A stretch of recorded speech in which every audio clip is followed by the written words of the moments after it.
The day after Thanksgiving is usually a time for family and gratitude. For the Pickard family, it was a dark and permanent turning point. Loretta's husband lost the love of his life that evening. Her young ones left a home they would never be able to enter again. An entire family said a final goodbye without knowing it was the end. In this video by Isles G, we see the power of a historic disaster. On May 22, 2011, a deadly tornado ripped through the city of Joplin, Missouri. The storm reached incredible levels of destruction. It was rated an EF5, the highest classification possible. The event lasted for 38 minutes of total chaos. Wind speeds reached close to 200 miles per hour during the peak. What was once a thriving town was swift to turn into a wasteland. Debris, twisted metal, and shattered buildings covered every street. Photos of the aftermath are horrifying, but the videos are even worse. I avoided watching this specific footage for many years. Many people recommended it, but I did not want to face the reality of it. There's not much to see visually because of the darkness. However, the audio tells a story that you will never forget. You do not need to see the video to understand the destruction occurring.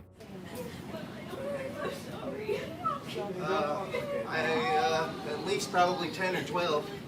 4, 5, 6, 7, 8. There's probably 18 or 19.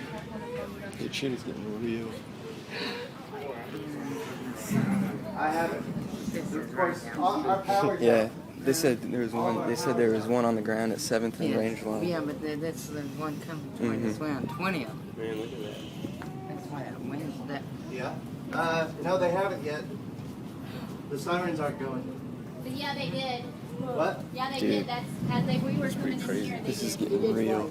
Somebody's door. Go let them in. Someone in.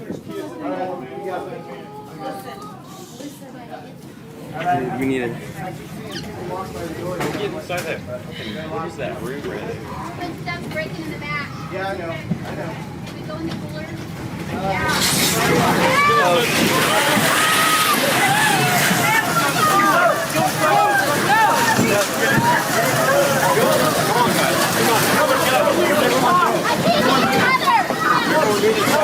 Everybody, go. Great. Get in. Okay. I think we're gonna do it.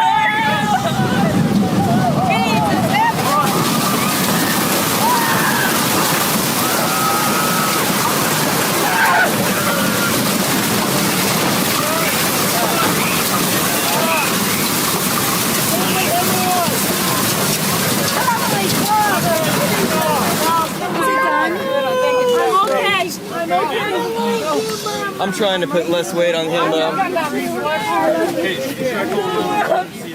Ma'am, are you okay? I'm okay. Who's right here? Is that you right below? The sounds are raw and completely terrifying. I find it amazing that everyone inside that specific tour made it out alive. You should always find a windowless interior room if a tornado is near. This is why I always check the weather report before I travel to new cities. The rest of the city was not so lucky that day. The Joplin tornado claimed 158 lives and left over 1,100 people wounded. It struck with almost no warning for the residents. Sirens gave the community only 20 minutes to react to the danger. Some people tried to drive away to find safety. Others huddled in their basements, bathtubs, or small closets. For many, these small spaces were not enough to save them from the wind. Joplin became the 4th deadliest tornado ever recorded in U.S. history. Entire neighborhoods were leveled and local schools were destroyed. Local hospitals were overwhelmed by the number of victims. It is a somber reminder how fragile our world really is. In the years that followed, the community began to rebuild brick by brick. It has been over a decade since the storm hit Missouri. We can only hope they never have to go through anything like it again. Would you have the courage to stay calm in a walk-in freezer during an EF5 storm? Always respect the power of nature and stay alert during severe weather. This next video comes from Dog Daddy Official. He owns a massive piece of land about 20 minutes outside of Atlanta, Georgia. This is the isolated location where he trains animals for a living. Because the property is so far from the city, he almost never sees visitors. That changed when a stranger entered his gate and refused to go away. In this footage, you can see him confront a woman who is standing in his yard. Can you just let go of the gate? I thought you were nice. We are nice, we just don't allow visitors on the property. Dog Daddy official initially believed that this tense encounter was over. He went back to his routine and assumed the woman had left the area for good. However, everything changed at exactly midnight. He was awoken from a deep sleep by the sound of his dogs going wild. He made a quick exit from his house to see what was upsetting the animals. The dogs were barking at the dark edge of the woods. In the second clip, you can see a figure moving just past the tree line. The intruder seems to be watching the house from the shadows. Listen, you need to leave now. I'm telling you right now. I'm gonna let them out. It's midnight. What are you doing here? Leave now. It's midnight. We're not playing any more games. You are agitating my dogs. I told you late at night my guard dogs are out, and they're out. I'm not gonna be babysitting. You broke into the property at 3 in the morning. They're gonna come out. I just came to bless you and your dog. You need to leave now. You need to leave now. I'm letting them out. Don't come any closer. I'm gonna let them out. You don't have to let them out. I'm gonna let them out. They're here and they're waiting. Don't do that. I'm gonna leave. The police has been looking for 4 days now. There's no one around. This is my place. I don't know where you're coming from. I don't know where you're coming from. I just came to bless you. I'm letting my dogs out. Don't do that.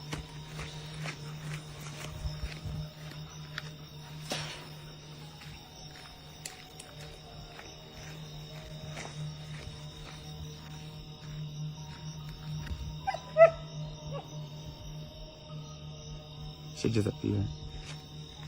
What the hell?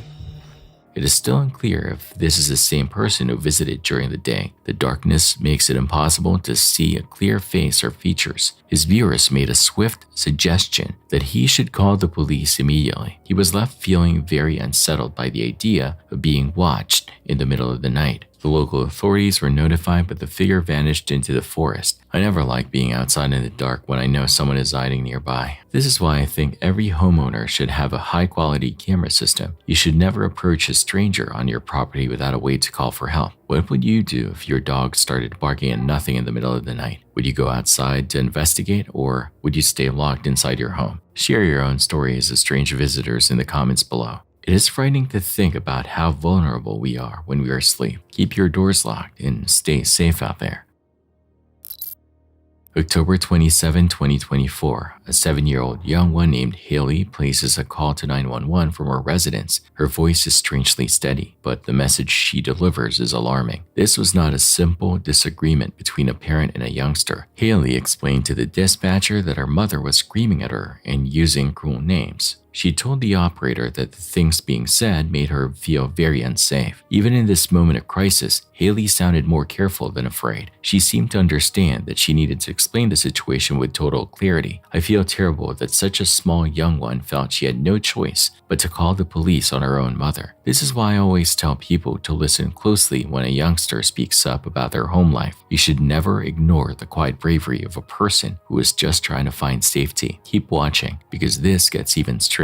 Oh my God. Hi, I'm right here. There is nothing wrong. Can you come out here and talk to us real quick? Yes, there is. There's something wrong. She's having no YouTube. No, Come out here real quick. I haven't done any pee-pee. Come here. Come outside and talk to me real quick. I have to. Hey, there's a child asking for help. I'm here to help this child. Yeah, Stay inside. No. Here, I will just speak with Or you. then speak with her. No. No. Please, my. We're just trying to figure out what is She going has on. no socks or anything.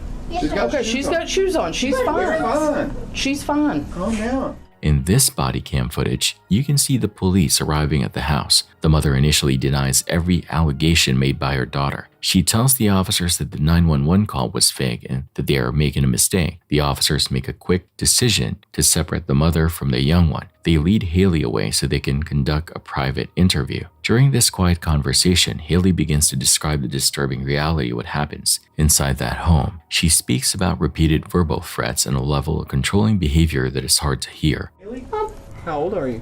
7.5 years old. Yesterday, my mom holded my put her hands over my mouth and I couldn't. Oh, wow. She said you're done breathing, and You're she's done. also trying to. She said she doesn't love me. She said she hates me. She said she wants to kill me. She said I'm a B word. Oh my goodness. And it's all true. Okay, hey, It's all just true. talk to me, okay?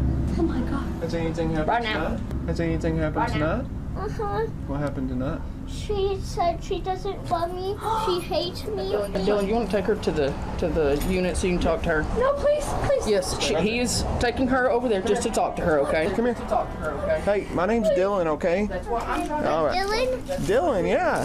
What? Please, don't take my baby. He is just going to talk to her, okay?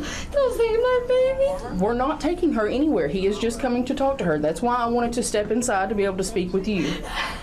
Now that mom's not around, what? You can open up to me, okay? so my mom, I don't say anything, but my mom randomly says, you're, would I get in trouble if I say what she says to Nope, me? you be honest with me. You're not ever gonna get in trouble with me. I don't want to say it, but she says I'm You can say whatever. You're not gonna get in trouble with me. even a first word. It's okay. She says Okay. I'm a liar. I'm not lying. She says she wants me dead and Kira dead. She said she wants herself. And she said, you're done breathing. She said she hates me. She doesn't love me. That she never wanted me in this world. And I said, what? Hang on 1 second, ma'am, okay? Could you get my dog Bella? What kind of dog is it? I don't actually know. It's like a brown kind of dog. Okay. It's like a brown spotted dog, kind of. But could you get that out? Because she makes me feel a lot better. Okay. The mother reacts with extreme emotion and becomes very defensive. She tries to blame the conflict on normal issues like rules about screen time. She even mentions an injury she received from her job at an animal shelter. She begs the officers not to take her young one away from her. During her plea, she reveals that the police were at the house just one day before this incident. This proves that the trouble in the home was not a one-time event. I hate thinking about how many times this youngster might have felt trapped before she finally made that call. This is why I think we need to pay more attention to families who have repeated visits from law enforcement. You can see the exhaustion on the faces of everyone involved in this video. Like I said, we're here asking you questions. I'll let you in. I'll let you. It's my baby. I just said to Officer Nash. Use what? Here, have a seat. Just calm down. Officer Nash. Okay. Loves her and everything. I just had the police here. I'm not a bad mom. Okay, what were they here for? I don't.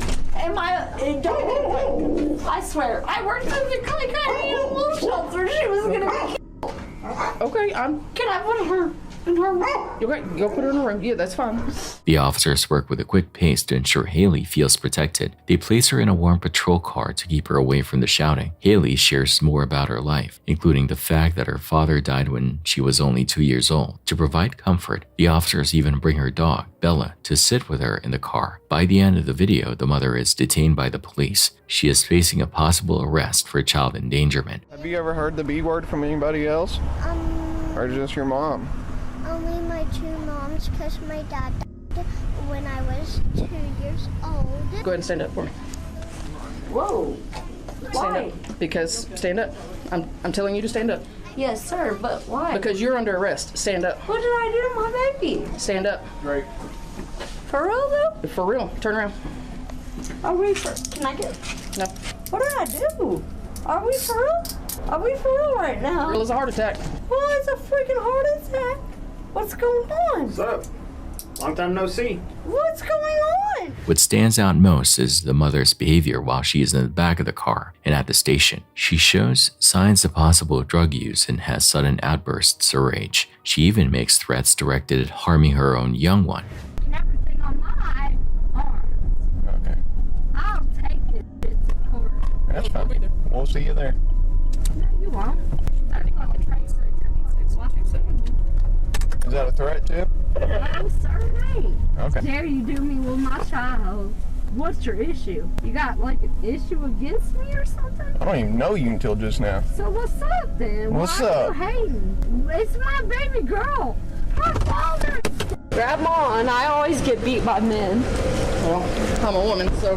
Let go yet? You want to let go yet? Let go of my arm. Stand right there You and do got not me move. up, you mother. Stand in that wall and face it.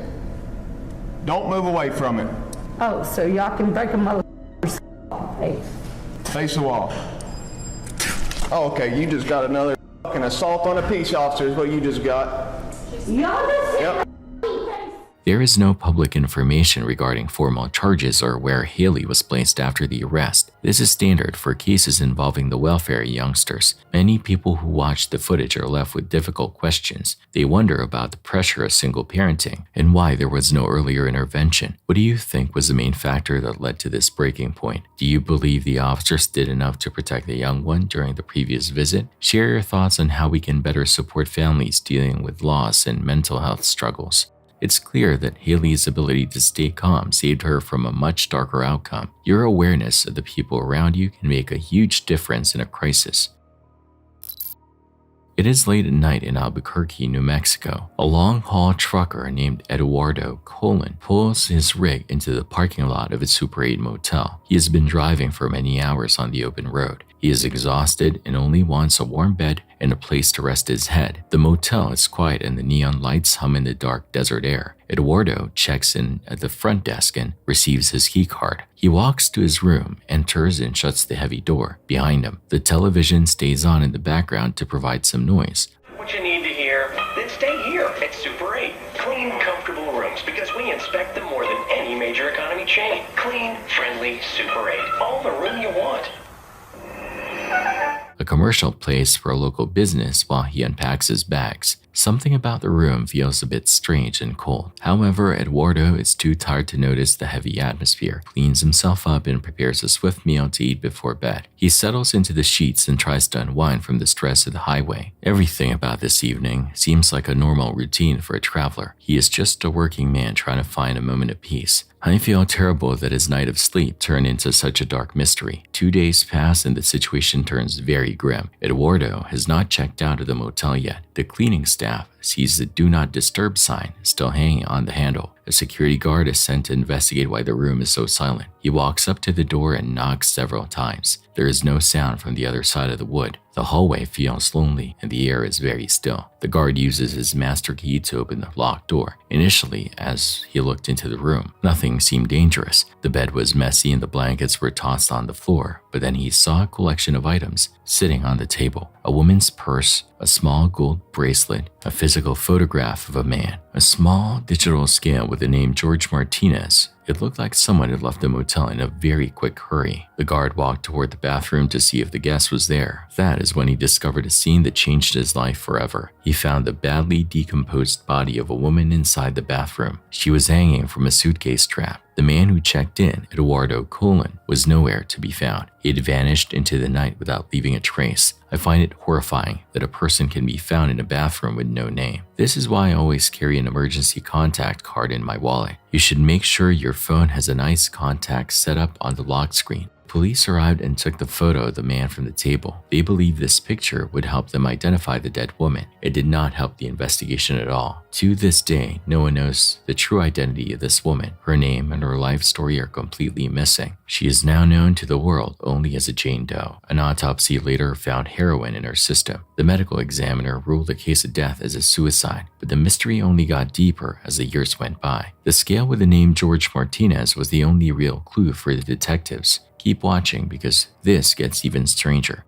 The police tried to find George Martinez in the local records. They checked for witnesses and looked at old street footage. They also spent years trying to locate the trucker, Eduardo Colon. They found nothing for 7 long years. Finally, investigators managed to reach Eduardo's family, but they were too late to ask him any questions. Eduardo had already passed away from natural causes before they found him. The police showed the family the photo from the motel room. They told the family this was the man they thought was Eduardo. The family members looked at the photo and were shocked. They said they did not recognize the man in the picture at all. That is not Eduardo, they told the police firmly. They were adamant that they had never seen this person before. Suddenly, the entire investigation shifted into new mystery. Not only was the woman unknown, but the man was also a ghost. The man posing as Eduardo Cullen had completely vanished from the earth. He used a stolen name to hide his true identity from the motel staff. All the police had left was a name on the scale, George Martinez.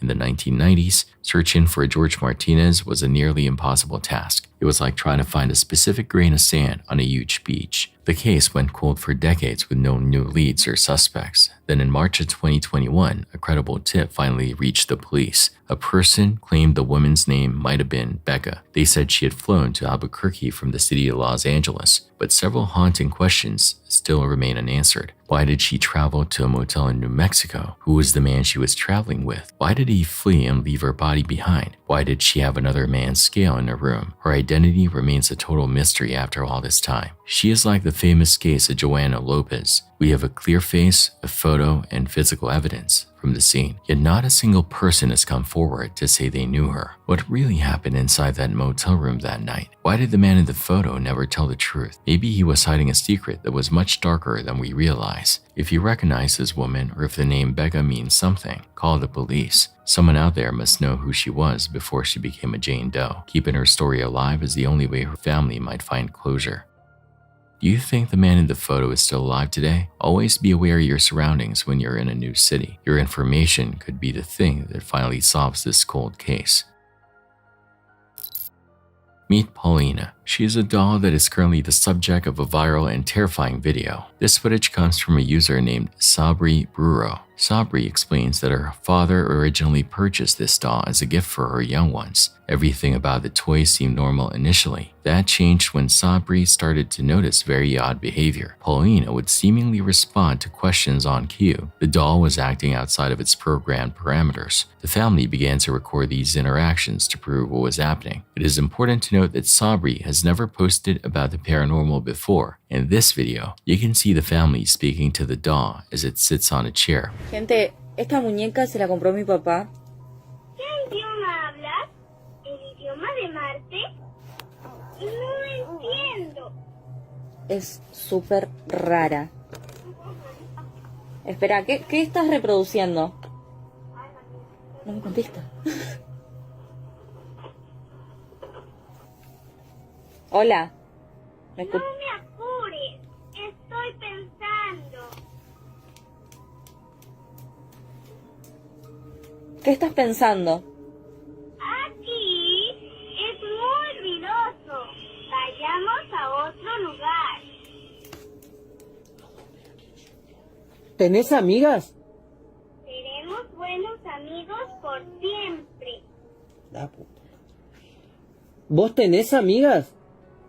Adiós. No, ¿cómo adiós? Puedes jugar conmigo cuando quieras. Te fuiste, se fue. Esto no te habla más. No te habla más. Una vez que dice adiós, la podés prender, le podés lo que vos quieras, no te habla más.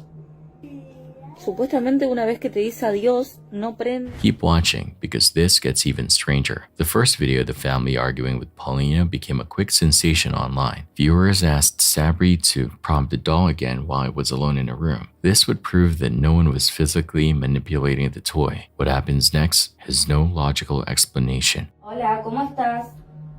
¿Y vos? Yo bien. ¿No suficientemente alta? Habla en voz más alta entonces. La mierda.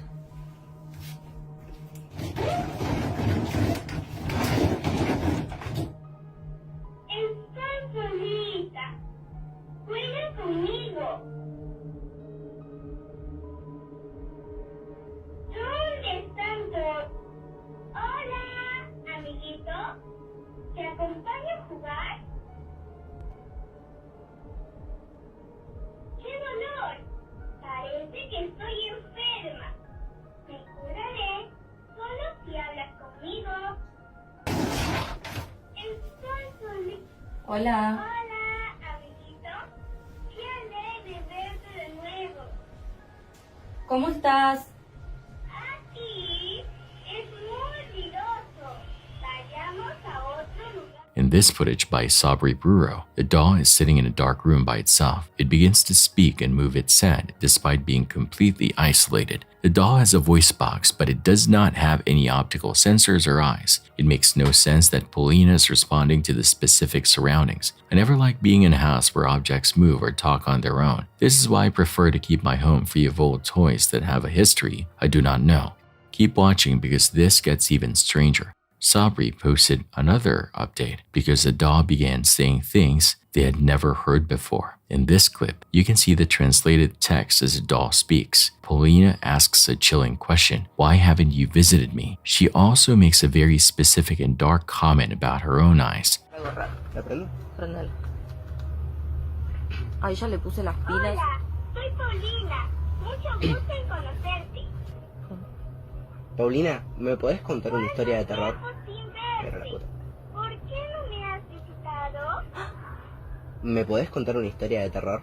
Claro, soy la niña más diligente en el reino muñeca. ¿Qué es el reino muñeca? Tenemos que cuidar bien nuestros bonitos ojos, porque son la ventana del corazón. Está haciendo cosas raras, ¿no? Aquí es muy ruidoso. Vayamos a otro lugar. ¿A dónde querés ir? ¿A dónde querés ir? Soy un año más joven que tú. Puedes llamarme hermanita. ¿Me contás sobre vos? ¿No quieres hablar conmigo? Está bien. Hasta No, no, no, no te vayas. No te vayas. Paulina. No, se fue. Macho. Fue ¿Hizo trabajo raro. o no lo último? Aparte, El tipo nunca había hecho esas cosas, ¿o no? no. Re loco porque dijo cosas que... The family made a quick attempt to turn the doll back on to test it. They even took out the batteries and put them back in for a quick reset. Paulina would no longer respond to any of their questions. She simply sat there, silent and staring with her empty plastic face. The family is planning to release more footage very soon. I will leave a link to the source in the description so you can follow the story. What do you make of this strange behavior from a child's toy? Do you think this is a glitch in the electronics or something much more sinister? Always check the battery compartment of old toys if they start acting weird. Your home should be a place where you feel safe and in control. December 16, 2025, Rudy Roses is a 20-year-old man at the Campora Farm labor camp near Soledad, California. It is 1:20 a.m. Residents called the Monterey County Sheriff's Office because a white Honda sedan is driving erratically through the camp. The car has loud music blasting. People worry that the driver might be armed. Deputy Carlos Pina arrives at the scene. He is a 10-year veteran of the force.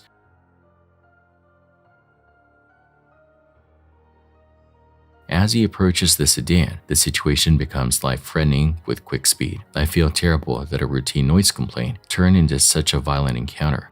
In this video by the Monterey County Sheriff's Office, you can see Deputy Pina approach the Honda. Rudy Roses does not follow the deputy's commands. Initially, it's hard to see inside the car. Then Roses lifts a short-barrel AR-15 rifle and points it directly at the officer. The entire event lasts only a few seconds. Deputy Pina fires his weapon 3 times through the front windshield. Roses is struck in the head, the face, and his hand.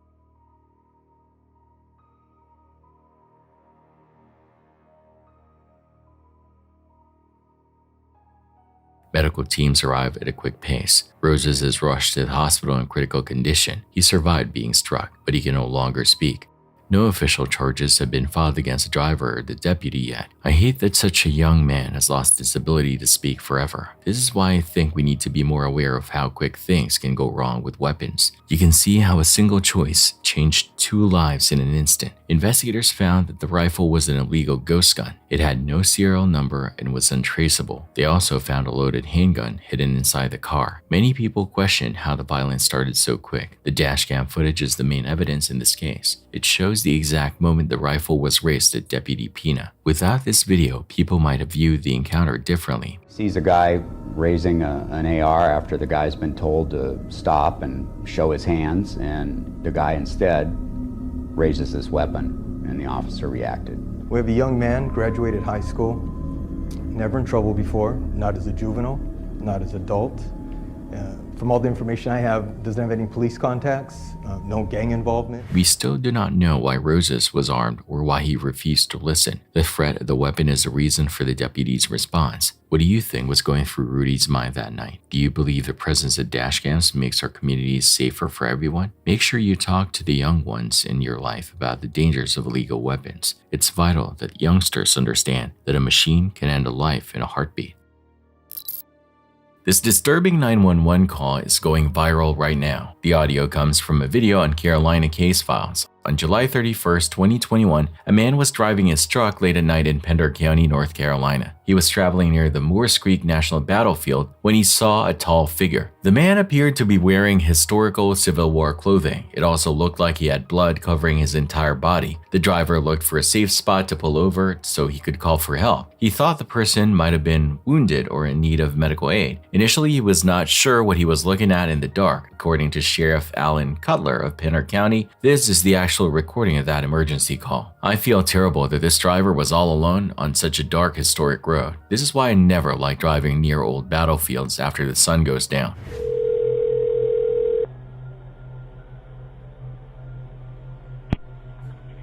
Pender County 911, what's the address of your emergency? I'm driving on 210. I just crossed the Black River and I thought I saw a guy standing on the side of the road bleeding. Okay, where are you at, sir? I'm on 210. I just crossed the Black River. I'm heading towards 53 East. I just passed Patriots Watch. Okay, so you're over near Moores Creek? Yes. Okay. And did you saw a man standing on the side of the road?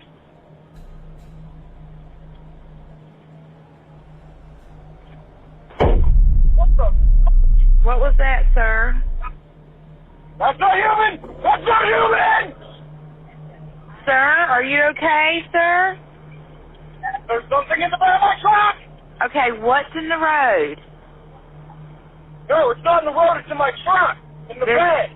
There's something in the bed of your truck?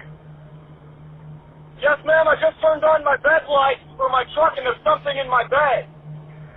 Okay, sir, when you say something, what do you mean? I just knocked it off of the bed of my truck and went over my roof.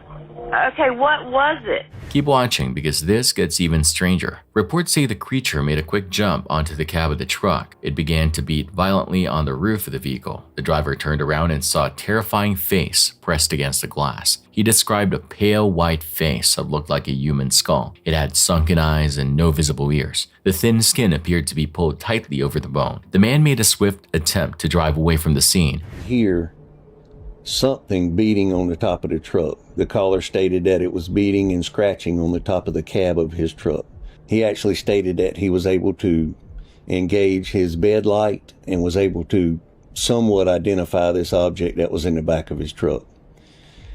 At some point, he was able to slam on his brakes, and the force of inertia actually threw this thing out over his hood and onto the highway, where this thing stood up in the roadway, made its way to the wood line, and disappeared. I looked into the background of Alan Cutler, and he is indeed the real sheriff of that county. The fact gives a lot of weight to the story. I find it horrifying that a routine drive can turn into a life-threatening encounter. This is why I think everyone should have a dash camera installed in their car. You never know when you will need proof of something that seems impossible. A viewer in the comments shared a story about a similar creature on a horse farm in Rocky Point. This location is very close to the Cape Fear River. They encountered something that looked just like this pale figure. It makes me wonder if there are young ones or families living nearby who have seen this too. Protecting youngsters from these kinds of legends is a major concern for local parents. This is a haunting reminder that some things in the woods cannot be explained. What do you think happened on that road near the battlefield? Do you believe this was a ghost or something physical that jumped on the truck? Share your own local legends in the comments below.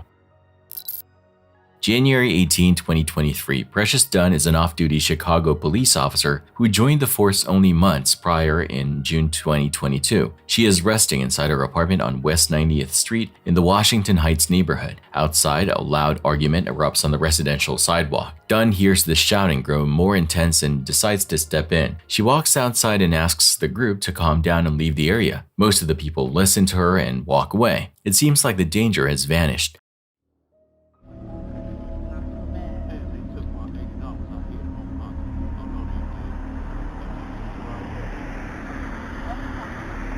In this video by investigators, we see the street begin to quiet down. One man named Levon Smith stays behind. He is 39 years old and is reportedly upset over a dispute involving a bag. Dunn turns her back to head inside her building. Initially, she believes the conflict is finished. Suddenly, Smith rushes toward her. He attacks her and tries to grab her service weapon. The struggle is violent and happens at a quick pace. Dunn has no room to retreat as Smith continues to reach for her gun. She is forced to fire her weapon at close range. Kill me more. Watch this. I'm sorry, sweetheart. You got me. I told you, dummy. Okay, please. Dang, you shot me for real. Damn, baby, I'm sorry. Okay. Let's go right now. Okay, I'm sorry. Damn, baby. Now you go dummy and start to jail. Damn, I'm sorry. Call the police, bitch. Call the police right now. I'm sorry, baby. Told your dummy ass I shoot you, didn't I? Yeah, you did. Didn't I? I don't want to die. Didn't I? I don't want to die. Yeah, baby. Didn't I just say I shoot? Didn't I just say that? Didn't I just say that? Didn't I? I'm sorry. You just... I don't want to die, baby. Please. You? Call the police. I just shot somebody. Dummy. Just told you I shoot your ass. Tried to rob me. Dunn makes a swift call to 911 after pulling herself free from the attacker. She has a small cut above her eye, but no other major injuries. Call the police, he just tried to rob me. I'm sorry, babe. Call the police. Now, you thought I was playing? I told you I'll shoot you. He tried to steal a gun from me. Call the police. Yes. Call the police. Just let him go, man. No, call the police right now. Police. Damn. He just tried to rob me. He got a whole surprise. Hey, you okay, mama? Yeah. I just saw his brother. He just tried to rob me. Call the police, guys. Come here, I just got to stop it. All right, put the clothes on, baby. Please, call the police, baby. I just told you I was trying to help you. I apologize, baby. You dumbass. I just tried to help you. I told your dumb ass I'll shoot you. You tried to steal my gun. I don't give no about him. He just tried to rob me. Oh, damn. Damn. I gotta go to work today. Your dumb ass just got me in trouble. What happened? He just tried to rob me. I'm trying to help him. He just tried to help him. He tried to steal my gun. The f*** you thought I wouldn't go shoot this bitch? No. You didn't you? Smith is rushed to the hospital in critical condition. He dies from his injuries 2 days later on January 20. The Cook County State's attorney reviewed the evidence and the surveillance footage. They ruled that Dunn acted in self-defense and declined to file any criminal charges. The video clearly showed Smith starting the fight and trying to disarm the officer. I find it very sad that a life was lost over a simple argument about a bag. This is why I believe that trying to grab a weapon is one of the most dangerous things a person can do. You can see how a few seconds of rage can lead to a permanent tragedy for everyone involved. The case has caused a massive debate in the city of Chicago. Some people believe an off-duty officer should never intervene in street arguments. They worry about the high number of police incidents in the city. Others argue that a person trying to take a gun creates a deadly threat that must be stopped. Smith's family has filed a civil lawsuit against the city for excessive force. They want to keep the discussion about his death in the public eye. Investigators stand by the claim that the attempt to take the firearm changed the entire nature of the event. What do you think about off-duty officers stepping into neighborhood fights? Do you believe the presence of a gun makes these situations more likely to end in violence? Tell me your thoughts on whether this was a justified act of self-defense. We should all think about how to stay safe when tensions are running high in our own neighborhoods. September 28, 2016, a small television station called WKTV in central New York is airing its usual evening shows. Viewers are sitting in their living rooms when a commercial break is suddenly interrupted. Something very strange and unsettling appears on the screen.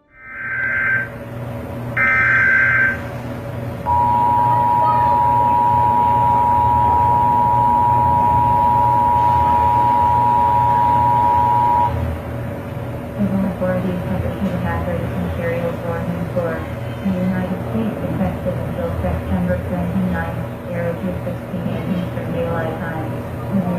Commute on train. Wait for further instructions. A bright hazardous materials warning flashes across the broadcast for everyone to see. The text says, civil authorities have issued this warning for the entire United States. It lists an expiration time of September 29 at 2:16 a.m. The message then tells people to move on train further instruction. Then without any logical explanation, the alert ends with a line from a Dr. Seuss book. The screen reads, "Would you? Could you on a train?"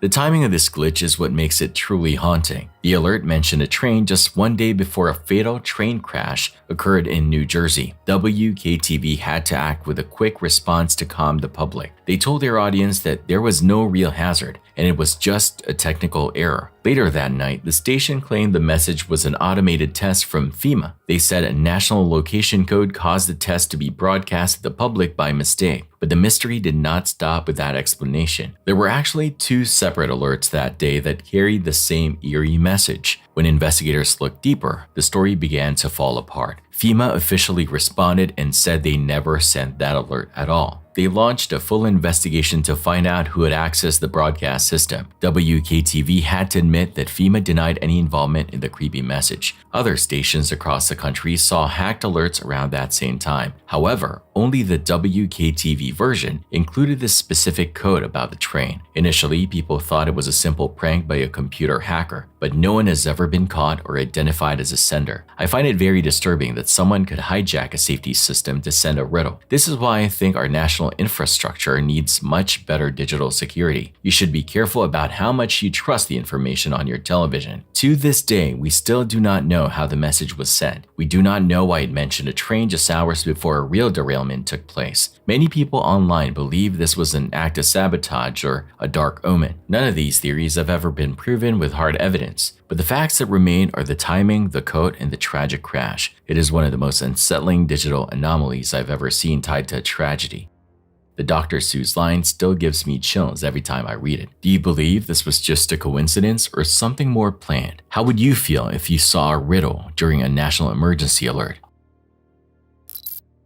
January 22, 2024, 81-year-old Janet Sauer calls the police from her mobile home park in Florida. She tells the dispatcher that people are dying at her location. She hangs up the phone without giving any more details. Dispatchers send officers to investigate the claim. They also bring medical teams in case the emergency is real. The police do not know what to expect when they arrive at the park. Okay. Yeah. What's going on? I don't know. Yeah. You have any lights on in your house? You mess with the fuse. Okay. Can you turn them on for us? I can't see in here. I'm not turning them off. What's that? I'm not turning them off. The traffic for us. I don't think so. Okay. Why would? You don't like the lights on or? Oh, tree. Yeah. Well, what's going on? I'm trying to help you here. So I'm just trying to figure out like what's going on so we can help you, right? Well, I thought I heard somebody down by the wall. By the wall? Janet said that you can have it. The front wall? Where's that at? By the gate. By the gate? Do you want to come show us? No, I'm not coming out there. It's cold. Oh, okay. All right. What are you holding in your hand? Nothing. What's that? No, I'm asking what you're holding in your hand, Jan. You don't have anything. Well, you're holding your hand behind you. That's why I'm kind of nervous. Well, break your hand off. Okay. Okay. Well, I'm just a little trying to figure out what you got in your hand right now because I can see something in it. In this body cam footage, you can see the officers talking to Janet Sauer. Everything seems calm initially as they try to understand why she called. Suddenly, the situation turns violent without any warning. Janet reaches behind her back and pulls out a large knife. The officer makes a quick move backward to create space. He draws his weapon and Janet is struck by gunfire. She did not survive the encounter. I never like seeing a situation escalate so quick when it involves someone so vulnerable. This is why I believe officers should receive more training on how to handle mental health crisis. You can see how fast a routine check can turn into deadly tragedy. The results of the official investigation into the shooting are not public. I cannot find the name of the officer involved in the incident. He was placed on administrative leave while the department reviewed the footage. Janet's daughter said her mother's mental health had been failing due to her advanced age. This likely caused her to lose touch with reality that night. It is a somber end for a woman who lived for over 8 decades. Do you think the officer should have used a different method to stop her? How can we better protect young ones and the elderly from these kinds of violent endings? Share your thoughts on how police should handle calls involving confused youngsters or senior citizens.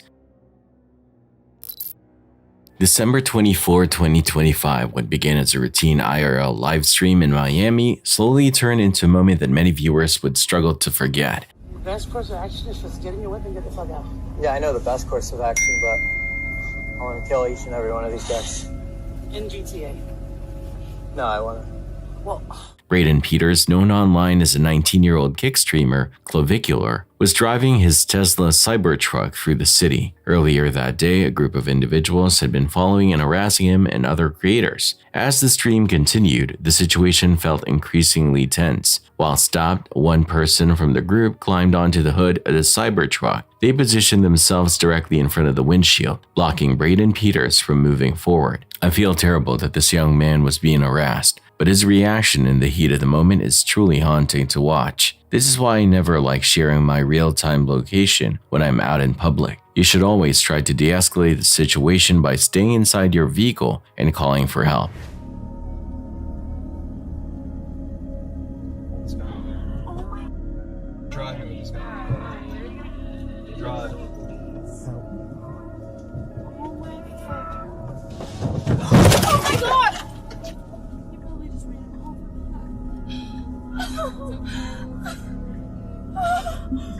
Oh my god.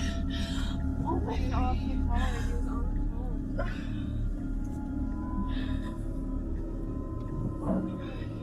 Is he? I don't know. Hopefully.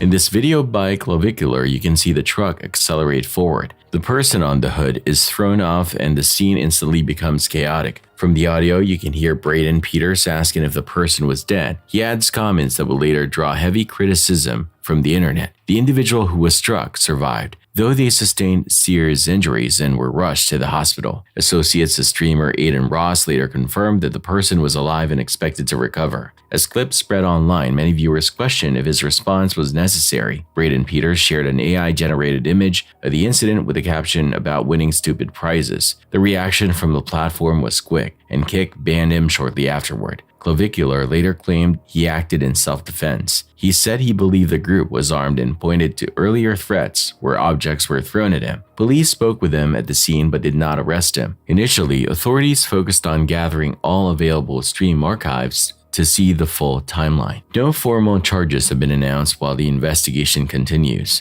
What would you do if a group of strangers was surrounding your car in the middle of the night? Do you believe the streamer should be held legally responsible for the injuries he caused? Think about how much you share online and if it puts you or youngsters in your area at risk. Even when the fear is real, a quick decision can change your life forever.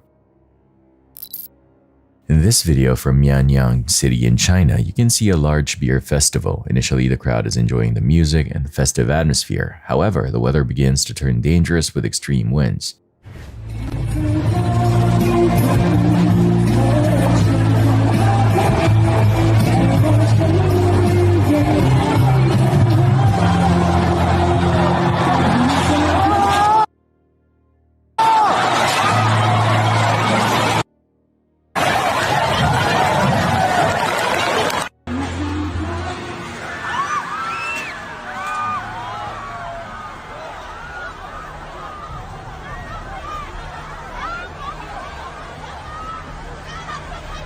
The footage shows a heavy stage truss falling under the pressure of the storm. It collapses directly onto the area where people are gathered. Chaos breaks out as everyone tries to escape the falling metal. 3 people were injured in the crush. Tragically, 2 people died during the event. I feel terrible that a day of celebration ended in such a somber way. This is why I always check the weather forecast before heading to an outdoor concert. You should look for the nearest exit as soon as you arrive at a crowded venue. We don't know if the organizers were arrested for safety failures.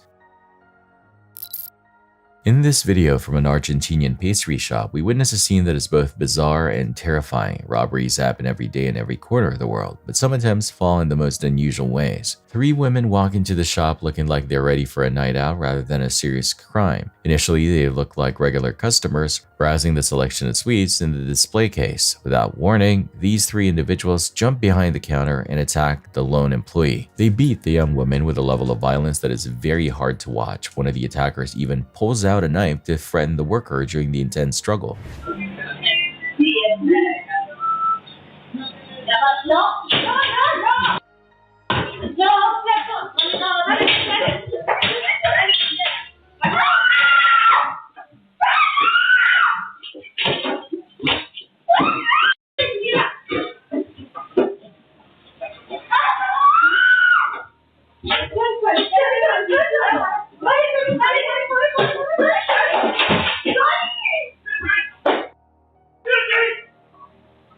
They make a swift exit from the shop after the brutal assault is over. I feel terrible for this worker who was just trying to do her job in peace and safety. This is why I always feel nervous when I'm working alone in a retail store late at night. You never know when a routine afternoon will turn into a violent encounter with strangers. Because the entire event was caught on high-definition cameras, the local police were able to identify them. The authorities made a quick arrest of the 3 women shortly after the footage went public. It's still unclear if they managed to steal any money from the register or if they left empty-handed. Some people believe they had a personal grudge against the counter girl rather than a motive for theft. Safety tips for retail workers. Never resist if someone has a dangerous weapon like a knife or a gun. Keep a panic button within reach of the cash register at all times for emergencies. Try to memorize physical details like tattoos or unique clothing of the attackers for the police.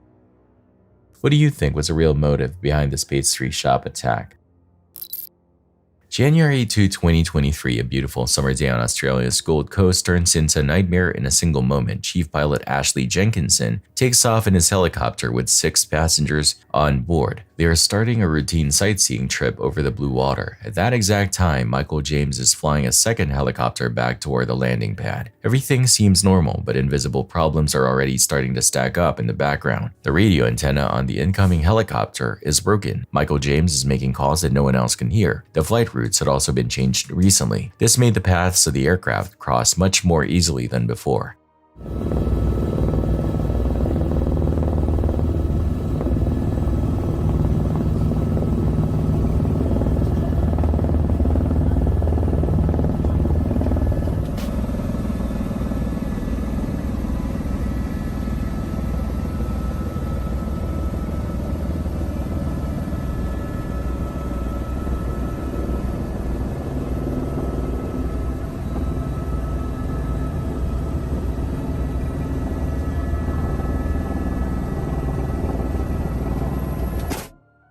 In this video, you can see the clear sky over the broad water. At just 130 feet above the ground, the 2 helicopters collide. The rotor blades of the departing helicopters strike the cockpit of the incoming one. The impact is instant and the metal and glass explode instantly. The rotor and gearbox are torn away from the helicopter flown by Ashley Jenkinson. His aircraft flips upside down and falls toward a sandbar. Michael James keeps his calm under extreme pressure. He manages to land his damaged helicopter safely and saves all 9 people in his cabin. People praised his quick thinking during the disaster. The tragedy for the other helicopter was absolute. Ashley Jenkinson was killed in the crash along with 3 of his passengers. Ron and Diane Hughes were a couple from Britain who were on their honeymoon. Vanessa Todrose was a mother visiting from Sydney who also passed away. Her young one Nicholas survived with very serious injuries. A mother and her youngster from New Zealand were also on board and survived the fall. Michael James never returned to his job as a pilot after that day. He was diagnosed with cancer a few months later and died quietly with a private funeral. I find it very disturbing that so many small errors can lead to a massive loss of life. This is why I think we need to demand better safety equipment like working radios in every to her vehicle. You can see how a few seconds of confusion can change everything for a family. Initially, it was hard to see why the crash happened. Investigators found that many safety layers failed at the same time. There was too much work and not enough communication. The new flight routes were never fully checked for risk. It shows that even a swift mistake can lead to tragedy when systems fail.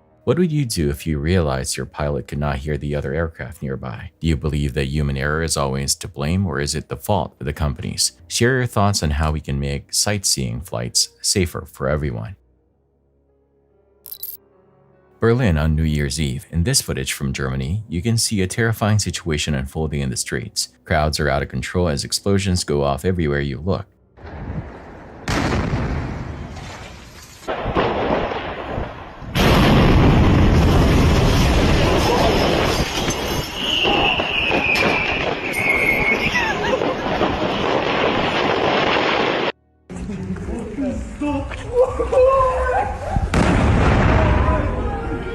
The police reported 1,453 different offenses during the night. Over 300 people were arrested for their violent behavior. Officers faced a barrage of fireworks and physical attacks. 44 officers were injured while trying to restore order. It is shocking to see how many people were hurt by firework accidents across the country. I never like being in large crowds where people are being reckless with explosives. This is why I prefer to watch fireworks from a safe distance or on television. You can see how easily a celebration turns into a riot when rules are ignored. Words can't describe this next clip. Observe.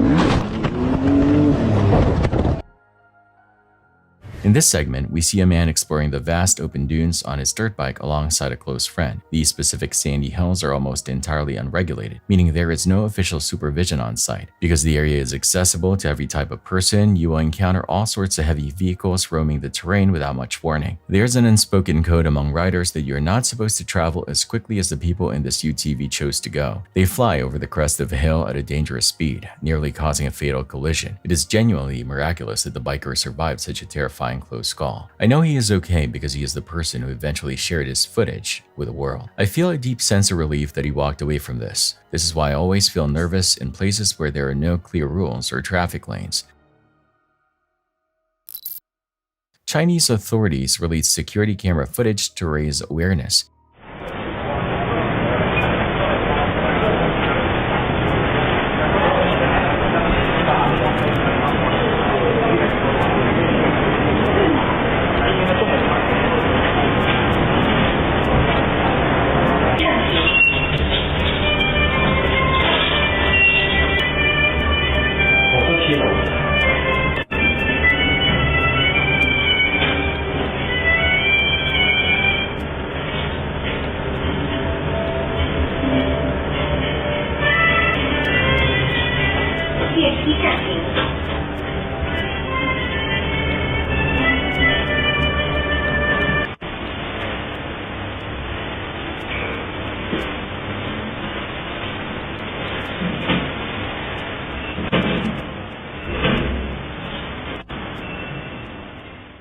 A woman noticed a man following her. She entered an elevator and the man followed her inside. The woman quickly pressed buttons for many different floors. This move hit her actual floor and confused the man. He got off on a different floor. The woman got away safely. I feel impressed by her quick thinking. She stayed calm under pressure to protect herself. Armenia. In this short video, you can see a man standing on a runway. A massive fighter jet is moving toward him at high speed. You would never guess what this man is about to do with his bare hands. He actually tries to stop the heavy aircraft as it moves forward. It is a terrifying sight because of the sheer power of the engine. This is an incredibly dangerous stunt that could have ended in tragedy. I feel uneasy watching someone risk their life for a video like this. This is why I think we need to respect boundaries of military areas. You should never approach a moving jet engine because the suction can pull you in. What do you think was going through his head at that moment? This happened in Italy. It's a normal night, but that swiftly changes.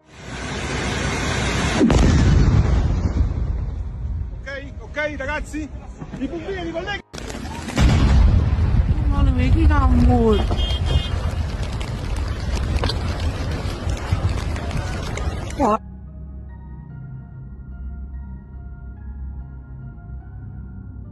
In this video, we see a dark highway where a truck carrying liquefied natural gas meets a terrifying end. A prior crash with another semi-truck caused the gas to leak onto the pavement. Suddenly, a massive explosion rips through the night air. The blast is so big that it lights up the whole sky for several seconds. It looks like a scene from a disaster movie. But this really happened on a public road where people were just trying to get home. I'm glad no one passed in this fire. It's hard to imagine the intense heat the drivers felt inside their cabs. This is why I always stay far away from large tankers when I'm driving. Watching this makes me realize how quickly a routine drive can turn into a struggle for survival. Have you ever seen a fire this big in person? Bullfighting is a ritual that has lasted for centuries, focusing on a display of bravery and calculated risk. On the Caribbean coast of Colombia, people take part in a version called the Corraleja that makes this danger much worse. You will not find any professional matadors in these rings. Instead, everyday people step into the arena to face off against massive bulls. There are no fences to hide behind and no barriers to keep you safe from a charge. Most people enter with no plan other than to dodge the animal and stay alive. The air stays thick with loud music and the sound of cheering crowds. The rush of adrenaline often turns a deadly risk into a form of public entertainment. Every year, thousands of fans flock to these festivals despite the constant protests from animal rights groups. These critics point out that the bulls endure a great deal of fear and physical trauma during the event. This reality casts a dark shadow over the cultural tradition. In late March in the town of Arjona, this display turned into a nightmare. On the second day of the festival, several bulls were released into the dirt arena. As the participants rushed forward to taunt the animals, the mood changed to pure panic without any warning.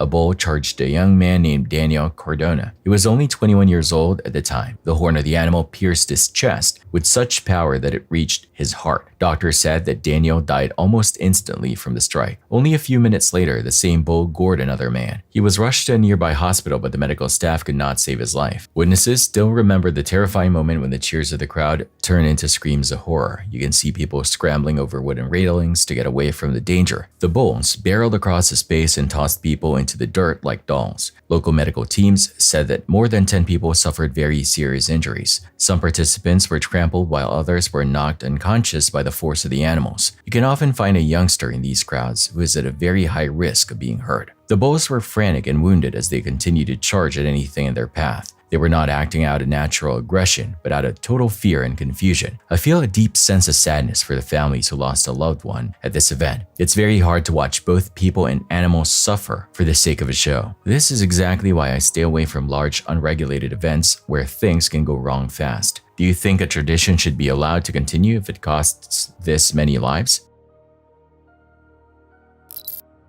A mysterious jungle path. In this video, you can see a group of people walking through a dense forest. Suddenly, they turn around and run back the way they came.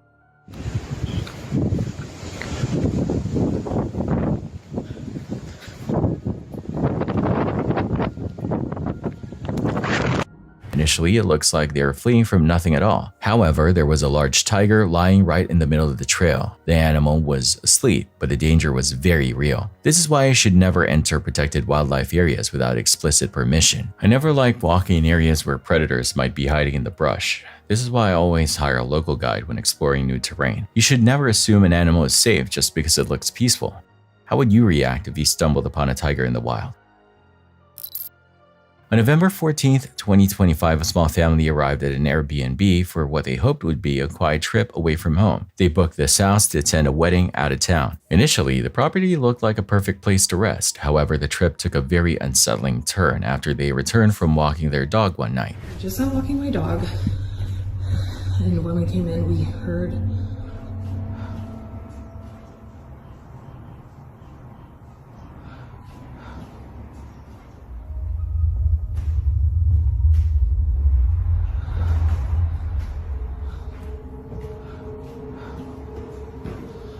Jesus Christ.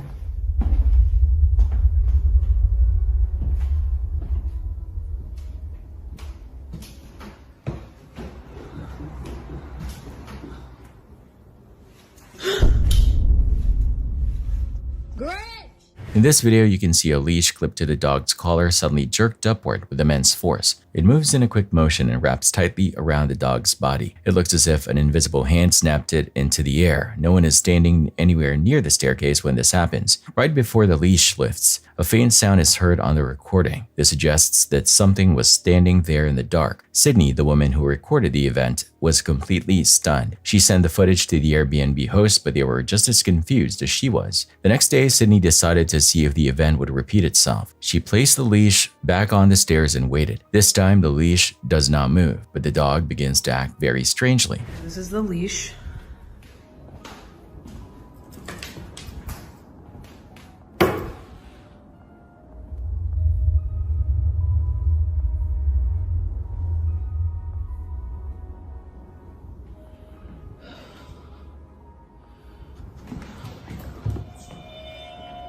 There she goes again. I don't think the leash is gonna move, but she's definitely sensing something. The dog starts sniffing and searching the area as if it is tracking an invisible person. Sydney checks under the rugs and around the railings to find a logical reason for this. She finds nothing at all. I feel terrible that this family had to deal with such a terrifying situation during their vacation. Watching that leash move on its own gives me chills.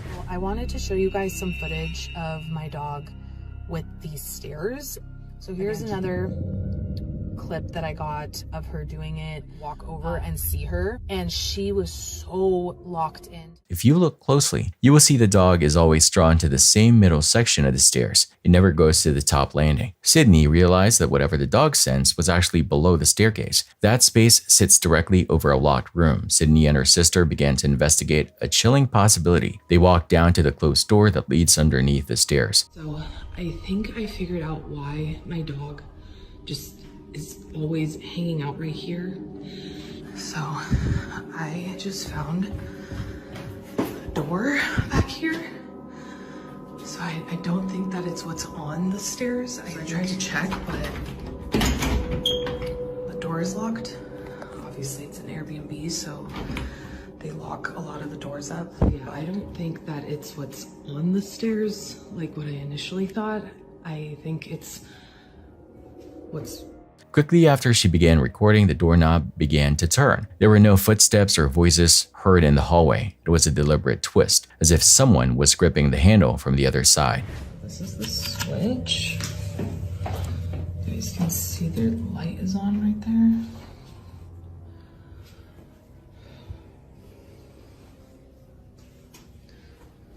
I wonder if...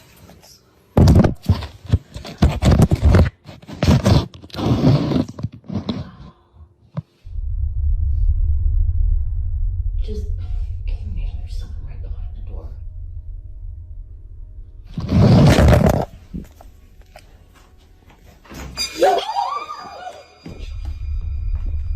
Oh my God. Sydney messaged the host again to ask if any maintenance workers were inside. The host confirmed they were the only guests in the house. To Sydney, the idea of a ghost was less terrifying than the thought of a living stranger hiding in a locked room. Sent the video to the landlord of the Airbnb, and hold on, let me turn asking, like, hey, is there someone else renting it out as well as us or what? Because basically he was like, no, you guys are the only ones that are in the Airbnb right now, like booked out. The doorknob continued to move intermittently throughout the night. Later, something unseen yanks Sydney's phone downward into the stairwell. The device tumbles violently and lands face down. Right before the fall, the phone lifts off the tread as if pulled against gravity. No footsteps approach the phone before it moves. It felt like an intentional message to stay away from that door.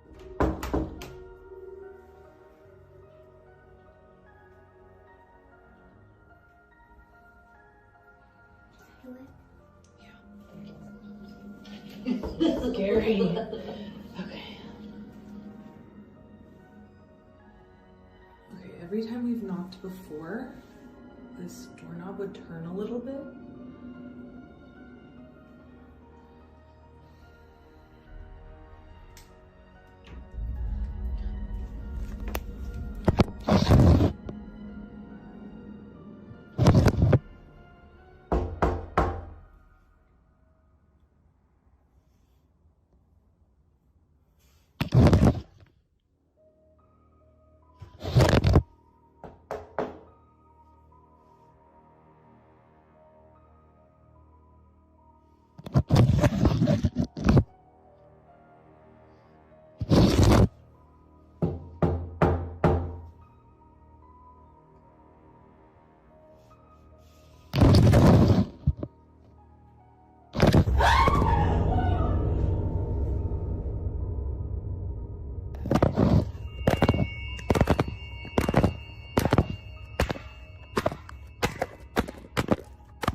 This is why I never liked staying in isolated rentals alone. Have you ever felt like you weren't alone in a hotel or a rental home? The family left the house the very next morning without getting any real answers. They were too afraid to stay another night with a locked door that moved on its own. Sydney still reviews the footage today and wonders what was living under those stairs. The host had no explanation for the movement of the leash or the phone. It remains a mystery that haunts the family to this day. Safety tips for rentals?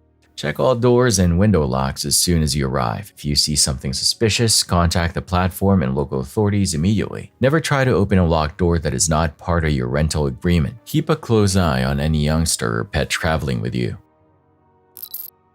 This security camera footage comes to us from Sarzo, a city in Brazil. It shows a typical railroad crossing that quickly turns into a scene of absolute horror. This case is very different from others because the driver's actions look almost intentional.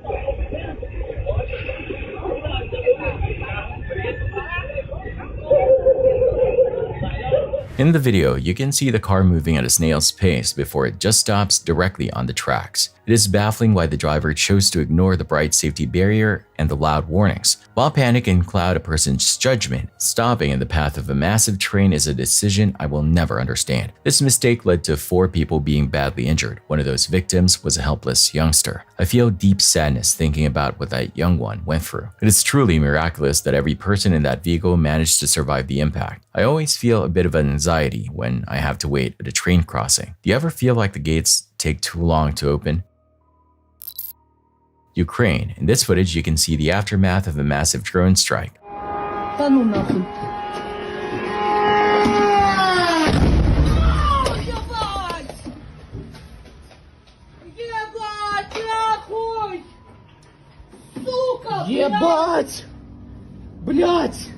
A woman is standing in the middle of the wreckage of her home. She explains that she was incredibly lucky to survive the impact. She does not understand how everyone in the building made it out alive. The destruction around her is total and very somber to witness. I feel terrible that so many people have to live in fear of these attacks. This is why I believe we must never take our personal safety for granted. You can see the resilience of the human spirit even in the worst moments.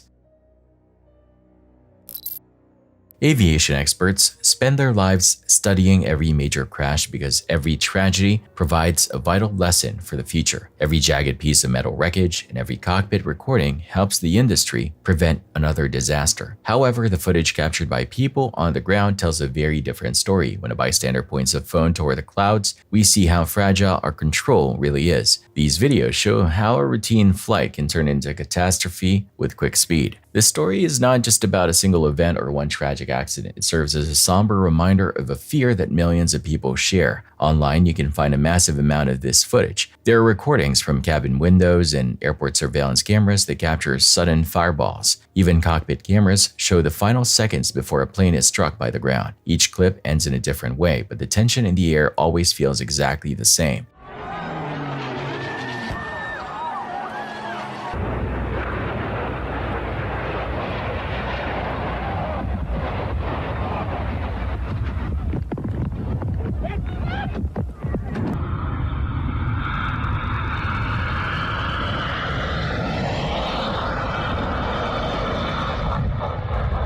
Even though air disasters are terrifying to watch, they are actually very rare. Commercial flying is still one of the safest ways for you to travel across the world. Millions of passengers land at their destinations every single day without any problems. But when something fails in the air, the results are often horrific. Unlike a car or a train, an airplane offers very little chance for survival once the pilot loses control. A mechanical failure or bad weather can escalate into a nightmare in seconds. Experts often refer to this as the accident chain. This is a series of small mistakes that happen at the worst possible time. For many of the crashes you see on camera, the cause is not always something dramatic. Initially, it just might be ice on a wing or a faulty sensor in the cockpit. It could be low visibility during a landing or a simple human error. For the people on the plane, there is nothing small about these moments.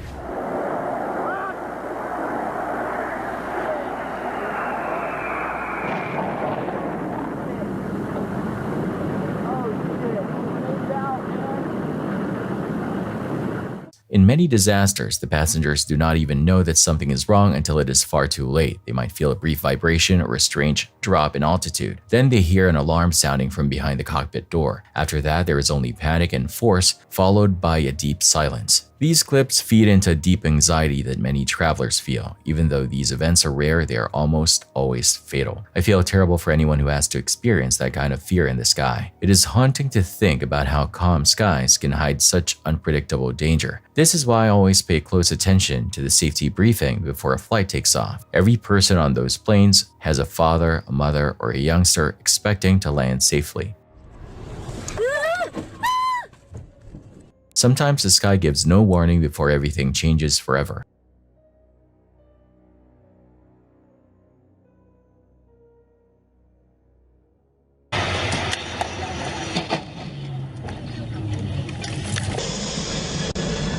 Let's see if you can make it. It's a bit shaky there. As people filmed the plane landing in the rain, it suddenly slammed into the ground and exploded. Oh my god! It crashed! Oh my god. Oh my god! They're gonna...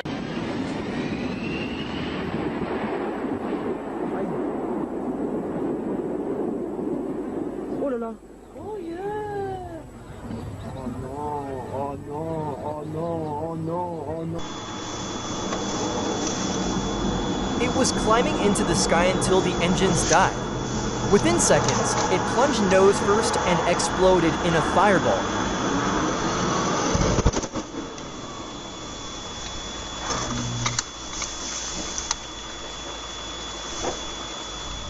Every tragedy has led to better engineering and new safety rules to protect you. If flying makes you feel unsettled, just know that your fear is very human. These rare outcomes are the reason why the footage feels so haunting to us. For the majority of travelers, the engines roar and the wheels lift exactly as planned. The world of aviation is safer today than it has ever been in history. Have you ever had a scary experience while you were flying on a plane? Always keep your seatbelt fastened even when the sign is off. Count the number of rows to the nearest emergency exit. Listen to the flight attendants during every safety briefing. Keep a close watch on any youngster traveling with you. Stay calm and follow all directions if the plane hits turbulence.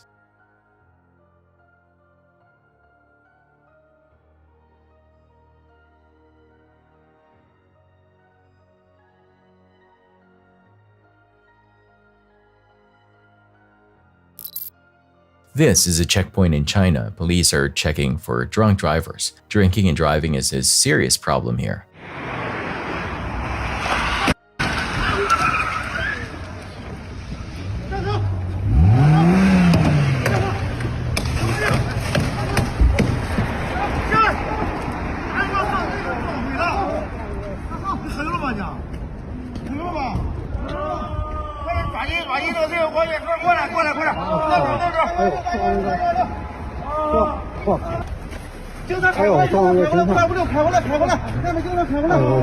The footage shows a driver hitting an officer. It looks like a fatal blow. The officer survived the crash. We do not have details on his injuries. I feel stunned watching the impact. One driver's choice changed their life in an instant. You never know what to expect on the road.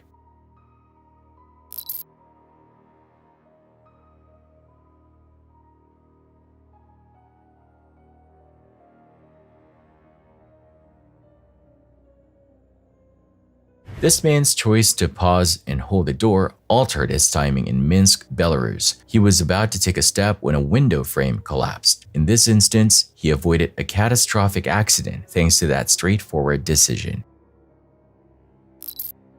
January 4, 2026. In this dashcam video from southern India, we see a car on a narrow road. Traffic is coming from the other direction, but everything seems normal.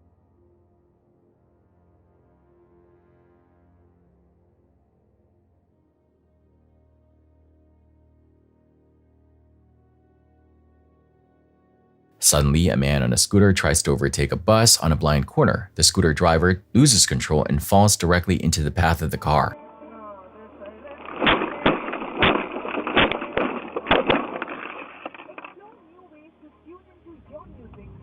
The car driver makes a swift move and swerves his vehicle to the side. He crashes his own car into a barrier to avoid hitting the man. Both the driver and the scooter rider escaped with only minor injuries. I'm amazed by the swift reflexes this driver showed to save a life. This is why I always keep my hands on the wheel and focus on the road. You should never try to pass another vehicle when you cannot see around a curve.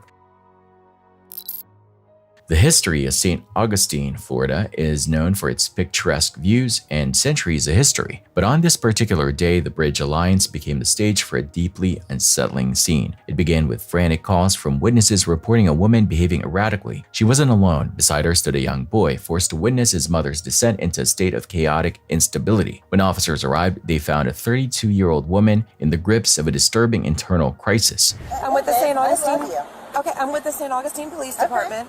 I don't have a problem with you. I don't know you. Right. I don't know your little boy here. Yes. Okay. But I'm being confronted, undocumented, for no reason. Like you're. I'm sorry. Can you 10-9?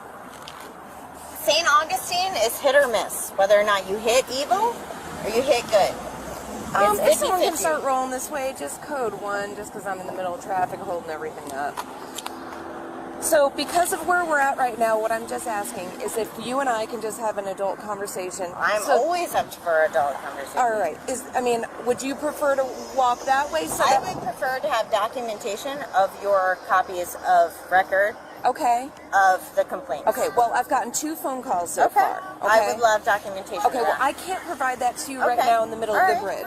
While the officer tried to maintain a level-headed conversation, the woman's reality seemed to be fracturing. She fluctuated between cold, articulate demands for documentation and outbursts of aggressive profanity. Perhaps the most chilling aspect was her total denial of her own actions, cursing at the officers in one breath and then with an eerie calm accusing them of making up lies. For our safety and for the vehicles. Do you think we're unsafe right now? On this solid brick? Here, I've got, you're cussing at me. Am I cussing? Yes. How have I cussed at you?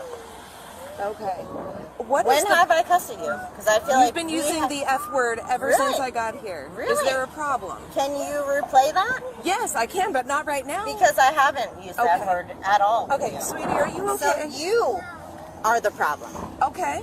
Okay, so get back in your I'm going to recommend that you I'm going to recommend that you get in your SUV.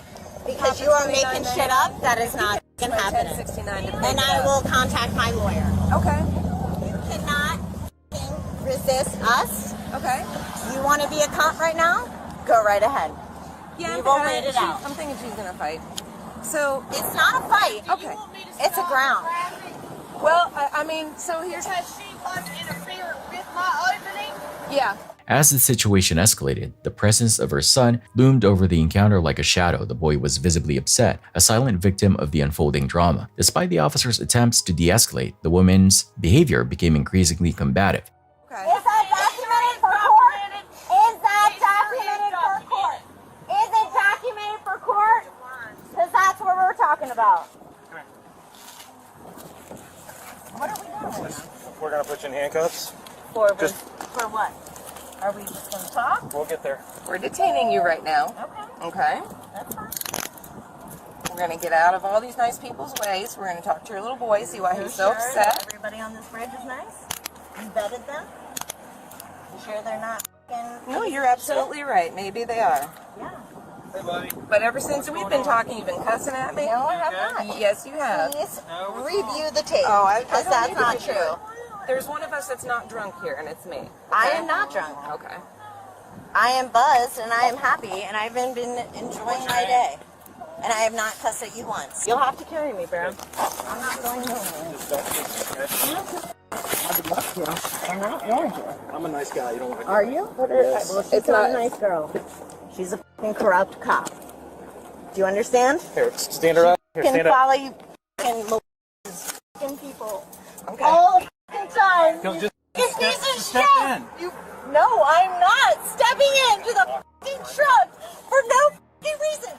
Why am I being arrested? Get the other side. Tell me. No. I'm not. No. Please. You have to tell me why I am being arrested. First, you have to read me my Miranda rights. You can't just somebody at a fucking lost house for no fucking reason. I was on the side of the moving. You will pay for this. The confrontation quickly turned physical. What started as a roadside detention spiraled into a violent struggle that required multiple officers to contain. Brad, you are funny, motherfuckers. You fuckers. You'll mace me now. You're gonna mace a fucking 5 foot, 3 foot girl for what? You're walking across. You. You got her, Zach. Zach, you've got handcuffs.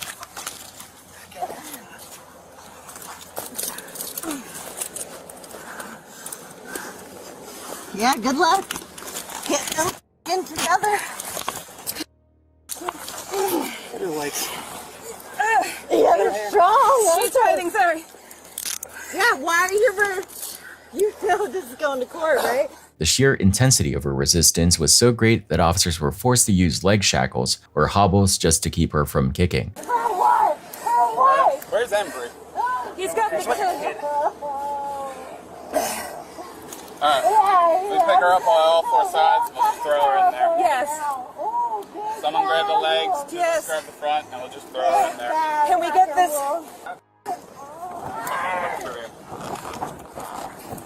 Even if you have to tie it up more. Yeah, what's I'm sorry, I didn't hear. Why? I'm treated like a animal in the first place.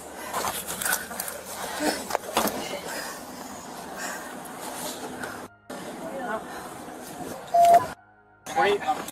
Going off Hey, grab my glasses and shit right there. We're gonna have to dump her. She needs to grab be her caught. legs. You can only Oh, kick grab us. her legs. Grab the Ooh, shackles. grab her legs. Grab her shackles for what? I cannot fucking wait till you fucking rot. No. Got it? Thank you. Poor kid.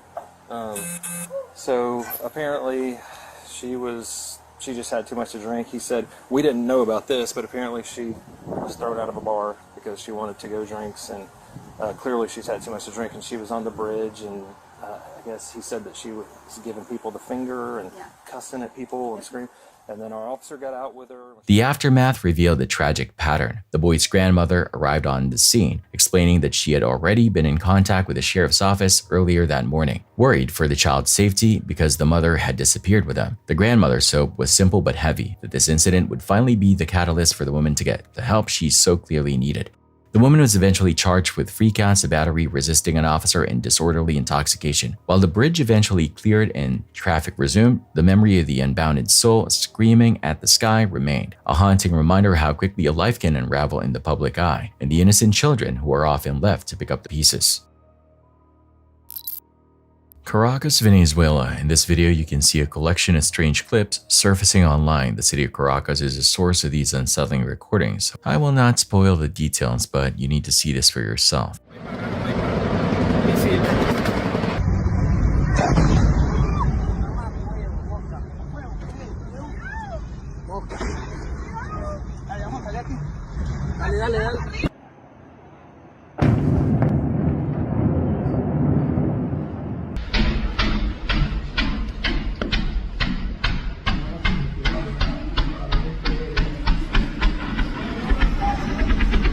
acá, mamá. Vete para acá, mamá. ¡Ay, gato! ¡Homicida, cuidado! Dios mío santo! The footage shows a series of events that have been dominating the news lately. It is a very ominous look at what is happening on the ground there. I feel uneasy seeing so much uncertainty in a major city. This is why I think it's important to verify the sources of the videos we see. You should always be aware of the global events that affect our daily lives. Check out the CCTV footage in Brazil where things were normal until they weren't.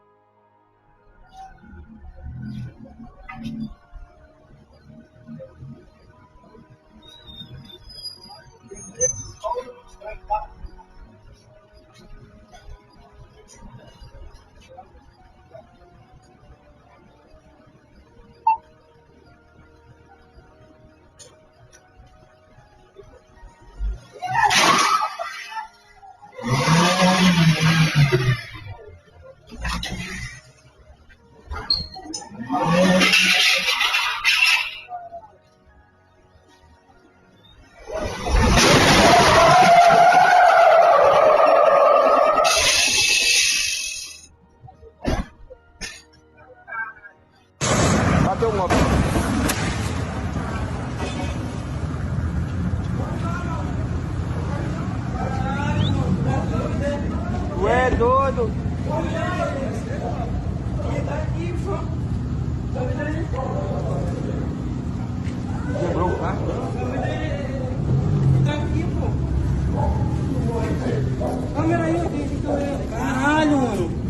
drunk driver hit 2 cars and kept going. Police caught him near a shopping mall. The man refused to take a breathalyzer test.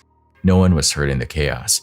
I feel relieved that everyone is safe. One person's bad choice could have ended lives.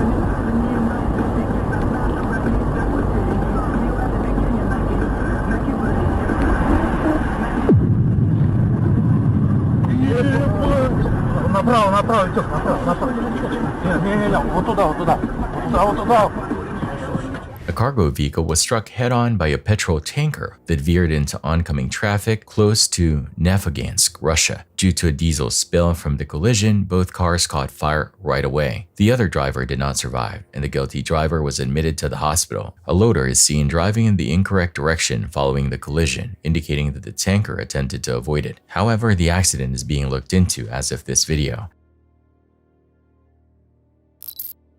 This is a very unique Christmas parade. Have you ever thought you'd see cartel members dressed as Santa? Certainly wasn't on my bingo card.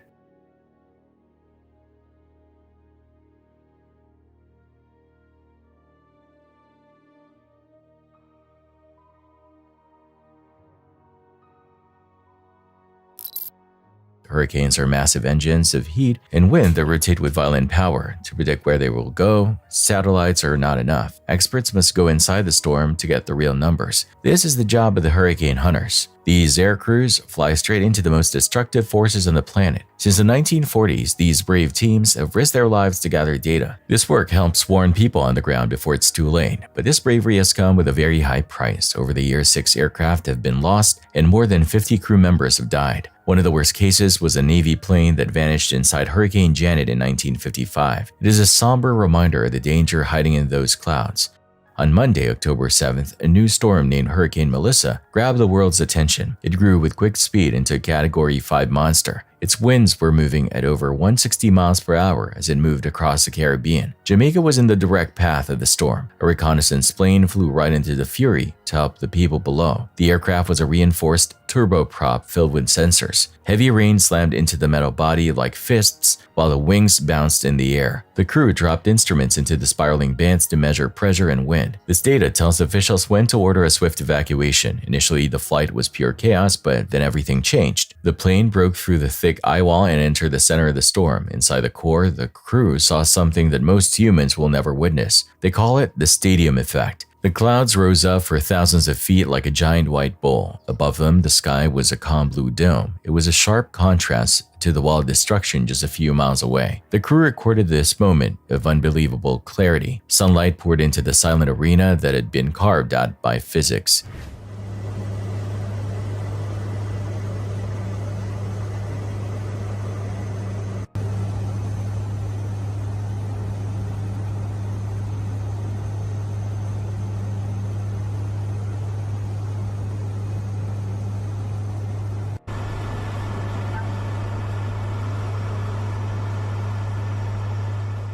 I feel such respect for these crews who risk everything to keep us safe. It's hard to believe that such a peaceful place exists inside a deadly hurricane. This is why I always listen to weather alerts very carefully. Any small engine problem or a shift in the wind could have ended their lives. Every minute they spent inside that eye was a gamble with fate. Do you think you would have the courage to fly into a storm like this? The data they found can save the lives of a father, a mother, or a youngster in the path of the storm. Inside Melissa, the hunters captured footage that is almost too beautiful to be real. It proves that even in nature's most violent moments, there is a point of stillness, but that peace is very fragile. For the crews, survival comes down to flying with perfect precision. Sumatra, Indonesia. In this footage from the village of Batu Ar, we see a massive fire. A gas pipeline belonging to PT Gas Indonesia exploded without warning.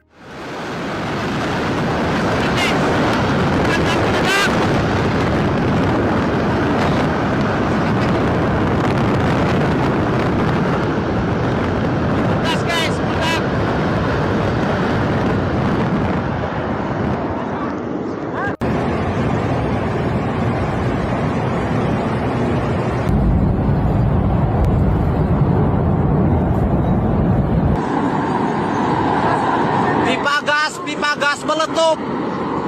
Meledak. Wilayah di Batampar.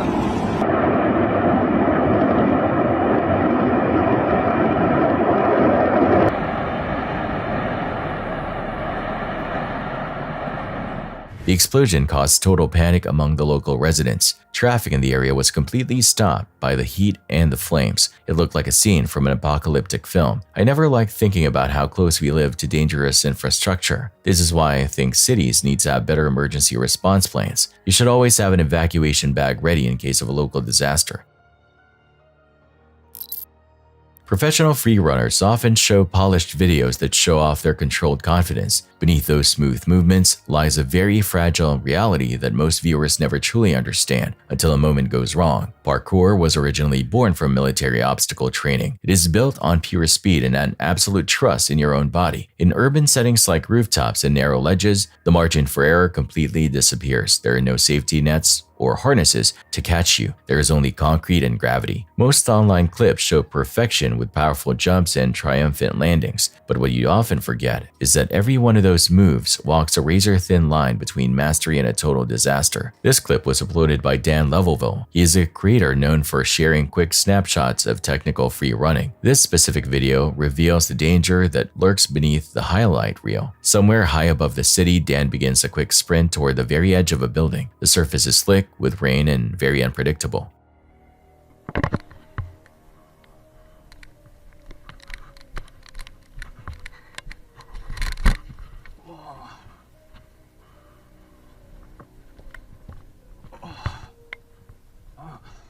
In this video by Dan, we see his foot slip for a split second. Initially, it looks like his life is over. One wet footprint is all it takes for gravity to nearly win. This is the fear every parkour athlete has to push past. The human mind is not built to dance on rooftop ledges or flip above unprotected drops. But that is exactly what makes urban free running so intoxicating for those who dare to try it. It is the ability to stand face to face with danger and keep moving anyway. Every stunt is calculated and every jump is rehearsed many times, yet accidents remain inevitable. When skills meet unforgiving concrete, the stakes are final. A single slip can end a career or even a life. This footage does not glamorize the thrill. Instead, it exposes the brutal truth behind the adrenaline rush. Parkour pushes the boundaries of human ability, and those boundaries often push back. I feel sick to my stomach watching him dangle over that edge. This is why I prefer to keep my feet firmly on the ground. It is terrifying to think that one small puddle could be the end of everything.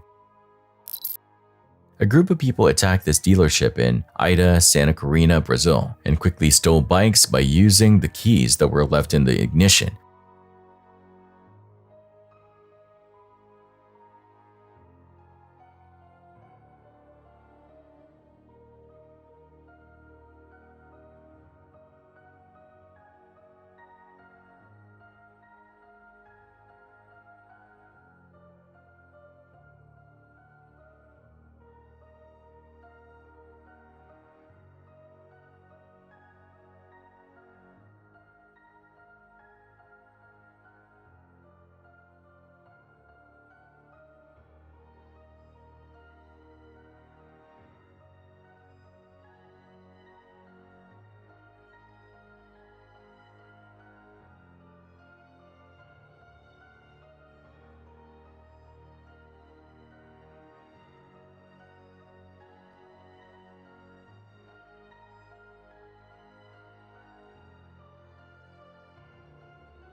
However, there was a price for the escape. After breaking his leg in a collision, one thief was taken into custody at the hospital. All of the stolen bikes were found by the police and 7 of them have been taken into custody.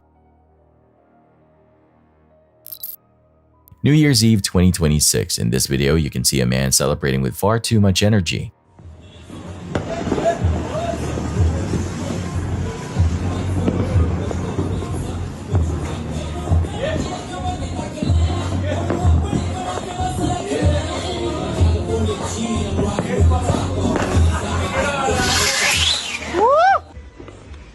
Are you sure?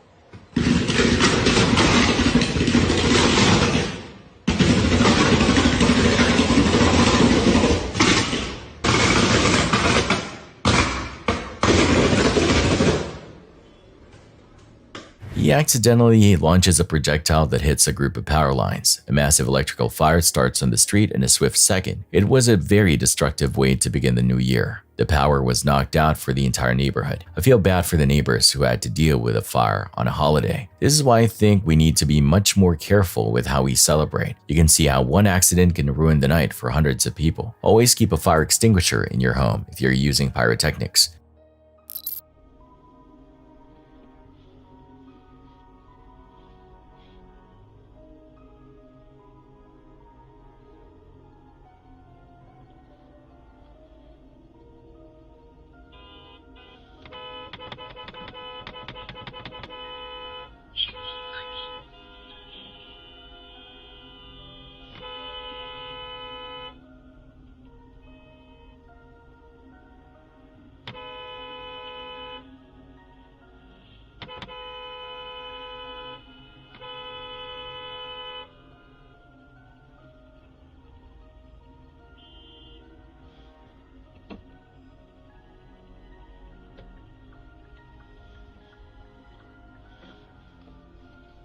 During a curve in Guang, China, the driver of this vehicle carrier failed to notice that the car next to him had its tail hooked. He only braked after being repeatedly warned by onlookers because he was unable to feel the force. No one was hurt despite the devastation.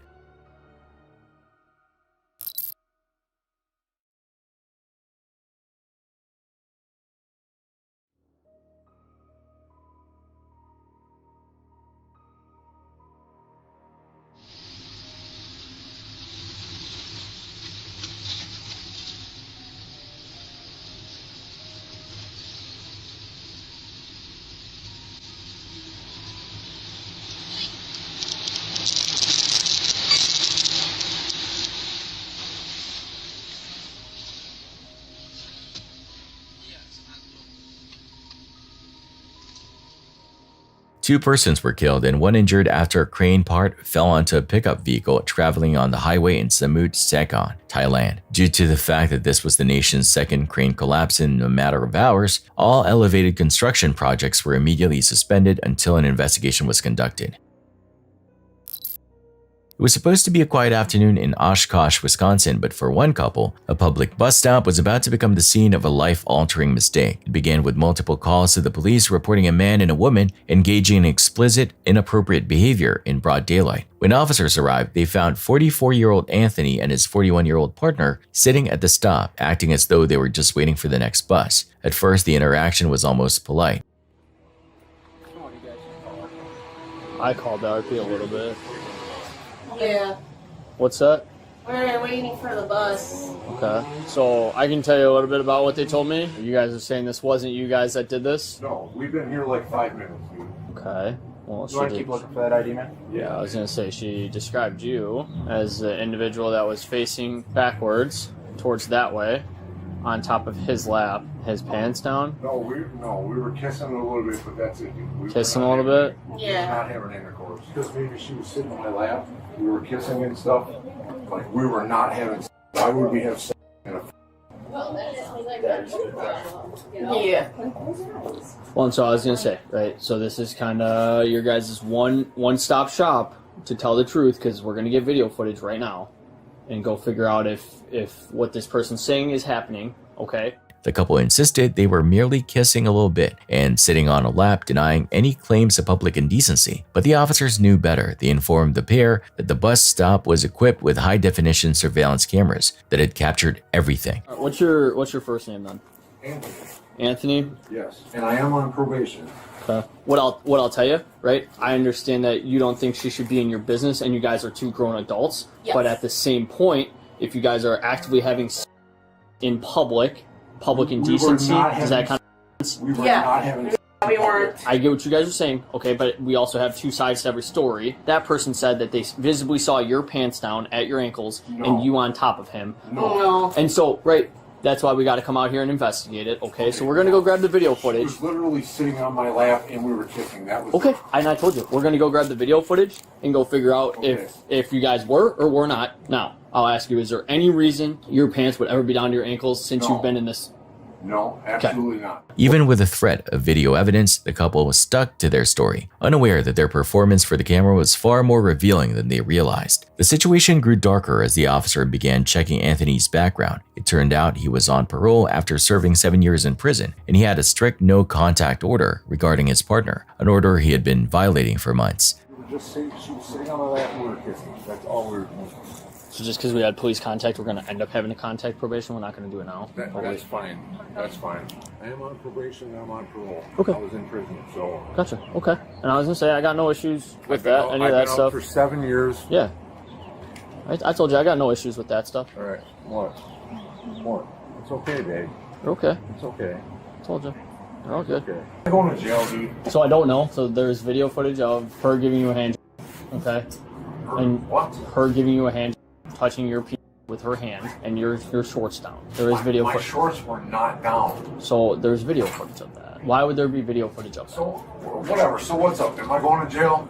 I don't know. We have to contact probation. If I'm going to jail, take me to jail. Okay. Well, there's no need to get upset with Don't. me. Right now, you're getting upset over us trying to figure out what's going on. We have to contact probation and notify them. My PO is going to put a hold on me. Is she? Well, because of this bullshit, she is. Well, if that's the case, then that's the case. We don't make those decisions. We're not your I probation. really agent, don't right? want her to put no contact on him. The realization that he was heading back to jail hit Anthony like a physical blow. He began to spiral, pleading with the officers not to contact his probation agent, his voice cracking with a mixture of desperation and fear. So the other officer's calling your agent. Because the video that I watched shows something very different than what you guys described happening. Pants around your ankles and her not facing you and kissing you. I mean, maybe you were. It jumped in the time, but She was sitting on my lap. My pants were not around my ankles. She was just sitting on my lap kissing me. she wasn't kissing you. What I saw. So what's up? Someone Am I going driving to jail? Not right now. Not unless probation puts a hold on you. Sit, please. No, I'm going to jail. I said if probation puts a hold on you. Otherwise, we're gonna do a referral charge. I know I'm going to jail. You don't know that. I do know that. I'd say that's up to probation at this point. I'm still very confused on the whole no contact ordeal, though. That was last year. Her sister contacted my old PO and put a note and asked if there could be a no contact. Okay, so she asked. But I have a new PO. She lifted the no contact. I'm not gonna sugarcoat it, right? Probation's placing that hold. So I gotta go to jail. Yeah. Can I smoke one last cigarette? Yeah, I want to smoke one. Can I? Can you please talk to your probation officer not to put no contact? Okay. I'll let you smoke one more. We gotta get you in cuffs, though. Once his probation officer placed a hold on him, Anthony's mask of cooperation completely shattered. He was taken to a local hospital after claiming he needed medical attention, but when doctors cleared him, his behavior turned truly monstrous. You're putting over my head. I'm not gonna spit on anybody. Just like that? Stop, motherfucker. You. You. All right, Anthony, we're gonna stop You. right now, okay? You bitch, motherfucker. Stop this dick, man. Stop this dick, man. You That's gonna go on. I can't breathe. Alright, we're gonna sit you up then, if you can't breathe. Sit up. There you go. Ah! Ow! The handcuffs. They are not. You can't pull me up like that. As officers attempted to move him from the hospital to the jail, Anthony exploded into a fit of rage. He began screaming threats, vowing to kill officers the moment he got to prison, and even began spitting on the deputies. It was no longer about a bus stop citation. It was a total breakdown of a man who knew he had just thrown away his freedom for a few moments of reckless public behavior. You pulled on my face. You! How you gonna deal with me when I get to jail? You can't keep me away from everybody. Ow! Ow, you mother... You got it? No! You're gonna break my arm. Then stop acting like Ow, this. you're gonna break my arm. Then Ow. cooperate. The handcuffs don't go that way. Ow! Then cooperate. I'm cooperating. Ow. Okay, you stop acting like this and it'll be a lot easier for you. Is cutting my circulation off. Then calm down and he'll adjust it. The left handcuff. Ow! It's cutting off my circulation. I see that. Dealing with the right one I see that. Once you act appropriately, I can loosen it. Here, I adjusted it for the time being. It's bleeding. I see that. I just want to go home. Ow! The left handcuff. Ow! The left handcuff is bleeding. Okay, I'm gonna adjust it if you stay calm. I'm not. I don't think it. Where? It is a little bit. Teeny, tiny. Yeah. Barely anything, Anthony. So if we can stay calm, maybe we can loosen that up a little tiny bit more, huh? Are we gonna do that? No. When I get to the joint, I'm gonna. Well, I can't. Necklace and scissors. Bet you wouldn't be doing this to me if it was just me and you. Huh? Yeah, you got it? What's the You issue? got it, bro. You got it, brother. You got it, bro. Yeah, you got it, bro. Yeah. In the end, the woman was released with a misdemeanor charge, but Anthony's afternoon of indecency resulted in a much harsher reality. He was charged with felony discharging bodily fluids at an officer, battery, and multiple counts of threatening law enforcement. He was eventually sentenced to 12 months back in state prison. It serves as a grim, almost pathetic reminder of how a single decision to ignore the rules of public decency can lead right back to the cell you fought so hard to leave. A crowded public space. In this video, you can see two different men in a dangerous situation.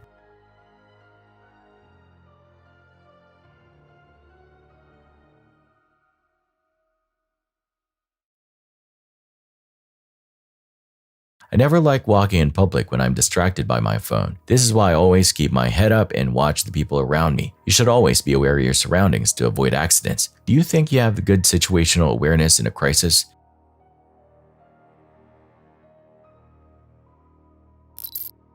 Railway operations depend on strict timing and massive momentum. These trains are heavy machines that cannot stop for anything. On August 25th, this harsh truth met a moment of human error in Downers Grove, Illinois. Mary Tosh Tilla was a 47-year-old mother of three. She was walking with her lawyer near the Main Street station that afternoon. The two were talking about the heavy emotional stress of her divorce. This personal struggle was clearly enough to make her lose focus on the world around her. Witnesses said she appeared lost in thought. She was looking at papers in her hands as she walked toward the open tracks.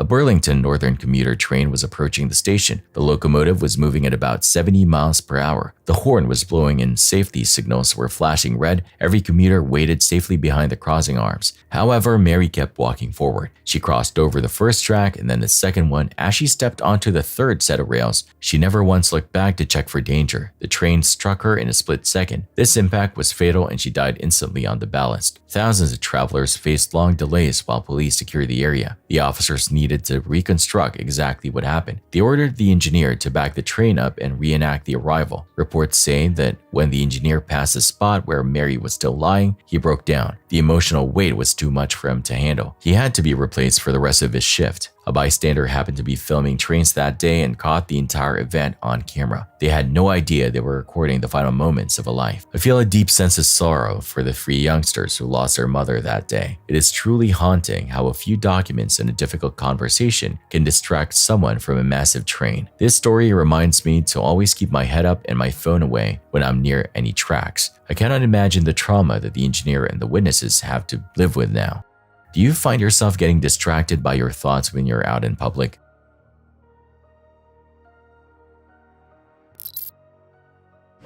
Oh, hell no.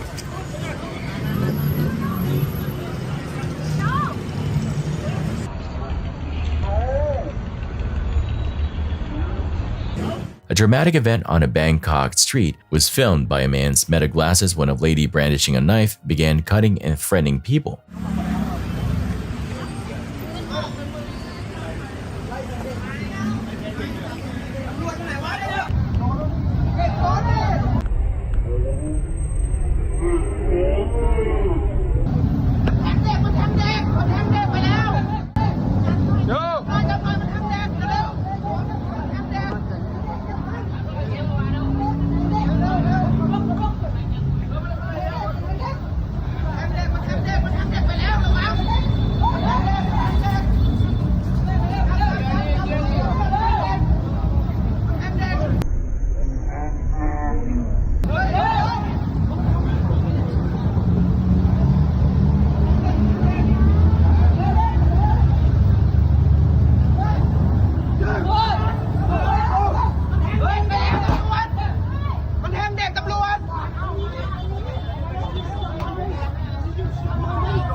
Following the outburst, the woman is seen leaping into a taxi where she is blocked by a sizable throng until the cops step in. Officers think she is the same person who committed a knife attack in December 2025.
Nice.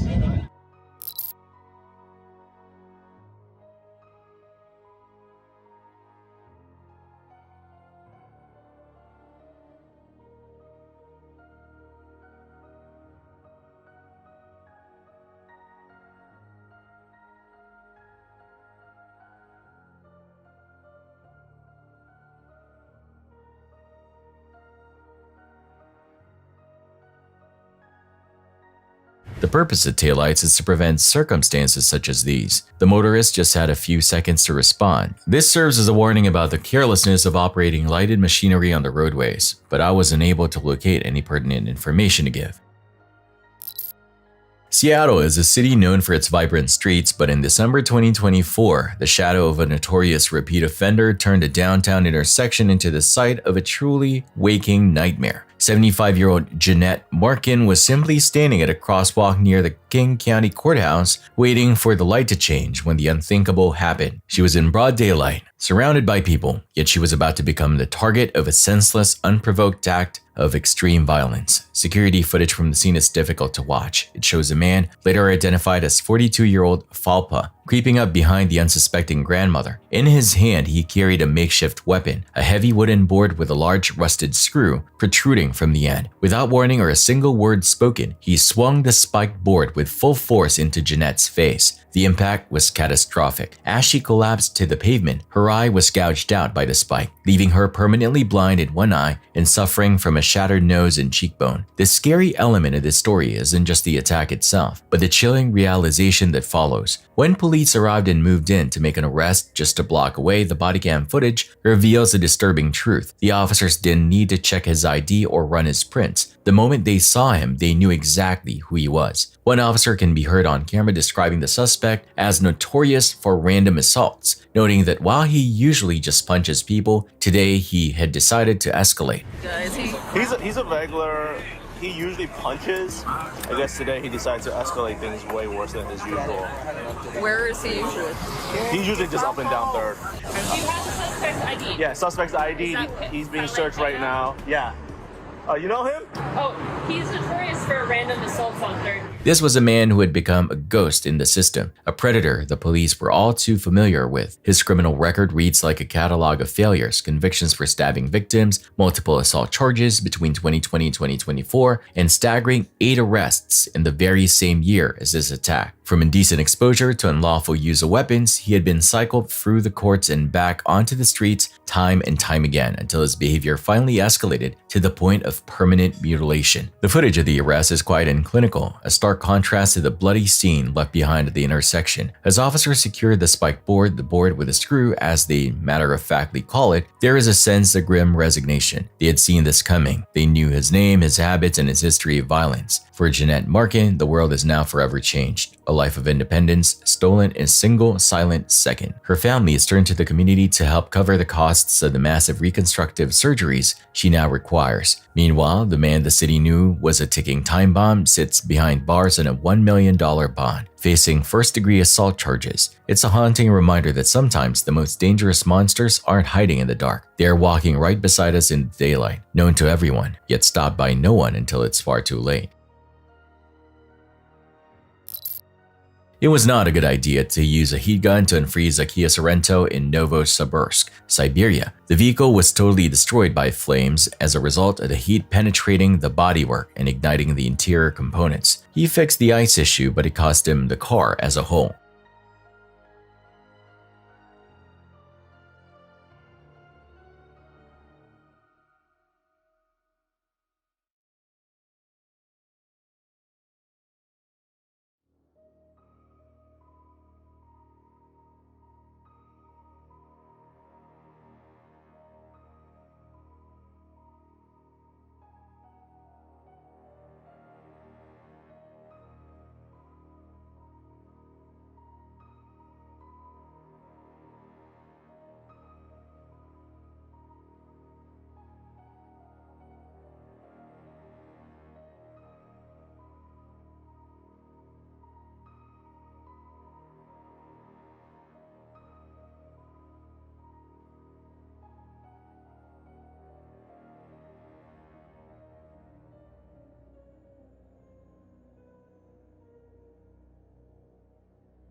On Friday, January 9th, 2026, Edmond police officers made contact with 55-year-old Azita Afapour near the intersection of Santa Fe Avenue and Edmond Road after noticing her soliciting in the area. What began as a routine interaction quickly escalated. According to investigators, Afapour became aggressive and suddenly lashed out at one of the officers, using a fingernail file as a weapon. Faced with the unexpected attack, officers deployed a taser in order to subdue her and regain control of the situation. Okay, ma'am, just to let you know. So he is going to issue a citation today, okay? He's going to issue a citation for solicitation. Well, I'm going to let him explain that to you, okay? Police already told I can stay here. They told you today? Okay. No, it was around Christmas they told me. Okay, all right. I'll let him explain that to you. He'll be back in just a second. I don't want to talk to him. Okay, well, he's going to be the one issuing it to you. Do you want to make a movie? Make a movie? Yeah, because if you're his supervisor... I'm not trying to make a movie and I'm not trying to give you a hard time. I'm just explaining to you what he... Back up!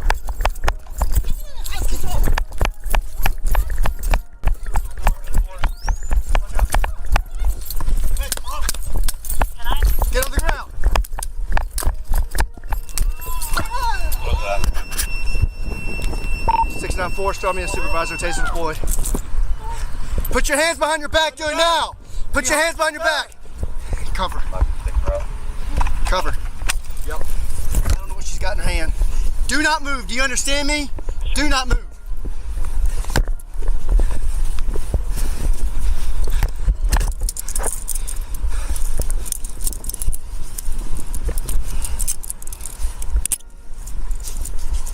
There's so much comments on, I can't get. Hold what you got. That's what she had in her hand. 696 on the start fire. She's bleeding from the face. She's on that phone now. Okay. Hey, roll over. Okay. Stay where you're at. What are you trying to do? I'm injected. If anybody can hear me, they injected me. Make sure she's got nothing else on her. If anyone can hear me, they are injected.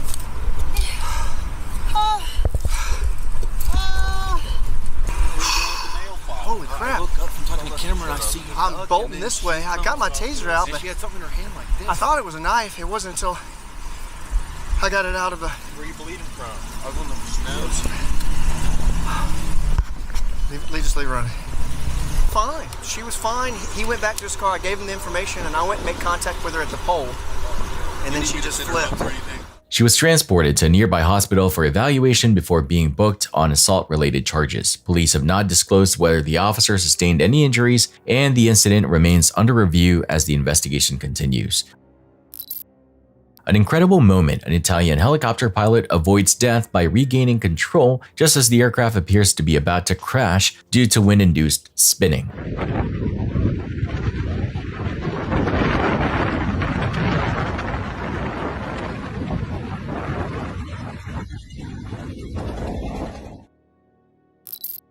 Saudi Arabia doesn't have a great driving reputation, and this clip doesn't help.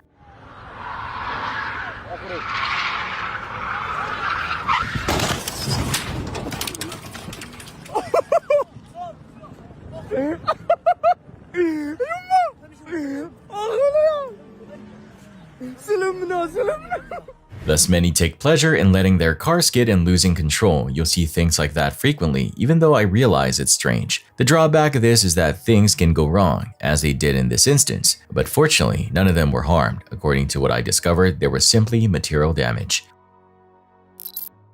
On July 17, 2024, the creator of the Explore with Bear channel headed into remote desert mountain. They planned for a routine nighttime hike with only handheld flashlights. The sun had vanished behind the horizon, leaving the landscape silent and barren. There was no city glow or traffic to be found in any direction. What they expected to be a simple walk soon turned into a terrifying experience. Their journey transformed with quick speed as they moved deeper into the rocks. The beams of their flashlights eventually swept across something very strange. Initially, it looked like a standard pit or a hole in the earth. As they slowed down to look closer, the unsettling truth became obvious. This hole was not alone. Many holes were scattered across the ground with irregular shapes and depths. These were not natural marks from erosion. The edge looked deliberate, as if something had dug them with a specific purpose.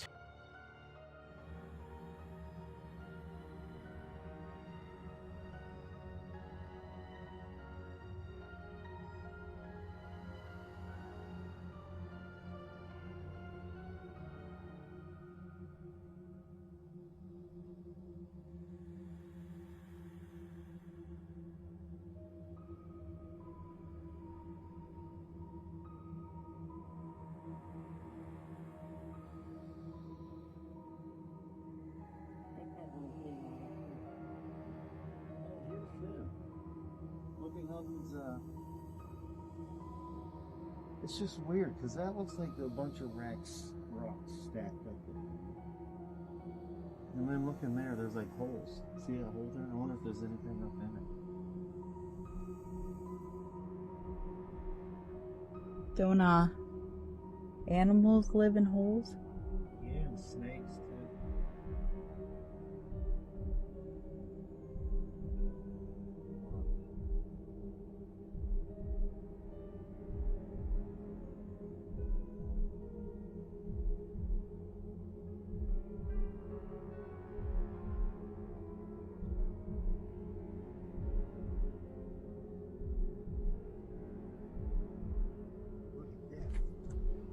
As they scanned the ground, more dark openings appeared in the light. They looked empty and silent. The husband felt curious and stepped toward one of the pits. He leaned forward to see how deep the darkness went. His wife immediately felt a deep sense of unease. The atmosphere on the mountain had shifted. Her instincts told her to stop him from going any further. She begged him to stay away from the edge. The silence of the mountain felt heavy. It was listening to them. Oh, look at this hole. Nothing going on. I'm going to be chucking rocks. Oh my gosh. Look at this hole. This is weird. It's like people's been here digging. These are like dug holes. Any snakies? Look at this hole.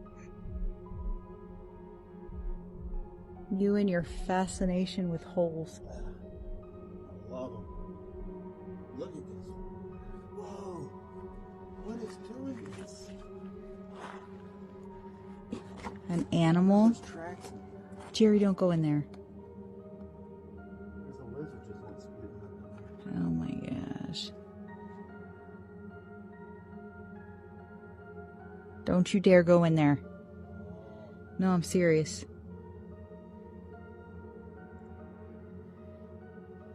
This could be a good snake spot. There's like a bunch of, there's a lot of little holes like going in the ground.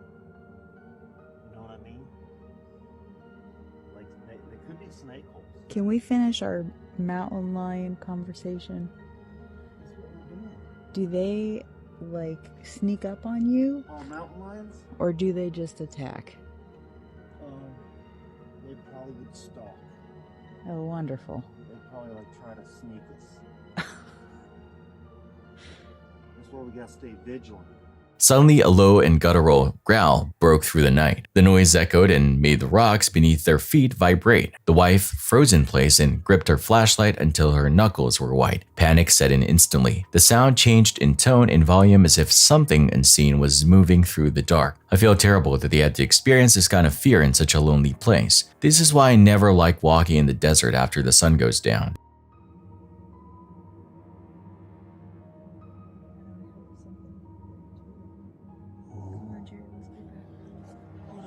I just want to see what's all up here.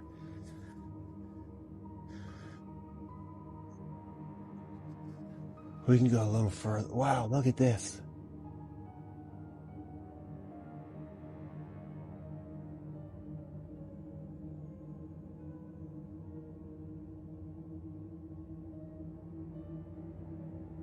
Oh, what? There's something over there? Why ain't my light turning on no more? Where? Is it? Whoa! Son of a gun. Is it big? Oh man. Which way? Well, I was trying to get that live going, but we got really crappy reception. All right, let's go. Where'd you hear it from? Over here? I didn't hear it. I saw it. I saw it move. You saw it move? Yeah. Over here? Yeah. Well, let me go first then. Gosh, what if it's around? Oh, look. Where'd you see it? The couple realized they were no longer alone and began to move down the hill. Their movements were quick but cautious. Every shadow seemed to stretch too far in the flashlight beams. They felt like they were being followed by something relentless. For a moment, the growls stopped and the air felt still again, but the relief did not last long. As they kept moving, the noises returned with a different sound. There were no more growls. Instead, strange clicks and whispers filled the desert air. These sounds felt like they were creeping just beyond the reach of the light. Something was pacing them and staying hidden in the shadows.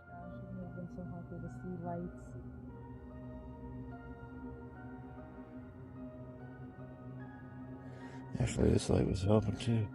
Yeah. Got all the lights on. Whoa, whoa, whoa, whoa, whoa, whoa, whoa. Whoa, I just heard a big, like, snarly. Did you hear that? It was a snarl. It was like a big, like a, yeah, like, something like if you're about to hack up a loogie or something. Sound like somebody about to hack a lug. What would make that noise? Did they climb up that? Could they climb? Oh, heck yeah. Everything could be right here where we're at.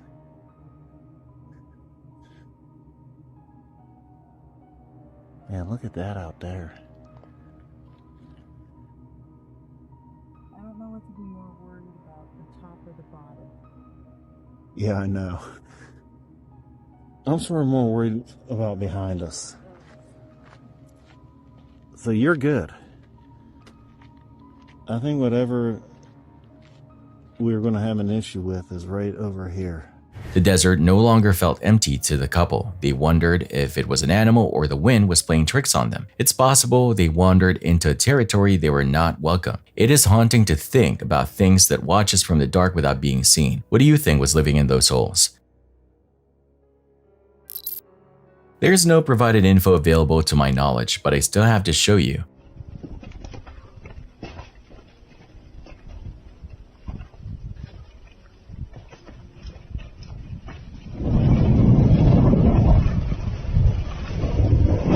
Calling this landslide massive would be selling it short.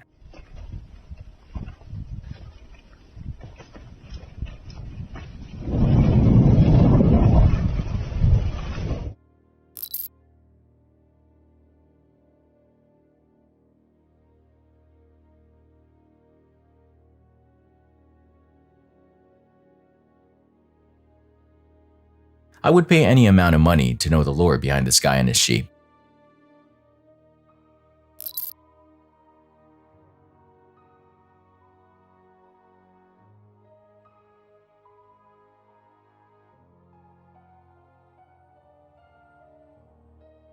This incident shows that in any warehousing or storage business, dangerous unsecured storage coupled with concurrent activity directly beneath unstable loads is a surefire recipe for cascading harm risk.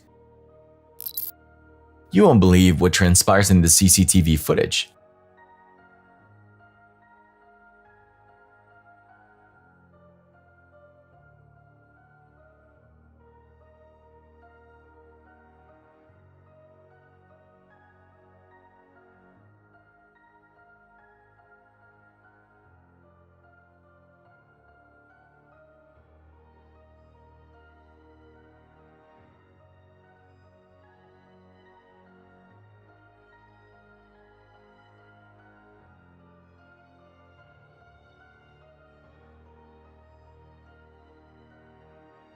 This man turned on the jets when this buffalo was chasing him down, and I don't blame him.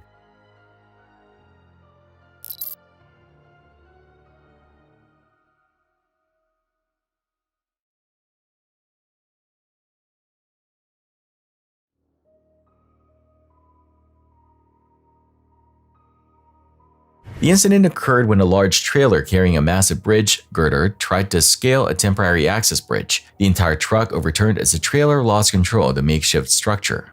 Thankfully, no one is hurt. This Russian dashcam footage was uploaded over a decade ago but will remain shocking till the end of time. Watch and see why.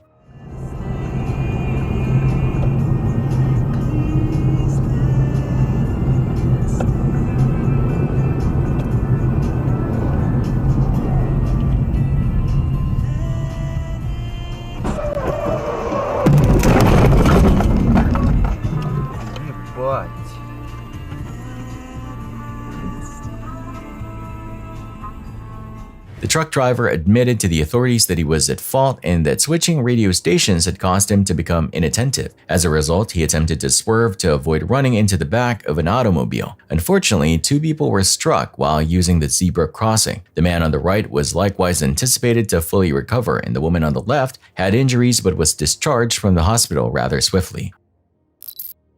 On October 2, 2025, just before 6 p.m., detectives with the Indianapolis Metropolitan Police Department's North District Violence Reduction Team and Violent Crimes Task Force moved into the 900 block of North Grand Avenue to serve multiple felony warrants. Investigators believe 36-year-old Cartonio McBride was hiding inside a detached garage. They had been briefed that McBride was wanted on serious charges, including unlawful possession of a firearm by a violent felon, unlawful possession of a firearm by a domestic batterer, theft, robbery, and driving while suspended. After surrounding the structure, detectives called McBride out. He stepped from the garage with his hands raised and initially appeared to comply. As he approached, he suddenly stopped. Detectives continued issuing commands and explained why he was being detained. When told to turn around, McBride refused, saying he was not doing none of that. He then turned and began reaching toward his body.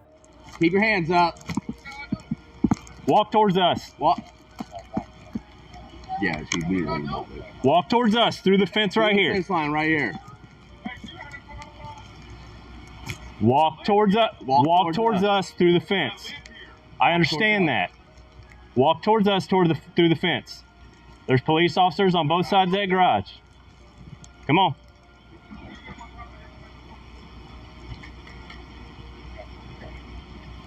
Keep your hands up. Adam 240 is at your mixed fries, subject to You want to go less lethal? Put your hands since up. You got taser. We're giving you lawful command. Good. We're on ED1. Keep your hands Go up. ahead, Alyssa. Hands up. Alyssa has less lethal. Keep your hands up now. We got command. We got command. I'll go Walk hands to me. when she gets it. Walk to me. Keep walking. Listen to our command. You're about to get tased, man. What is going on? Walk to us now. That's what I'm doing. Right. Keep walking. Walk to the sound of my voice now, man. Come here. You keep Walk on to messing me. around. I don't know what Keep to do. walking. What do you want me to do, man? Jones, hold on. Shit. Walk towards me. No, what is going on, man? Walk towards What's me. going You're on? going to go in handcuffs. Walk towards Why? me. What did I do? Cartonio, you have warrants, okay? That's what this is about. Turn around. Man, I'm not doing nothing. Hey, mother, you're about to get tased. Detective Hunter deployed her less lethal taser. Almost immediately, Detective Jones fired his service weapon. McBride ran a short distance before collapsing. Even on the ground, he continued to roll away from officers and reached with his hands. Detectives Vert and Hunter then discharged their firearms. Additional officers arrived with a ballistic shield, closed in, and took McBride into custody. Hey, mother, you're about to get tased. Tase him. Get down there! Down there! Keep your hands where I can see them or you're going to get shot. I will not give you another warning. You pull them.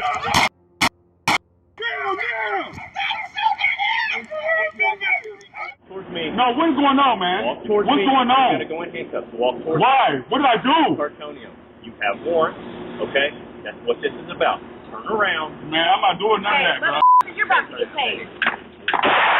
Down there! Down there! Keep your hands where I can see them or you're going to get shot. I will not give you another warning. You pull them down.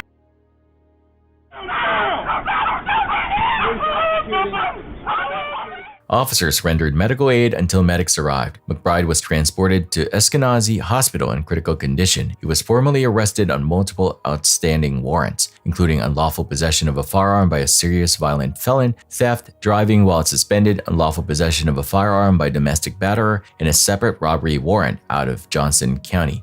Despite the intense confrontation and the belief that McBride was armed, no weapon or firearm was found in his vicinity. No officers or uninvolved community members were physically injured during the incident. On the event of November 4, 2024, a two-story house in Santee, Vietnam collapsed as a result of a nearby house excavating the foundation.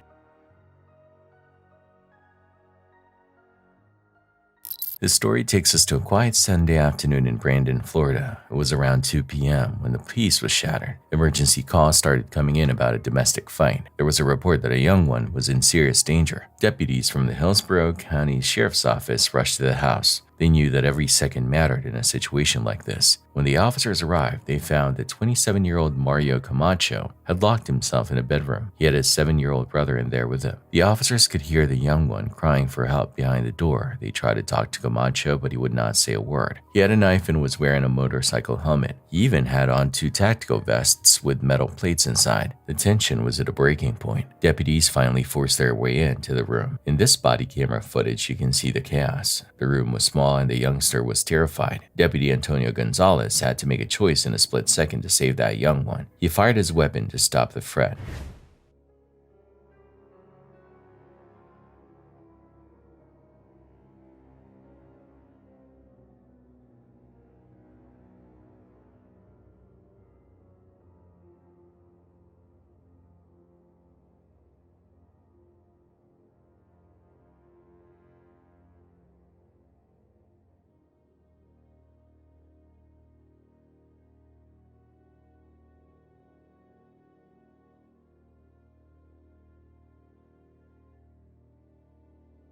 Camacho was taken to a hospital but did not survive. Luckily, the youngster was rescued without any physical injuries. Investigators later found out that Camacho struggled with mental illness. I cannot imagine what that poor youngster went through in that room. It is a tragic example of how fast a family situation can turn deadly.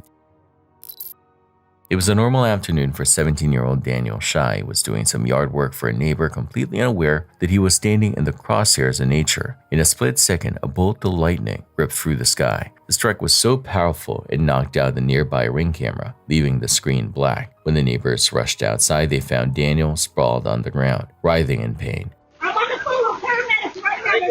The bolt hit him with such force it burned a hole straight through his shirt. Daniel spent 3 days in the hospital. He survived, but he was left with moderate burns and a chest that felt like it had been crushed. The shirt that I was wearing, you can see that it burned a hole straight through it. I'm just very sore, my chest hurts, I have some moderate burns, but I'm just thankful to still be alive. Experts say Daniel was in a double death trap. He was standing near trees and he was holding a 4-foot-long metal weed whacker. Both act as perfect lightning rods. Each year, 40 million lightning strikes hit the United States. So far this year, 6 people haven't been as lucky as Daniel. Just weeks prior to that, another teen in Utah was left unconscious in the mud after a strike during a hike.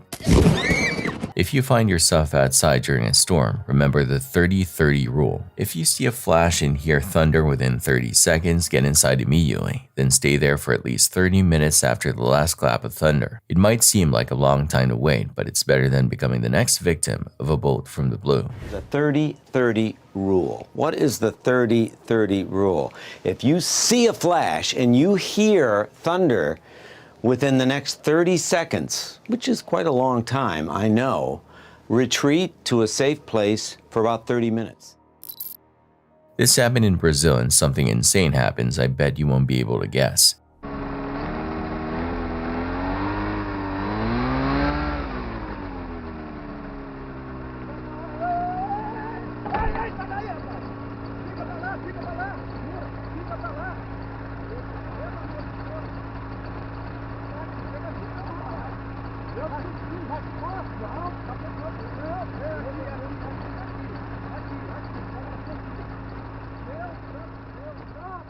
If you guessed that man wearing a cap was about to walk directly into a spinning airplane propeller, you would be right. This footage is not gory, which is the only reason I can show it here. This man survived, but he came closer to the end than most people ever will. I'm being serious when I say these types of videos are very risky to watch because the outcome is usually much worse. In the clip, you can clearly see the man's cap fly right off his head. This means there were only mere inches between his skull and the moving blades. It is truly frightening how fast this moment almost turned into a fatal mistake. Thankfully, the man was completely unscathed, which you can see at the very end of the video. I feel a huge sense of relief that he is okay, but I never like seeing people take such unnecessary risks. Please do not ever attempt something this dangerous around aircraft. Stay tuned because our next story hits much closer to home. In the small town of Pleszew, Poland, a group of youngsters was out for a walk on a summer evening. The group included friends between 13 and 16 years old. They were just looking for something to do after the rain stopped. Their laughter filled the quiet path until they saw a high-voltage pole. One of them joked about climbing it, and soon a few were halfway up the metal structure. They thought it was just a game or a test of bravery. They did not realize how close they were getting to thousands of volts of electricity. dalej. To idź, kurwa, ty.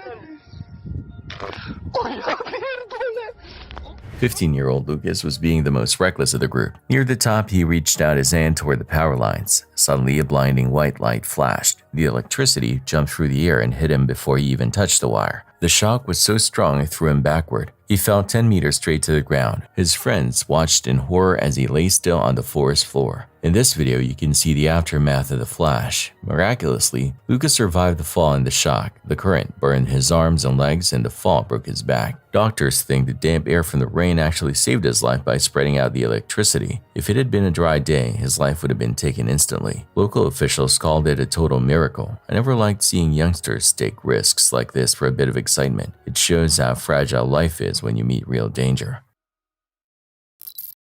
On April 30th, 2022, a camera captured a shocking moment during the annual mountain hill climb in Austria. This race takes place between the towns of Landshaggen and St. Martin. The course is about 2.2 miles long and is known for being extremely dangerous. In this video, you can see a rider lose control at high speeds while navigating the steep terrain. The bike flips violently, sending the rider cartwheeling through the air in a terrifying display of physics.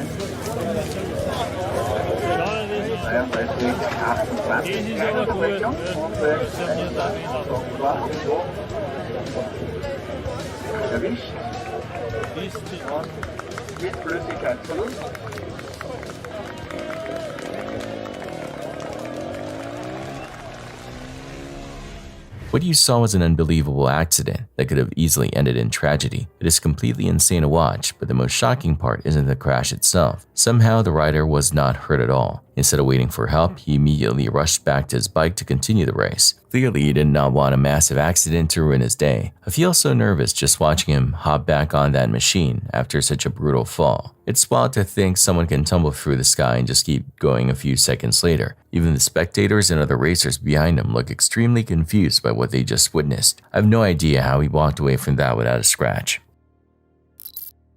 It was 1:20 a.m. when a woman named Lily started recording on her phone. She was home alone and heard a strange sound at her front door. It was a slow turn of the handle and the rattle of metal. At first, she hoped it was just the wind or a neighbor making a mistake, but the sound was steady and deliberate. Someone was clearly trying to get in her apartment.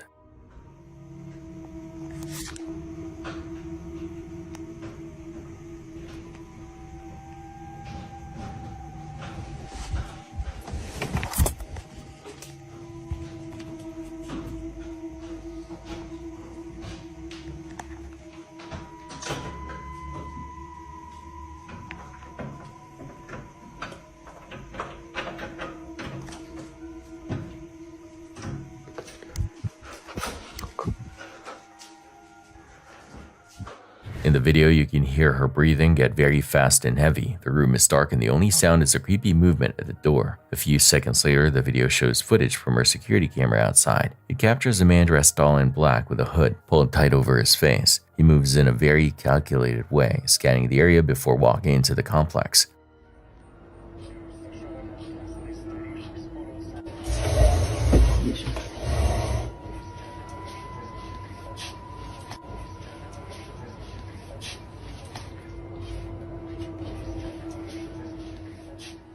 Lily posted this on TikTok and said she would give updates, but she never did. The story just stopped right there. Millions of people were left wondering what happened next. Did the man get in? Did she call the police? No one has the answers. I would be absolutely terrified if I heard my door handle turning in the middle of the night. The comment section is full of theories, but no one knows the truth. It's the kind of mystery that stays with you because you don't know how it ended. Maybe it was just a confused stranger, or maybe it was something much darker. Every day, millions of people drive on highways and trust that everyone will follow the rules. We rely on those thin white lines to keep us safe, but it only takes one mistake for everything to fall apart. In this clip, a man is standing at the edge of a busy road. He is filming the traffic and waiting for a gap so he can cross.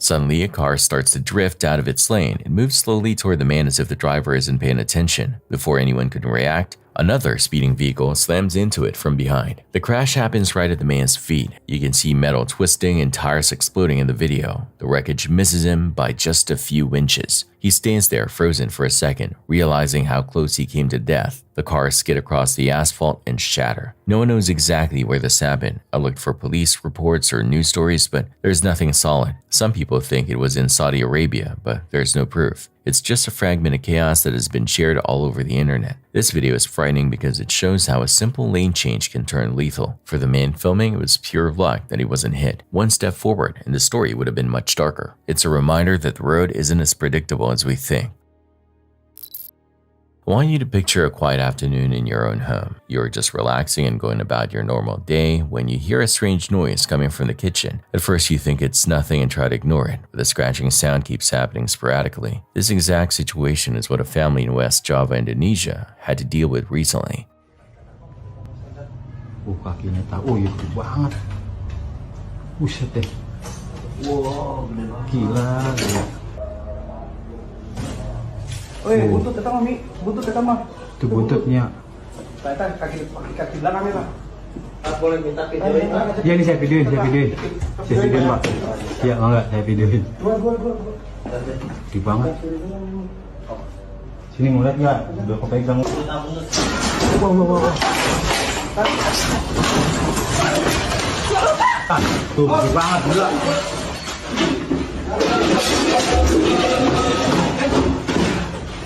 Mas, Pak, kaki Pak. Wah, gede banget. Gila. Udah lama ini kok pelihara berarti ini. Ya Allah. Alhamdulillah. Untung belum mampus sendiri ya Allah. Alhamdulillah. Tuh, liatin tuh. Gede banget tuh.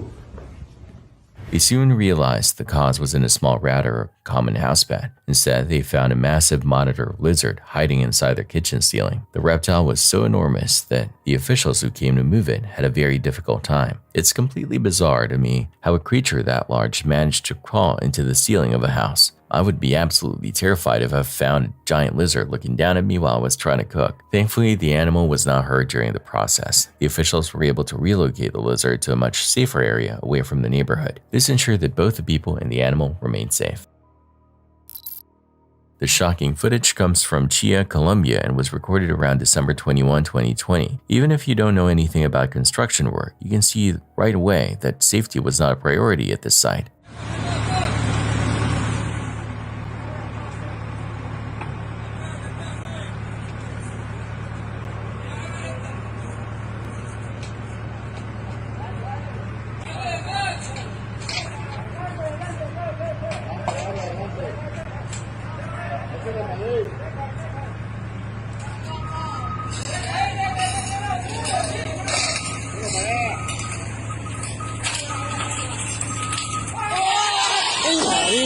Marica.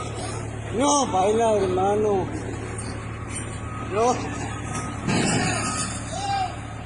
In this video, you can see a group of laborers working deep inside a narrow trench. They appear to be trying to fix or install large pipes, but the walls of the pit have no support structures or shoring to keep the dirt in place. The lack of safety precautions turned into a total nightmare when the earth suddenly gave way. The opening they created collapsed in a split second, completely burying a worker under a massive pile of heavy soil. His colleagues rushed to the edge and started digging frantically with their bare hands to find him. It's a desperate and heartbreaking scene to watch as they try to save their friend from the crushing weight of the earth. I feel terrible for this man and the people who had to witness such a sudden tragedy. According to the limited reports from the area, the worker unfortunately passed away before they could pull him out. This is why I always worry when I see people working in dangerous spots without the right gear. It only takes 1 second for a routine job to turn into a fatal disaster.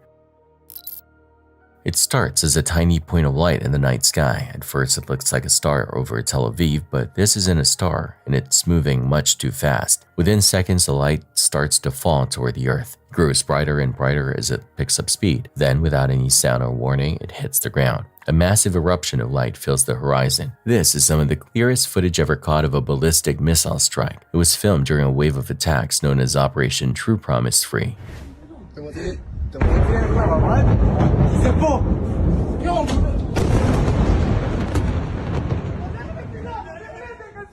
Experts say these warheads can travel at speeds up to Mach 12. That is about 9,000 miles per hour. That is faster than a bullet and much faster than the speed of sound. In this video, you can see the missile penetrate the defenses. Even with advanced shields like the Iron Dome, some missiles still get through. It is a sobering look at what modern warfare looks like for people on the ground. The human brain can barely understand things moving that fast. By the time you see the light, it's already over. I feel for the people living in these cities who have to watch the sky with fear every night. It is easy to forget that behind these flashes of light are real homes and families. The technology is amazing, but the results are terrifying. We can only hope these videos serve as a warning for the future.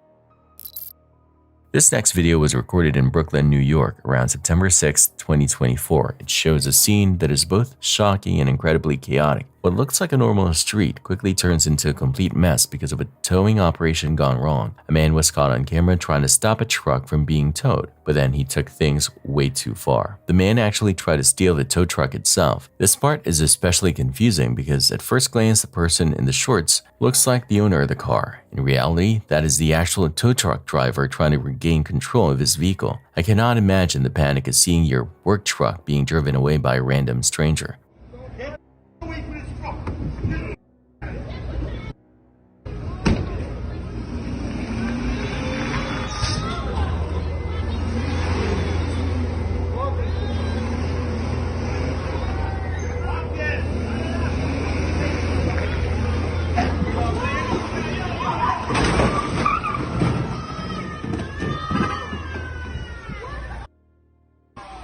No!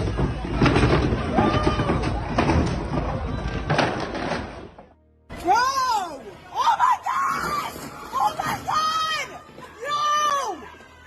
What?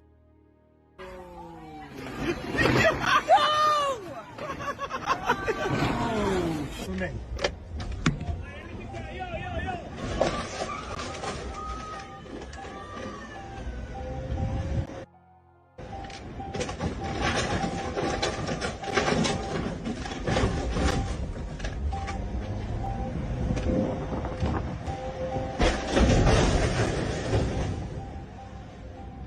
Reports now show that 2 people suffered minor injuries during this wild incident. It also appears that the police have since detained the man who tried to take the truck. This whole situation is just insane and shows how fast a disagreement can spiral out of control. Keep watching because our next pick involves a massive explosion. This dashcam footage was captured in Kawaguchi, a city in the Japanese prefecture of Saitama, on July 18, 2024. It has been a while since I featured a film from Japan, and this clip is a very intense way to bring them back to the channel. As the car drives down a normal city street at night, a massive explosion suddenly rips through an apartment building on the left. The blast is so powerful that it lights up the entire sky for a moment. Emergency calls reported the explosion around 8:30 p.m. in the Namiki district. The fire department confirmed that at least 3 people were injured, including a 44-year-old man who had to be rushed to the hospital.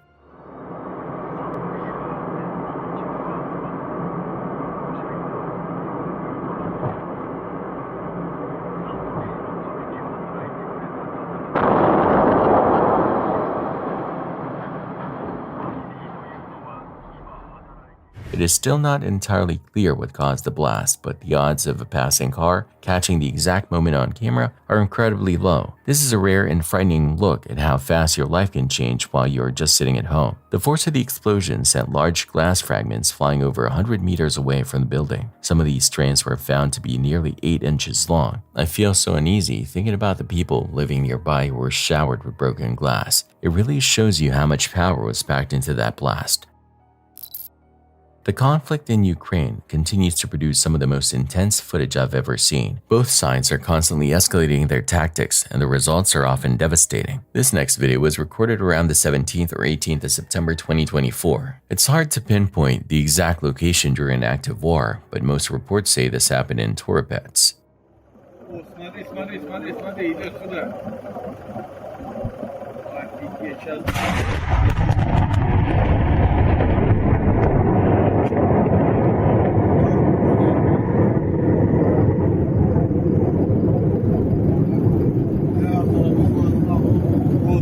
Эту волну.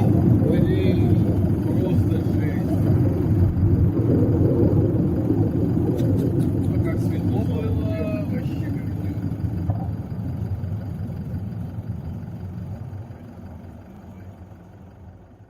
What you're seeing is one of the largest explosions on the entire conflict so far. You can actually see the massive shockwave ripple through the air, which is just wild to witness on camera. It's believed that a drone hit a major ammunition depot in the area. This would explain why the secondary blast was so incredibly large and bright. This video has a very disturbing undertone because of the sheer power on display. I feel terrible for anyone who has to live near a blast zone like that. The scale of the destruction is something that is hard to wrap your head around. This is why I always feel lucky to live in a peaceful area.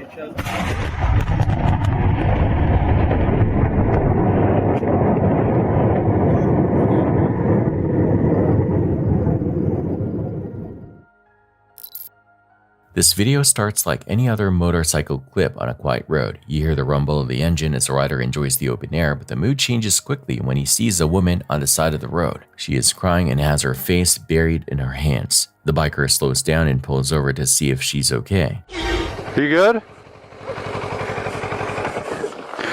What's going on? I'm really afraid of my boyfriend. He's kicking things and threatening to burn my back. Do you want me to take you somewhere? Alright. Is he driving? Where's the car? Alright, come on.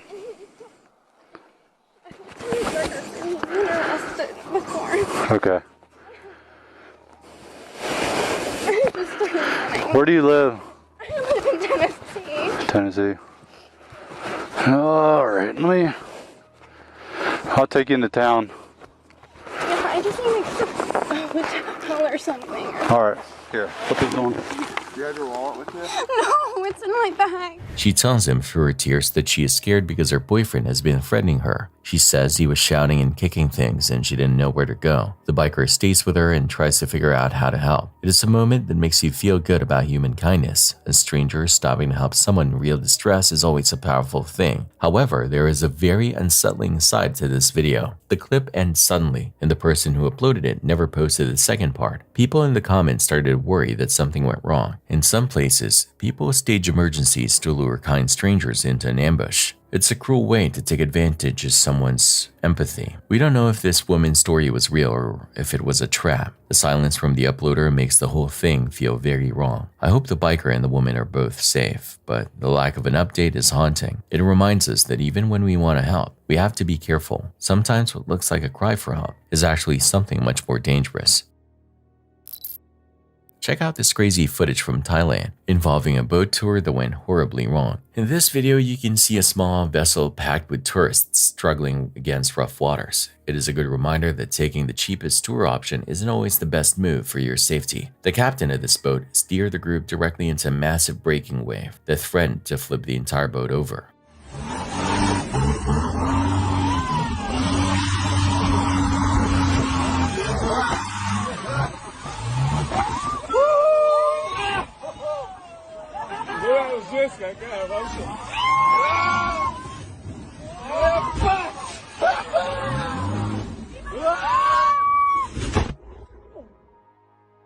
The most terrifying part of this clip is that almost nobody on the boat is wearing a life jacket. If that wave had capsized the vessel, all those people would have been dumped into the churning ocean without any way to float. I can't imagine the panic of being trapped on a small boat while a wall of water crashes down on top of you. It is a situation that could have easily turned into a mass tragedy in seconds. I'm relieved to say that everyone on board survived without any reported injuries. I checked the Thai news and didn't find any reports of a tragedy, so it seems they got very lucky this time. I feel so stressed just watching them navigate those waves without any safety gear. This is exactly why I always double check the equipment before I get on any boat.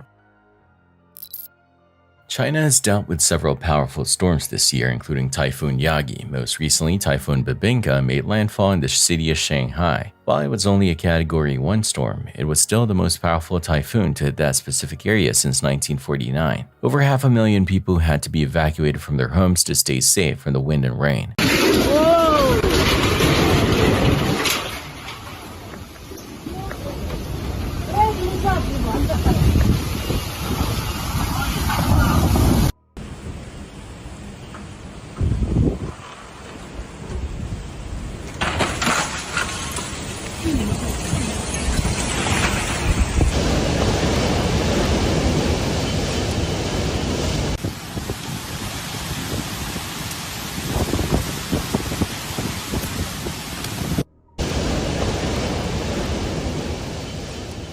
In this video, captured in the city of Suzhou, you can see how dangerous the wind can be. A person riding a scooter is traveling down the street when a massive piece of a roof is suddenly blown away. The heavy debris flies through the air and almost hits the rider directly. It is a terrifying reminder how quickly the weather can turn deadly. I get a pit in my stomach seeing how close that person came to being crushed. This is why I always tell people to stay inside during major storms like this. Even if a typhoon seems weak on paper, the flying debris can be fatal. It is a miracle that more people weren't hurt in that specific moment.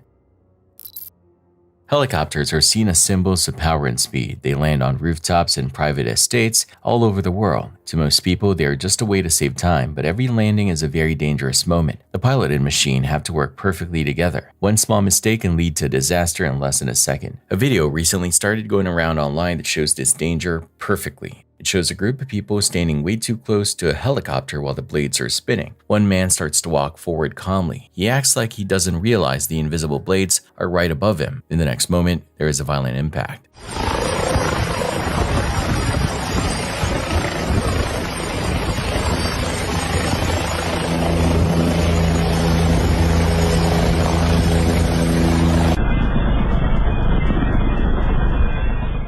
The man collapses instantly as screams fill the air. The video cuts off before you can see what happens next. I searched for news or accident files to find out who this man was. Some say it happened in 2020, while others think it was much longer ago. There are rumors that the man was a wealthy businessman who owned the helicopter. Expert pilots say these blades spin at 400 revolutions per minute. The tips move faster than the speed of sound, making them almost impossible to see. A single misjudged step is all it takes for your life to be taken. This clip is a haunting reminder that control is often just an illusion. It is a tragic story that we may never have all the answers to.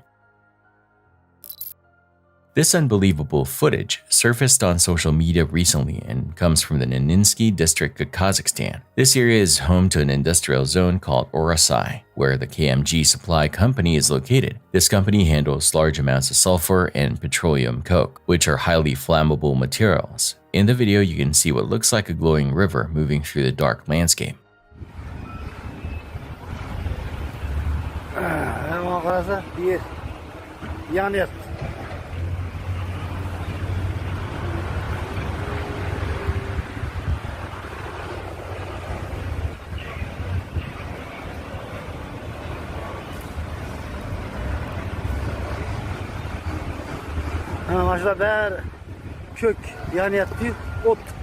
You might think you're looking at a river of water at first, but that is actually a river of fire. This is burning molten sulfur flowing across the ground, and it creates a scene that looks like something out of a movie about the end of the world. Other materials in the area caught fire as well, creating a massive blaze that was extremely difficult for crews to control. It's a surreal and haunting sight to see liquid fire moving through the dirt. The fire broke out on July 27, 2024, and required a massive response from emergency services. Over 300 people, 100 vehicles, and even a specialized firefighting train had to be brought in to extinguish the flames. I feel a huge sense of relief that there were no casualties reported despite how dangerous this situation was. It took a long time to get the facts, but the scale of this operation was truly massive.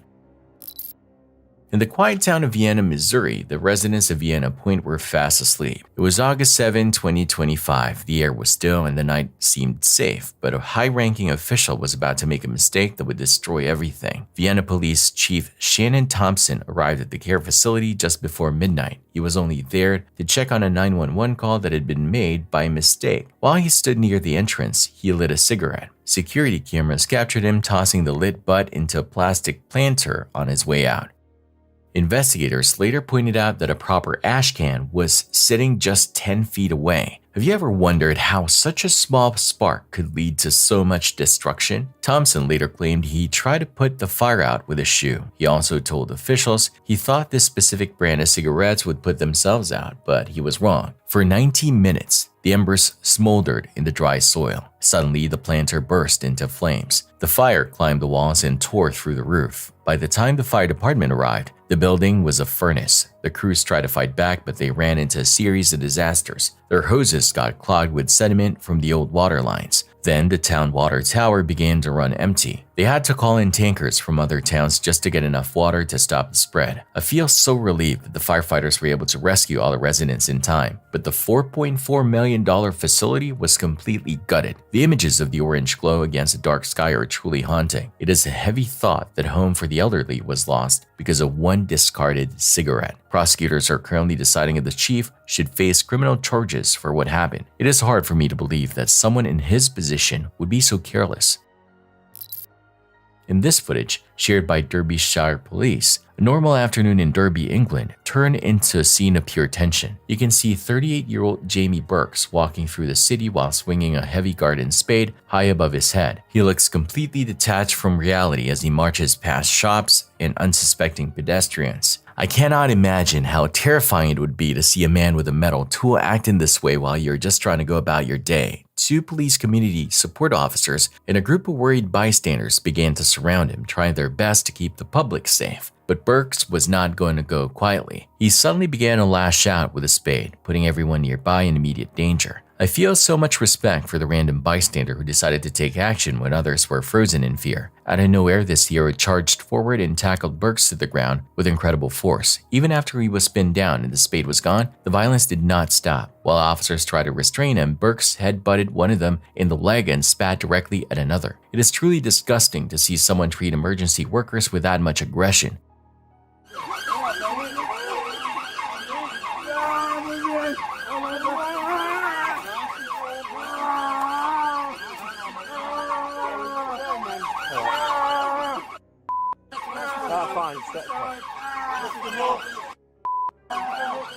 Yeah.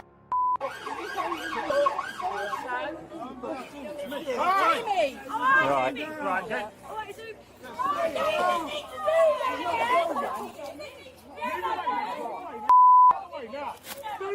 Guess what?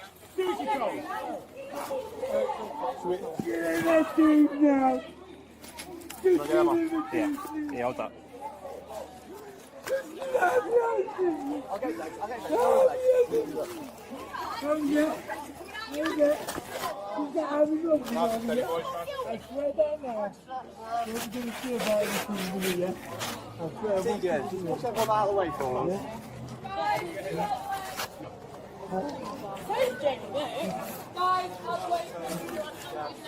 Burks was eventually charged with 5 counts of assault and was sentenced to 27 weeks in prison. This is exactly why I always try to stay aware of my surroundings when I'm walking through a city alone.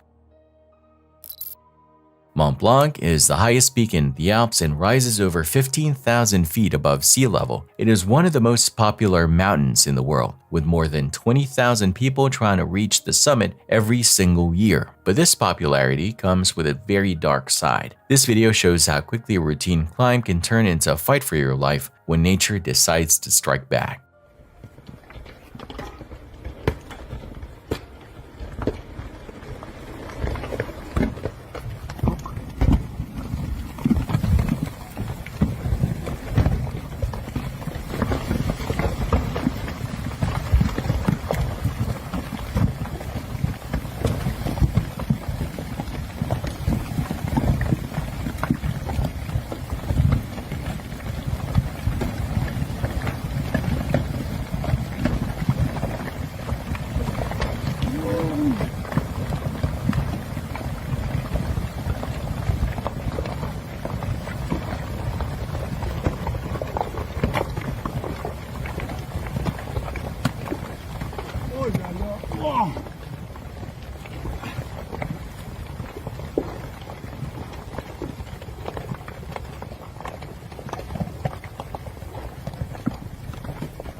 While a group of climbers was moving along a narrow path, a massive rockfall suddenly occurred right in front of them. Huge boulders stumbled down the mountainside, kicking up clouds of dust and debris. In this video, you can see a safety line attached to the rock, which proves this is a path that people use all the time. It is probably the only way across that section of the mountain. What makes this clip so scary is knowing what would happen if those people had been just a few feet further along the trail. Over 1,400 people have died on Mont Blanc, and another 100 pass away every year. That is a shocking number when you realize that Mount Everest has only claimed about 330 lives in total. I feel so much respect and fear for people who take on these heights.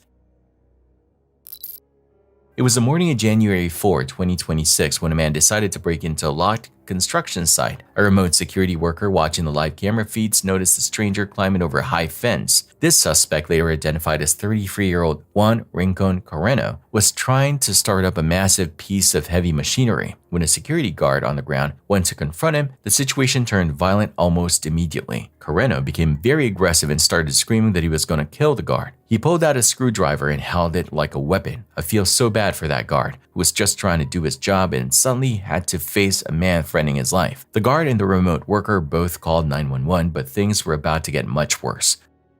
Tell me exactly what happened. We just had somebody hop the fence, and it looks like he's hot wiring one of the bulldozers right now. Do you have video of this? I'm watching him live right now. You're on scene or video? Over video, and we have a guard on site, and I did dispatch them. Okay, hold on one sec.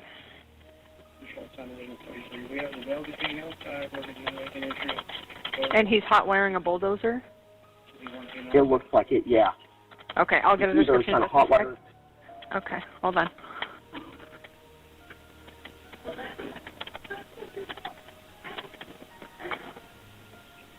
Okay, the suspect, white, black, Hispanic, or Asian? Looks either white or Hispanic. Okay. Can you tell how old he might be? Maybe late 20s, 30s. Okay. And what color shirt and pants is he wearing? He has a tan beanie, a tan jacket, looks like gray or black pants, and white shoes.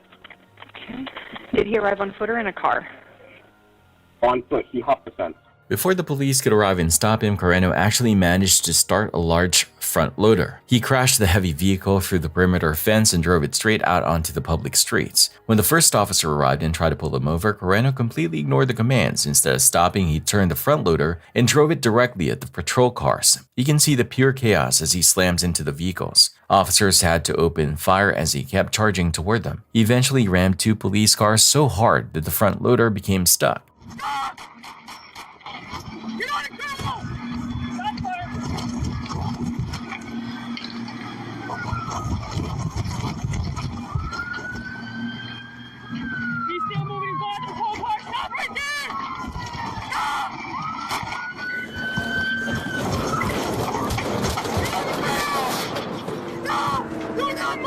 Shots fired.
When the police tried to pull him out of the cab, a desperate struggle began. The fight was so intense that 2 officers and Carreno all fell several feet off the machine and hit the ground. Both of those officers had to be rushed to the hospital with injuries. Carreno was also hospitalized with 2 gunshot wounds from the encounter. He is now facing serious felony charges like attempted murder, vehicle theft, and resisting an officer with a deadly weapon. He was supposed to be in court on January 7, but he is still in the hospital recovering. It is terrifying to think that someone can just steal a massive construction vehicle and use it as a weapon against the public. I never like seeing reports where officers get hurt just trying to keep the peace. Copy, I see him. And he's taking off. He's coming towards me now. Hey!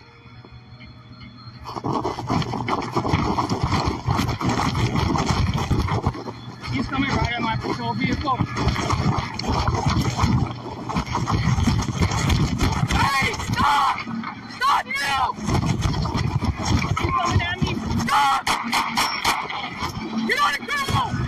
Stop fire!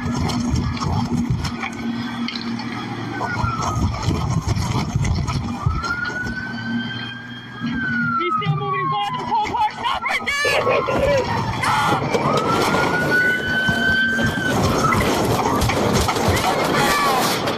Stop! Do not move! Shots fired. Police! Do not move!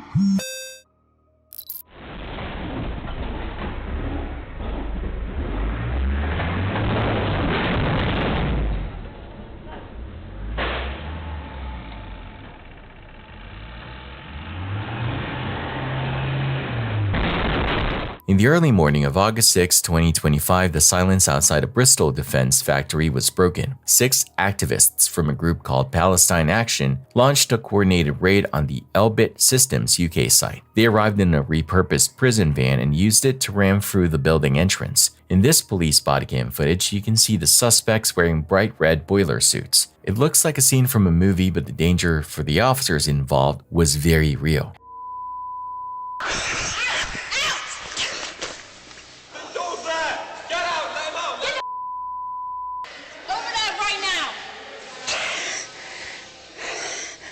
Arrest the guys.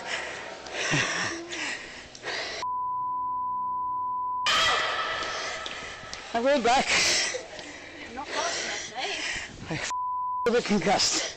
Oh, okay, well then you can definitely go. Are you going to leave or not? I'm leaving. Okay, leave Mate, that. go. It's not on your pay grade, man. As police rushed to the scene, the confrontation turned physical almost immediately. Prosecutors say that during the break-in, one of the activists began attacking officers with a heavy sledgehammer. In the recording, you can hear the frantic calls for more units as the police struggle to gain control. At one point, an officer can be heard shouting that they have been hit with hammers. The thought of someone swinging a blunt metal tool at a human being in the dark is truly disturbing.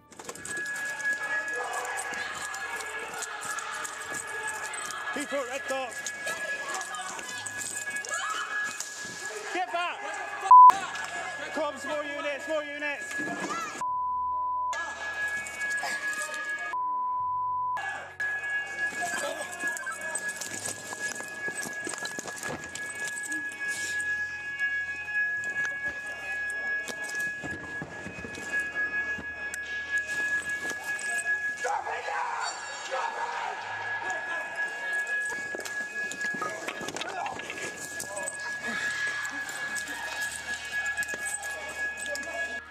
Mate, drop that now.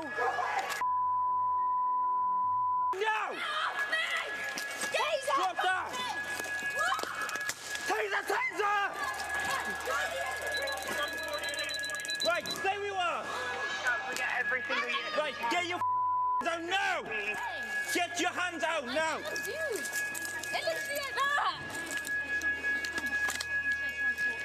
Right, you're under arrest for criminal damage and a fray, okay? Can you please No. do it so Get your arms to your back. No, you don't have to do that. Legally, you don't have to do that. Get your arms. I've got... Look. Me! Get on the floor! Floor! Right. Can you just please? Stop. Ow! Messing around. That really hurt! Yes, you're messing. Taser, taser! Come, we need more. We've had 2 tasers. We've been hit with hammers. Can you just get units, please? You're literally standing on me! Right. Yeah. Right. The people identified in the raid include Charlotte Head, Samuel Corner, Leona Cameo, Fatima Rajwani, Zoe Rogers, Jordan Devlin. They currently face charges for aggravated burglary, criminal damage, and violent disorder. I feel terrible for the officers who had to deal with this level of unexpected violence. No one should have to go to work and worry about being attacked with a sledgehammer. While the group denies the allegations in court, the video evidence shows a very intense struggle. It makes me realize how dangerous these early morning calls can be for first responders. Have you ever seen a protest escalate this quickly? This CCTV footage was recorded in Chaoyang region of China just a few days ago at 3 a.m. The security camera captured something that should have never been caught on film. When you see a lone man sleeping in a quiet hotel lobby, your mind probably jumps to a lot of horrifying or violent thoughts. But strangely enough, the mystery in this video is not what you might expect.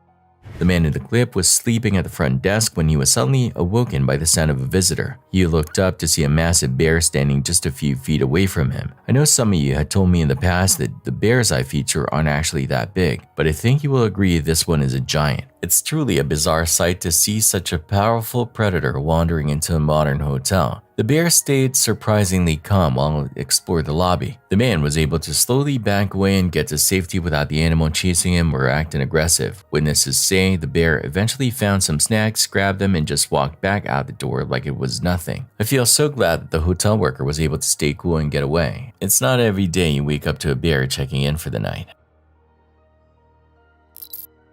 In this footage, shared by the YouTube channel El Mundo Paranormal, We see a recording made by an 11-year-old youngster. This young one had been noticing strange movements coming from the lower floor of her family home. Initially, her curiosity pushed her to get a closer look at what was happening in the shadows of the hallway. However, that curiosity swiftly gave way to a paralyzing fear. She grabbed her brand new mobile phone with shaking hands and started filming the dark, empty room. She called out frantically for her mother as the panic in the house grew with every passing second. The act of pressing record seemed to provoke the entity even further. I feel terrible that this youngster had to witness her home turning into a living nightmare. Ma, venga, se está moviendo la silla. Mamá.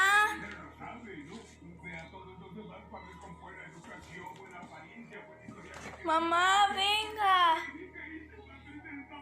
Mamá. Mamá.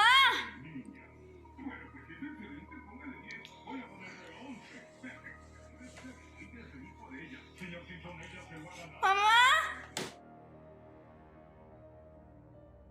A nearby chair begins rocking steadily on its own as if nudged by an unseen hand. The activity intensified the moment she started filming the scene. A small toy car slides eerily across the floor without any person touching it. Other objects in the room begin shifting as if they are caught in a current of invisible force. The room comes alive with movement that is chaotic and deliberate. It is impossible to dismiss what is happening on the screen. No youngster should have to deal with furniture and toys moving on their own. I find it very disturbing to see a safe space become so hostile. What should have been a safe haven revealed itself as something far more sinister. This young one realized she was never truly alone in that house. I can only imagine the lasting scars this experience left on her. How would you react if you were alone and your furniture started moving? Would you stay in the house or run outside immediately? This is why I always keep the lights on when I'm home by myself. The thought of a home turning against a person is truly chilling. Stay tuned for our next pick because things are about to get even scarier.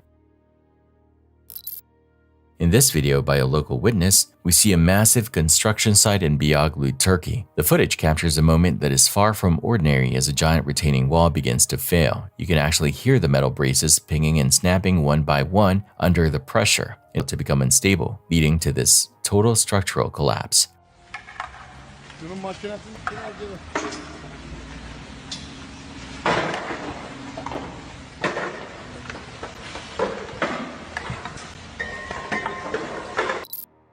During the early hours of the morning, a youngster named Zach was entirely by himself. His parents were away on a trip and he was home alone. He expected a peaceful night in his own bed with the comfort of his routine. The silence of the house usually felt very safe to him, but that night, the quiet was actually quite deceptive. His familiar home was about to show him a much darker side. Zach later claimed that many weird things happened during those hours. However, he only managed to record one specific event on his phone. I always feel uneasy when I'm home alone and hear a small noise.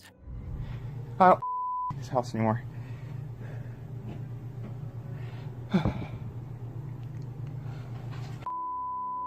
What? No!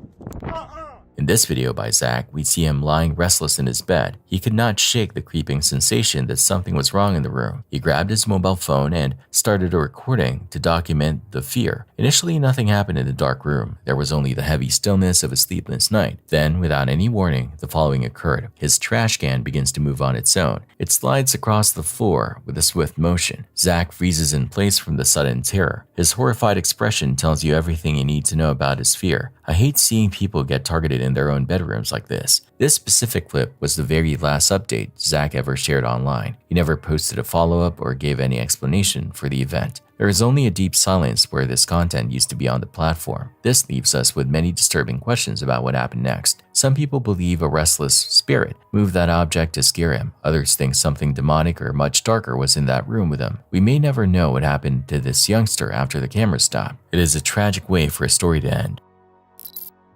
This video shows a plastic resin factory in Taiwan that recently became the site of a disaster. A massive fire broke out and sent thick black smoke into the air. When a fire starts in a chemical plant, an explosion is almost guaranteed to follow. The camera captures a dark mushroom cloud that looks incredibly ominous and scary. I never like seeing smoke like that because it usually means something very dangerous is happening.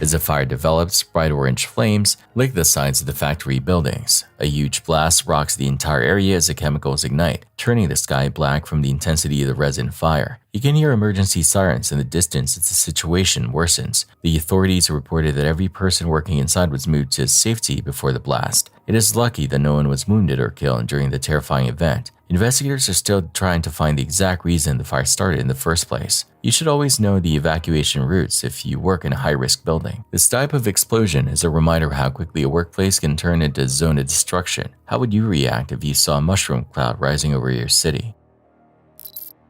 In this video by Sophie, we see a night of babysitting turn into a terrifying nightmare. She was watching over a house that felt wrong from the moment she arrived at the front door. The family owned a large collection of unsettling dolls that were placed in every corner of the residence. These figures stood silently and seemed to watch her movements throughout the entire evening. It is truly disturbing to think about being trapped in a house full of eyes. Initially, Sophie, through the decor, was just a bit strange and tried to ignore the feeling. She put the youngster to bed and expected a quiet night of relaxation. However, the atmosphere in the home changed the moment she was left alone in the living area. I always feel nervous in houses that have too many eyes watching me from the shadows. Babysitting, and I just found the creepiest thing. Look at this. What is that? Oh my god. No, but what is it? It's so creepy. It's freaking me out.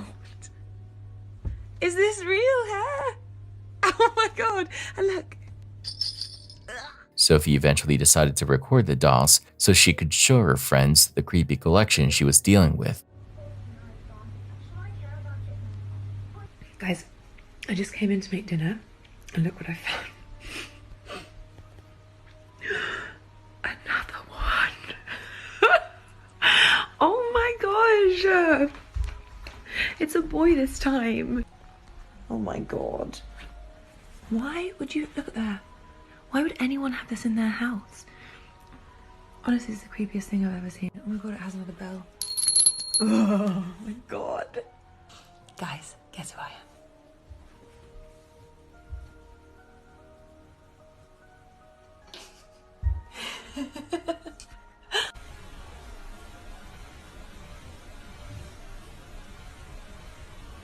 In the footage, you can see Sophie pan the camera across a silent room. A small figure moves across the background in a quick motion while she is filming. The young one was already asleep in his own bed at this exact time, so he could not have been in the hallway.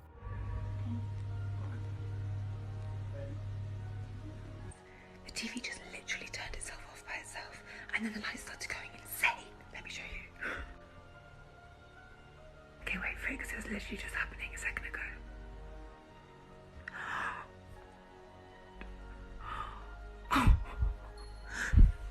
Max? Better not be out of bed.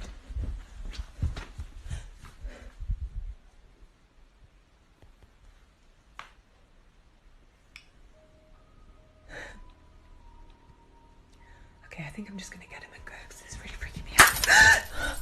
One of the dolls also appears to have shifted its position slightly during the recording process. I feel terrible that Sophie had to experience this while she was responsible for a young one. Some people believe the youngster got out of his bed and walked past the camera without being noticed. Others insist that one of the dolls actually moved on its own across the floor. The movement in the video is very fluid and extremely hard to explain with logic. If you're ever babysitting in a strange home, you should keep all the lights on to stay safe. You should also check on the youngster regularly to ensure they are resting peacefully. Does a simple decoration like a doll really have the power to haunt a family home? Sophie never saw the figure again, but she could not shake the heavy feeling of being watched. She moved with a swift pace toward the door the moment the parents returned that night. She left the house immediately and never agreed to go back there again. This story reminds us that some homes hold secrets we can never truly understand. On February 22, 2021, a routine afternoon in Rochester, New York, took a dark and chaotic turn. It began on Clifford Avenue, where police stopped a woman after she was accused of shoplifting from a nearby store. She wasn't alone. She was accompanied by her young daughter, a toddler who was about to be thrust into the center of a high-stakes police encounter. Initially, the interaction seems almost civil. The officer tells the woman he needs her to wait while they verify the shoplifting report. The woman is adamant that she hasn't taken anything, showing the officer the diapers and wipes in her bag. She is clearly distressed, her voice shaking as she tries to prove her innocence. But as the officer insists she gets into the patrol car to return to the store, the atmosphere shifts from a simple inquiry to desperate confrontation. Store. Oh, come on. They said you stole. What'd you take? Tell me what you took. No, listen, sir. Tell me the truth. No, I'm going to tell you the truth. Okay, I don't have time for BS, so you better be quick with me. Yeah, listen. Okay, what's up? Okay, so I walked in the store. Right. Right there. He said I picked up something. Okay. Now, I clearly, if I picked up something. Yeah. Okay, let me show you. Yeah, show me. You gotta show me. Yeah, just set the kid down. You'll be all right, honey. It's okay. Relax. What? Mom's gonna show me something. What did he say you stole? He said I just stole something out of that store. And I promise on God, I didn't steal nothing. There's like diapers, lights and stuff in this stuff. Nothing in this. What are they saying you stole? He said I stole. I don't even know. He just said he was gonna call y'all. All right. 457. Was there any description? What was taken? Negative. No description of item. All right, Tep. Or if you're holding the air, you can release it. Nothing, right? Yeah. Well, we gotta talk with them and see. So I need you to hop in my car with your kid really quick, and we're gonna go check. Sir. Fine. Sir. You know what? Even better. Hold on. Watch this. I'm gonna have him check. Once he confirms you didn't steal, you're out of here. But you have to stay with me. What? Yep.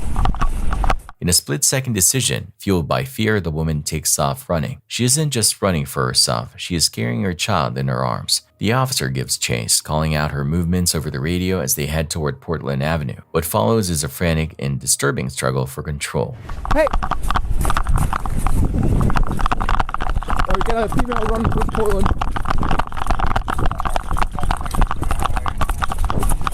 She's running through Mojo's here. Hey, come here.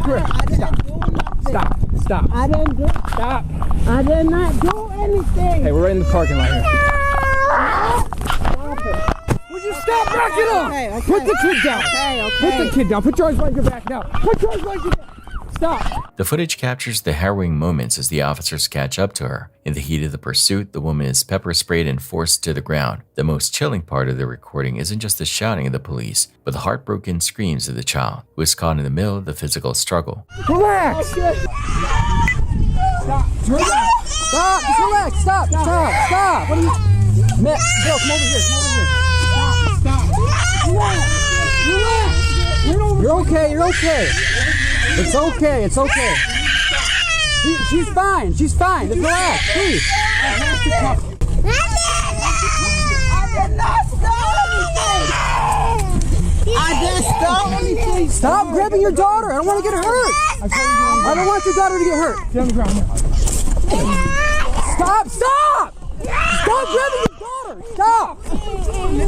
Let go. Oh my God. What is wrong with her? Stop moving. Okay, I don't want you to get hurt. You're under arrest. Stop resisting. What is? I know. I'm trying to help her, bro. You was hitting her, man. I didn't hit you. Okay, all right. The officers later claimed they used physical force specifically to get the woman to release the child so she wouldn't get hurt. But the image of a mother being restrained while her toddler cries in terror is a sight that is hard to forget. Dude, yeah, I know. Get her. Can you handle her or not? Hey, stop. Stay in the ground.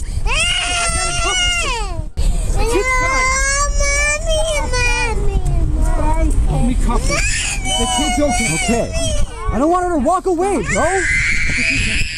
Stop it. You have her under control. Away from your car. Okay? You need to relax. There you go. Thank you. Oh, grab her left arm.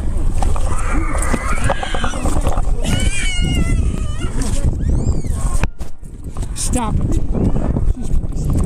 You're crazy. How about you don't steal from writing? I did not steal anything.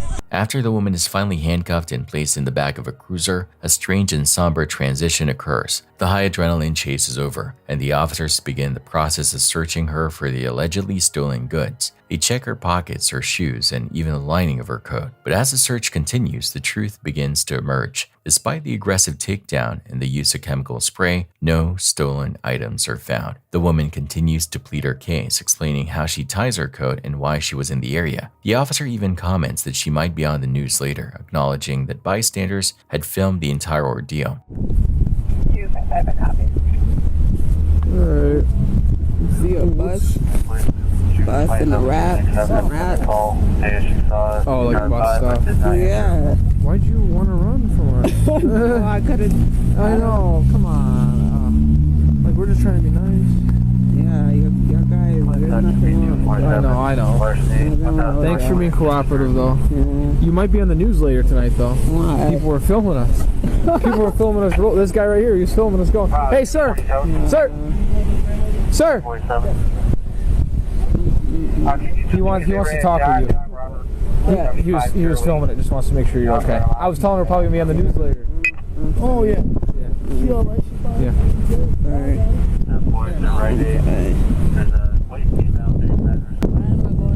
No, you're not necessarily going to jail. Might be an appearance station. You gotta figure that out. I'm just saying for the eyes getting rinsed. If you don't want them rinsed, you don't want them rinsed. No. Okay, you have to say that to my sergeant though.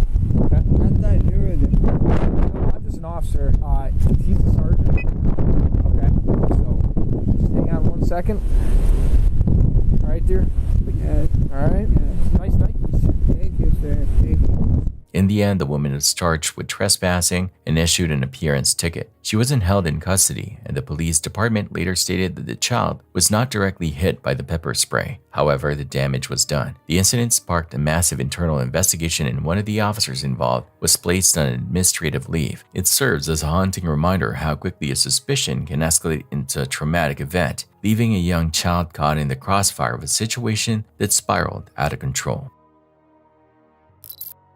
In this photo by Reddit user Red Desert Cowboy, we see a woman documenting the end of an old school. The building was being torn down to make room for a new construction project. Initially, the woman thought she was just taking normal pictures of the demolition process. She walked through the dusty corridors and took a swift look at the falling walls. She felt safe because she believed she was completely alone in that wing of the building. However, the reality of the situation was much different than she imagined. Later that day, she reviewed the images she had struck on her camera. I find it very creepy that she did not notice the figure until she got home and looked closely. One specific image stood out because of a dark shape standing in the hallway. In this photo, you can see these specific details. A tall, shadowy figure stands just to the left of the center of the frame. The person or entity is dark and partly hidden by the dim light of the hall. No construction workers were assigned to that section of the school that day. The entire area had already been cleared out for the safety of the demolition crew. I feel terrible for this photographer because she was in a dangerous place with something unknown. If you ever explore old buildings, you should always go with a partner. You should also carry a bright flashlight to see into dark corners. Who was standing in that hallway while the building crumbled? Was it a trick of the eye caused by the dust and sunlight hitting the walls? Or was it a teacher who refused to leave the school they loved for so many years? Many youngsters used to walk these halls every single day when the school was open. It makes me sad to think that a spirit might be trapped in a place being destroyed. She left the area with a quick walk after she finished her work. This story reminds us that some buildings hold on to the past long after people leave. You should be careful when exploring ruins because you never know who stayed behind.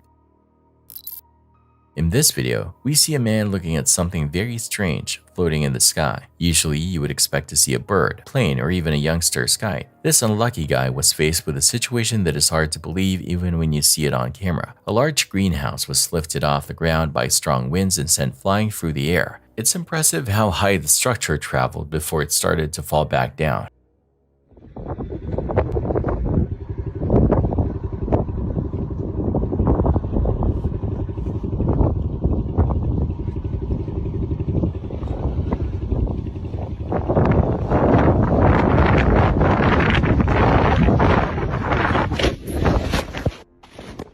If you watch closely, the white greenhouse spins as it drifts over the trees. The man remains focused on his phone while he records the object, unaware of the danger. The heavy structure descends with a swift motion toward the cameraman until the screen goes dark as the greenhouse makes direct contact with him. The man was so mesmerized by the sight that he did not move out of the way. I feel terrible that he was struck by a building while he was just trying to film. He moved with a quick pace, only when it was already too late to avoid the crash. How would you react if you saw a house flying toward you from the clouds? It is a sentence I never expected to say, but he was hit by a flying greenhouse. You should always pay attention to your surroundings when filming in high winds.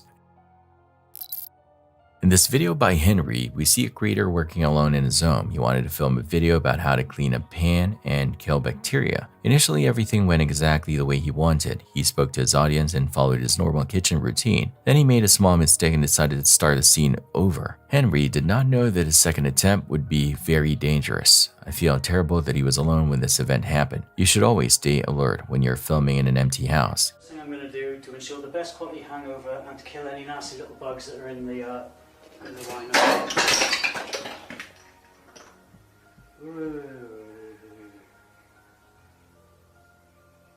Oh, you can all stop asking me to upload a video now. What was it? What was this? Airlock. Hang on. You're on a tripod, so. What's this? What was it? Open this one. Is that it? Do something else now, will ya? Henry stands at the counter with his cleaning supplies ready. He laughs after he makes a minor error while speaking. The room behind him looks completely still and empty. He starts to wipe the pan for the second time. Suddenly, an object flew across the room with a swift motion. The item was aimed directly at the back of Henry's head. The camera shows this moment with very clear detail. This was not a quiet noise or a simple trick of the light. It was a physical attack that could have wounded him. Most ghosts use cold air or flickering lights to scare people. This force seemed intent on causing actual bodily harm to Henry. What would you do if a heavy object was thrown at you? The item that struck him was fortunately not very heavy. If the object was solid metal, the outcome would be much worse. Henry left the room quickly after the encounter ended. I would never stay in a house where objects fly at my head. This footage proves that some places have very dark energy. You should keep your work area clear so you can see movement. People who work on oil rigs in the ocean have some of the most dangerous jobs on Earth. In this video, we see a man attempting to perform a routine task on a ladder. He is wearing a safety harness to prevent himself from falling into the dark water below. Ironically, the very equipment meant to save him almost caused his death. Fucking unclip. Come on, get off. Oh, you know. You know.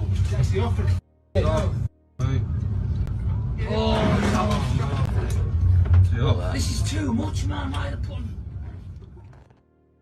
Things on an oil rig can go wrong with a quick shift in the weather or a mechanical failure. Observe the worker as he climbs down a narrow metal ladder over the waves. His harness gets snagged on the structure as he moves, and he becomes trapped in a terrifying position while the ocean surges around him. Other workers move with a swift pace to help him get free before the water pulls him under. I cannot imagine the fear of being stuck over the open sea with no way to move. This is exactly why offshore drilling is labeled as a scary and dangerous occupation. You should always double check your gear before you start a climb in a dangerous area. One small mistake with a rope or a clip can lead to a fatal accident. He was very lucky to get back to the platform without being wounded. Would you be brave enough to work in the middle of the ocean?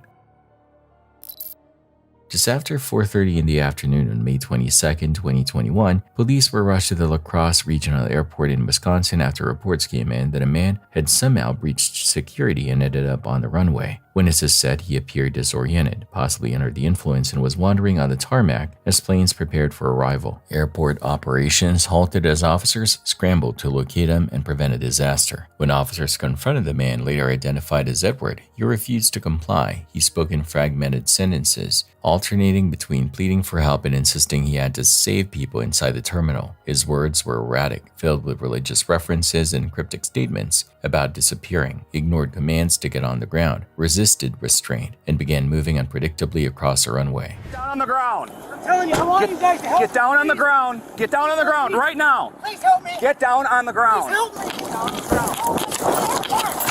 Get on the ground now. Get on the ground. I'm gonna save everybody. Not 16 years deployed.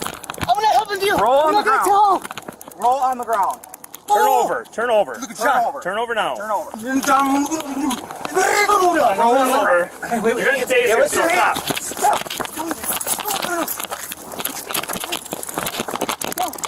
Down on the ground. Stop pressing. It's gonna help me. Help him. I'm gonna help him. Oh! Down on the ground. God, I love Jesus.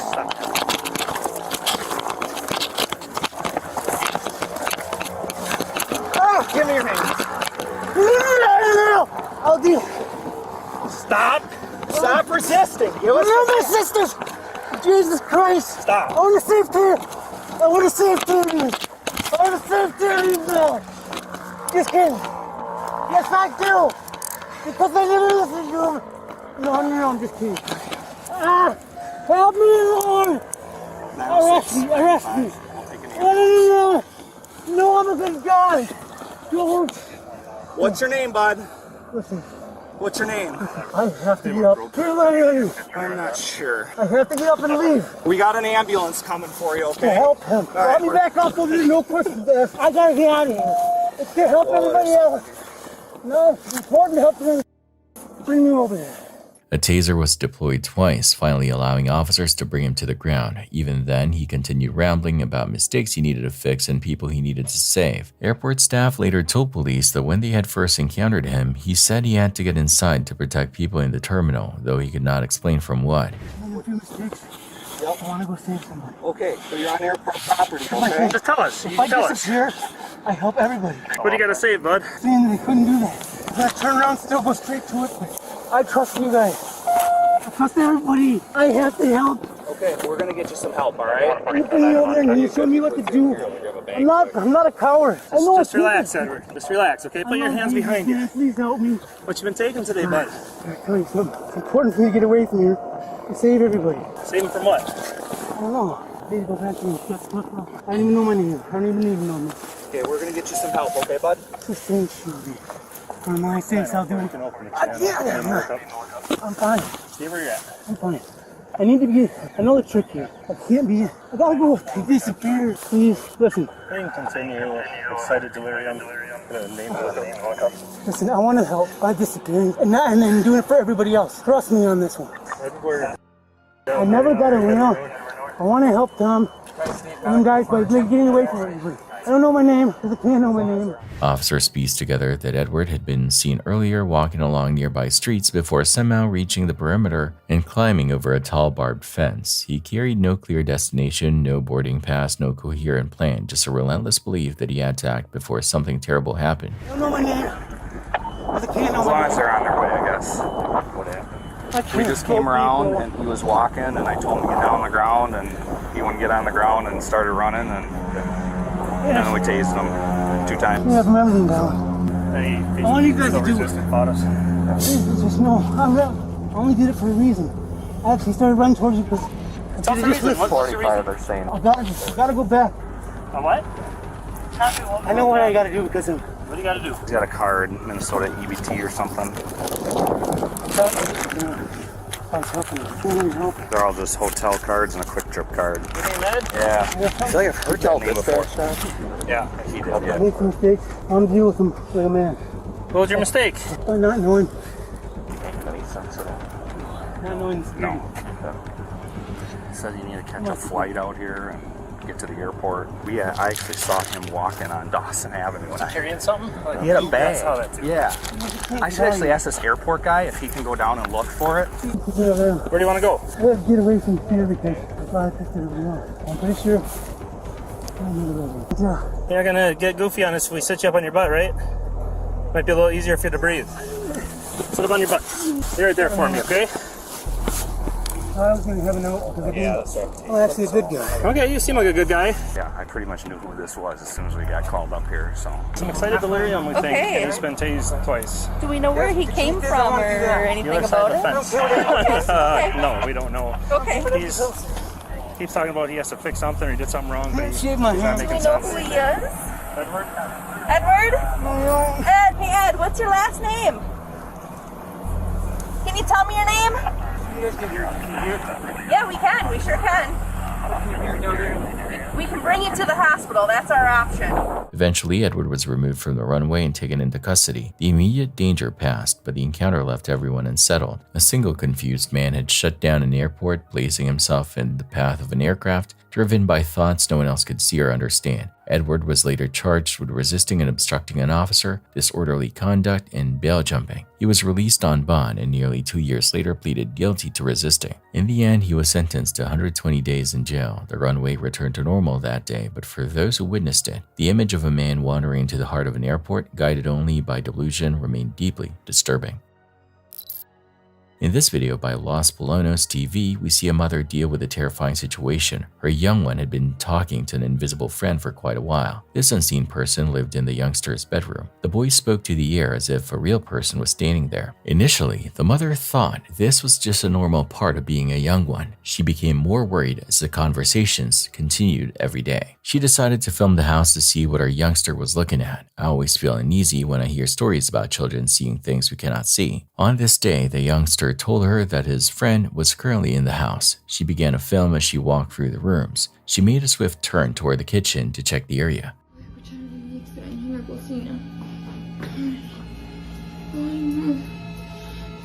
Vente, estamos solos. Ay, Dios mío.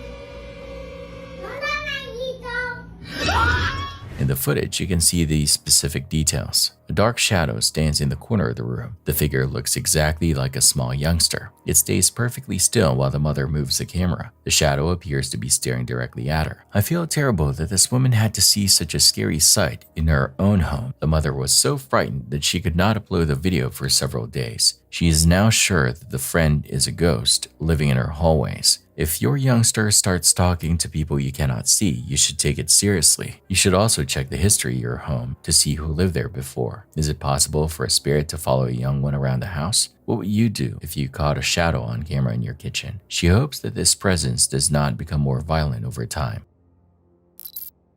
In this video by a rescue crew, we see the true scale of a massive wildfire in Izmir, Turkey. The climate in this region is very hot and dry during the summer months. Strong winds push the forest fire into residential areas where people live. The footage from the helicopter shows how the flames consumed the trees and threatened many homes. I feel terrible for the families who had to leave their belongings behind to escape the heat.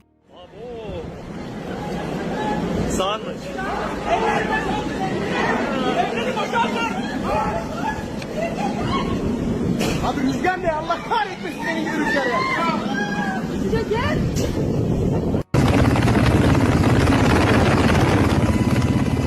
The screen shows thick orange glows lighting up the hillsides at night. 7 different airplanes drop water on the hottest parts of the fire, while bulldozers and water trucks work on the ground to create a safety line. Smoke fills the streets as the fire reaches the edge of the city. It is amazing that no casualties have been reported despite the size of this blaze. However, things can change with a quick turn of the wind. Firefighters often have to move with a swift motion to avoid being trapped by the flames. You should always have an emergency bag ready if you live in a dry forest area. This video shows just how much damage a single spark can cause in the right conditions. Many young ones were likely terrified as the fire approached their neighborhoods. In this video by Instagram user Scary Encounter, we see a hospital room in Thailand during a very somber moment. The CCTV footage shows a patient lying completely still on a medical bed. Initially, the room appears quiet and normal for a hospital setting. You can see the medical equipment and the silent patient through the lens of the security camera. I always feel a heavy sense of sadness when I see footage from inside a hospital ward. As the video continues, a dark shadow-like form rises directly from the body. This figure moves upward in a way that looks very much like a human shape. In this footage, you can see these specific details. The patient remains motionless while the dark shape lifts into the air. The shadow drifts towards the ceiling before it disappears from the view of the camera. The doctors and the nurses in the area had a very strong physical reaction to the event. Medical staff members were seen gathered together in a group to pray for their safety. The professionals who work in this building are used to dealing with life and death every day. I feel terrible that these trained workers were so terrified that they had to flee the room. They moved with a quick pace to get away from the bed after they witnessed the shadow. Some people believe this is proof that a soul leaves the body after a person has been struck by death. Others think it might just be a small insect or a light reflection on the glass of the camera. If you were a nurse in that room, would you have stayed to help or would you have run away? The medical team was truly shaken by what they saw during their shift. They left the area with a swift motion and refused to return to the bedside alone. You should always trust your instincts if you feel a strange presence in a room. This event reminds us that there are mysteries in our world that science cannot always explain. Many youngsters believe in spirits, but seeing grown adults reacting this way makes the story even more believable. We may never know if this was a ghost or a simple trick of the equipment. This viral video captures a car crash that looks like something out of a movie. The driver is using a modified car with a special steering wheel that has no airbag. You can tell he is going way over the speed limit by how the trees blur past a window. He loses control of the vehicle and hits a solid object with incredible force. This is why I always tell people to slow down in narrow roads.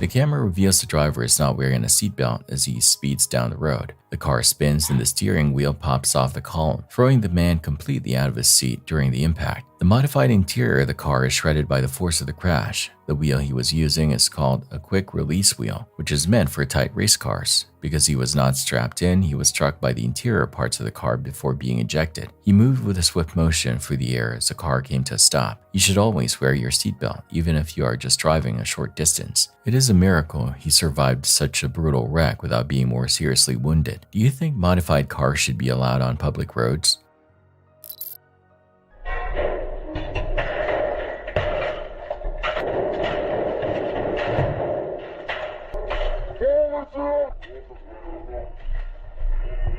Imagine walking into a room filled with thousands of glowing lights and tiny plastic hearts. This is what the Latvian state police discovered during a massive raid they named Operation SIM Cartel. In this video, you can see the mechanical backbone of a global criminal empire. The authorities uncovered an incredible 40,000 SIM cards that were all linked to a €5 million cyber scam spreading across Europe. This platform was built to be a one-stop shop for criminals who wanted to disappear. It provided anonymous phone numbers and untraceable payment methods from more than 80 different countries. It is truly frightening to see how organized these scammers have become. I feel terrible for the thousands of regular people who were likely targeted and robbed by the users of this network.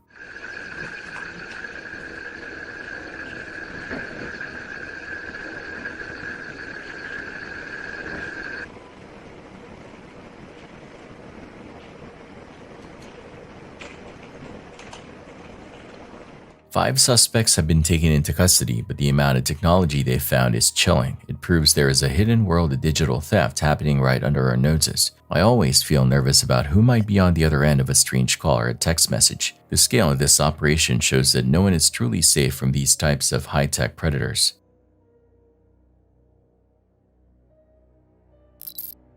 In this video by Dari, we see a disturbing encounter from the city of Montevideo, Uruguay. Dari and her mother heard strange noises outside their house late one night. Initially, they thought a stray animal was moving around in the dark. The sounds continued until they realized the noise came from directly above them on the roof. They checked their security cameras to see what was standing on top of their home. Supuestamente, acá tiene que haber algo.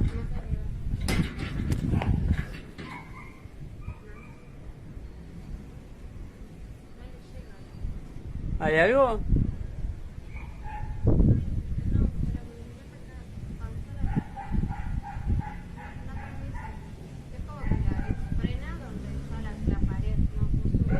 Claro, pero ahí no sale, ¿no? Tendrías que apuntar desde techo a techo, enfrente de él. Claro, porque ahí no sale. Literal es como si estuviera ahí.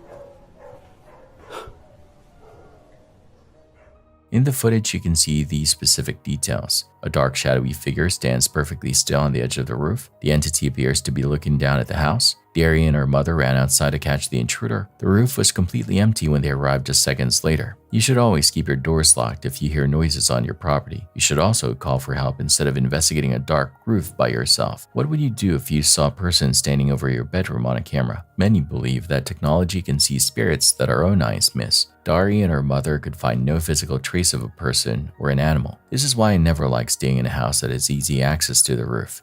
Keep watching because this gets even stranger. In these videos by Tristan, we see a man who has lived with a haunting for many years. Tristan has tried prayers and cleansings, but the presence refuses to leave his home. He often records his rooms to prove that he is not just imagining these events. One night, he heard loud banging coming from inside his bathroom. He moved with a quick pace toward the noise and turned on his camera. I find it very brave that he continues to document these attacks instead of running away.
In this footage, you can see the following events. The metal doorknob twists back and forth with a quick motion. Tristan shows that the hallway behind him is completely empty. The heavy bathroom door creaks open slowly without anyone pushing it. The room inside is vacant and shows no sign of an intruder. Tristan was also jolted awake on a different night by the sound of objects hitting the floor. He began to record as items started to shift and move across the furniture. He says the air became unnaturally cold as the invisible hands moved his belongings. He felt a chilling sensation that went straight through his body during the event. It's a nightmare to feel unsafe in your own bed. If your home feels cold for no reason, you should check for drafts or hidden entries. Tristan continues to wonder how much longer he can share his life with this entity. Some hauntings stay quiet, but this one seems determined to be noticed. You should always trust your gut if a room feels heavy or wrong. Tristan moved with a swift walk to exit the area after the object stopped moving. We previously saw how Henry was struck by a flying object in his own kitchen. Henry has since sought help from a priest to protect himself from being wounded by these forces. On the night of November 3rd, 2025, just before 9 o'clock, a woman sat inside her black Tahoe near Southwest 127th Avenue in Homestead, unaware that her ordinary evening was about to turn into a nightmare. 3 masked figures suddenly emerged from the darkness. Each of them was armed. They rushed her vehicle, surrounding it in seconds. Realizing what was happening, the woman bolted from the driver's seat and ran toward a nearby business, terrified for her life. Behind her, the suspects climbed into her SUV and sped away, vanishing into the neighborhood. Miami-Dade deputies were alerted immediately. Specialized units began scanning nearby streets, hunting for the stolen vehicle. It didn't take long before the Tahoe was spotted weaving through a quiet residential area near Southeast 25th Avenue and 28th Drive. As patrol cars closed in, the suspects abandoned the SUV and scattered, fleeing on foot through yards and alleyways. What followed was a tense chase through the dark. During the pursuit, one of the suspects, 18-year-old Stephen Jones, turned and raised an assault rifle toward a pursuing deputy. In that instant, the situation escalated from chase into a life-or-death confrontation. A deputy fired and Jones went down.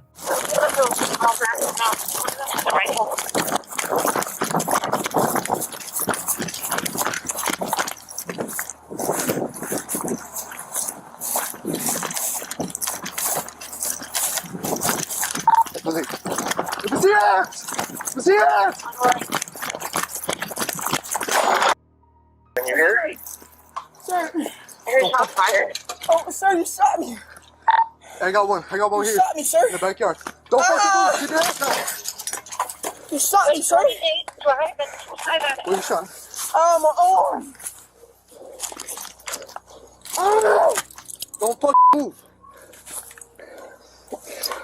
Don't fucking move. Hey.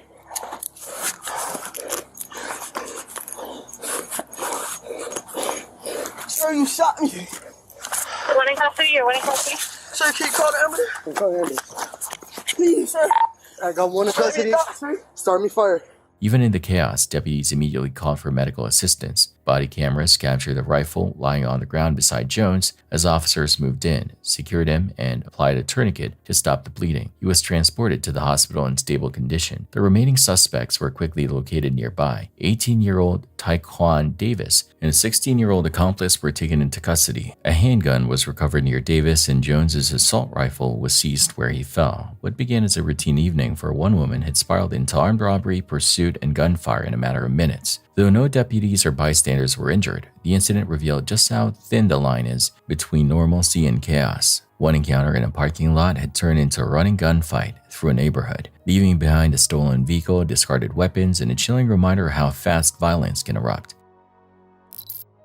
In this video by X-Man Gage, we see a normal kitchen in the middle of the night. On the night of September 14th, he uploaded footage that immediately unsettled his viewers. He chose to start recording because something compelled him to document the room. Initially, the activity seemed like it might be a simple problem with the electrical wiring. You can see the lights flickering sporadically while Gage watches the fixtures. I feel terrible that he had to deal with this while his family was trying to sleep.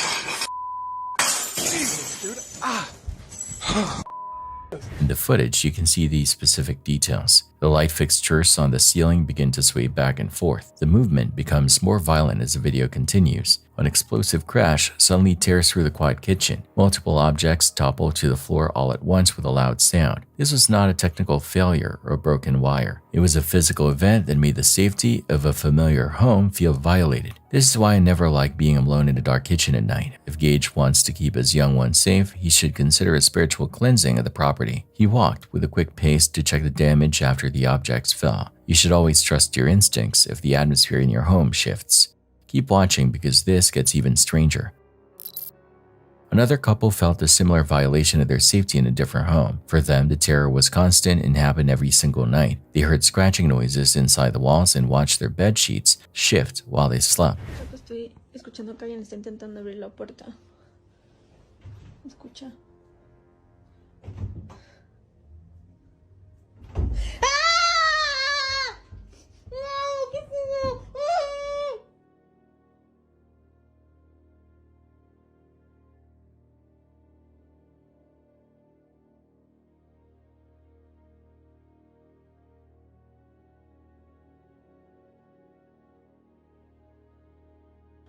Nos acaban de levantar, estábamos viendo una serie y pues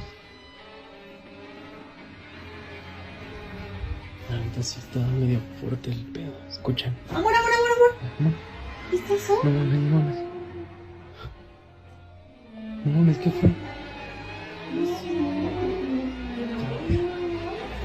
Amor, se acaba de abrir la puerta.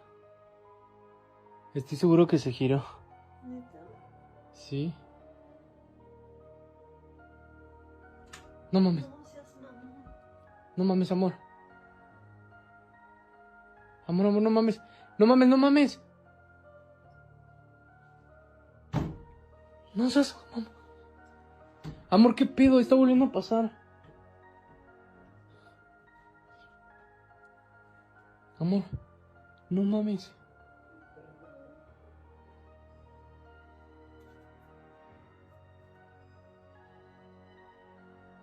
Acabamos de grabar la puerta, la acabo de cerrar. Creemos que se va a volver a abrir porque se escuchan ruidos. Literal se acaba de escuchar un ruido. No mames. Amor, no mames.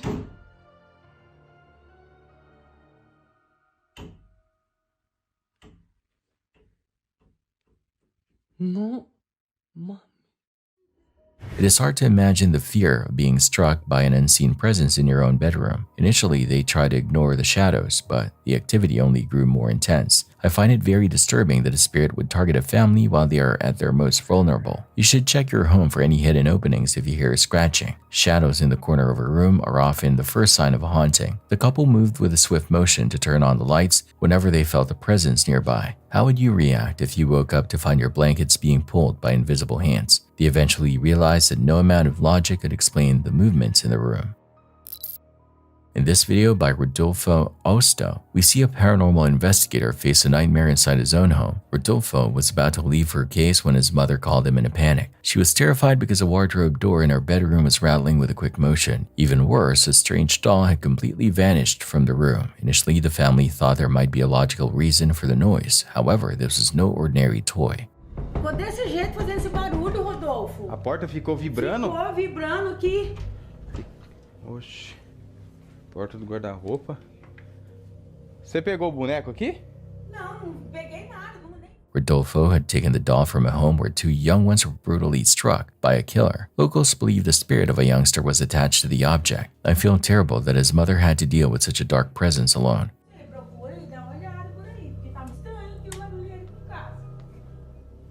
Você escondeu, eu acho que você escondeu de mim. Eu tô achando que você escondeu. Às vezes eu tô achando que você pode estar me trollando.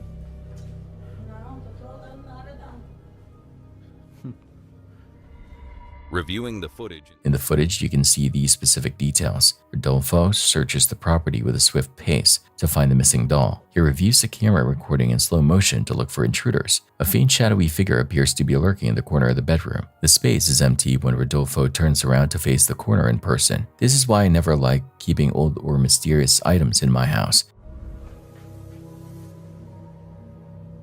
Ô mãe, eu juro por Deus que eu vi uma menina sentada ali, mãe.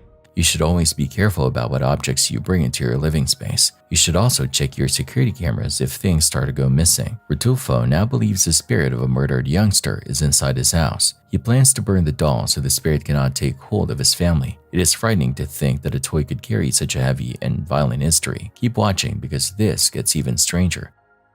While Rodolfo looked for answers, a man named Danny found only horror. His trouble began with loud knocks coming from behind the bathroom wall. I find it very disturbing when noises come from inside the structure of a building. Initially, Danny thought it was just a plumbing issue or an animal. He soon realized that the figure in his bathroom was something that should never have been there at all. He moved with a quick walk to investigate the sounds before they turned into a full haunting.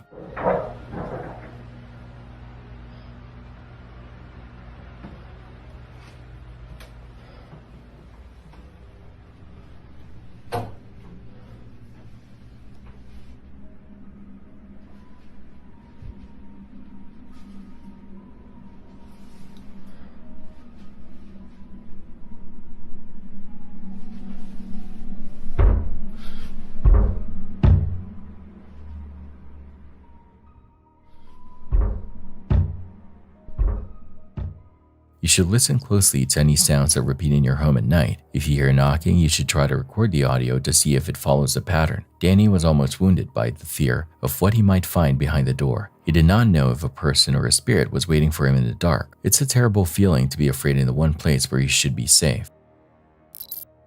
Justin Hooker sits in a cold interrogation room acting like his presence there is just a big mistake. He asks for a drink of water and promises to play nice if the officers take off his handcuffs. He talks with a level of confidence that is honestly disturbing. In his mind, he and his girlfriend, Nadia Schwartz, committed a crime that no one could trace back to them. A body had been found near a bridge by the Nosaga River, but Justin is sure that there is zero evidence connecting them to that spot. What Justin does not realize is that the detectives didn't find him through luck. They built a massive case by quietly checking timelines and comparing every story they heard. While Justin was out living his life like nothing had happened, investigators were gathering details from people who thought they were just venting about family drama. The person found by the river was 27-year-old Kenny Bunn. Local fishermen found him. The medical examiner determined he had been shot with a small weapon. Justin agrees to talk after hearing his rights, but he tries to control the room. He pretends he only knows the basics from the news. He speaks as if Kenny's death is just a sad event happening to someone else, not something he caused.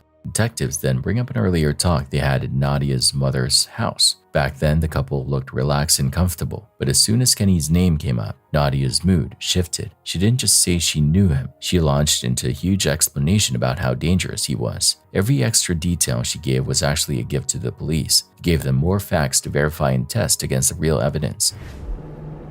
It's about Kenny. You know Kenny? How do you know Kenny? He's my ex, and the relationship wasn't the best. He got me on stuff. He kept yelling at me about stuff. Nadia claimed she dropped Kenny off at a gas station after a fight, but the surveillance footage showed something different. It showed Kenny getting into her car and leaving with her. That was the last time anyone saw him alive.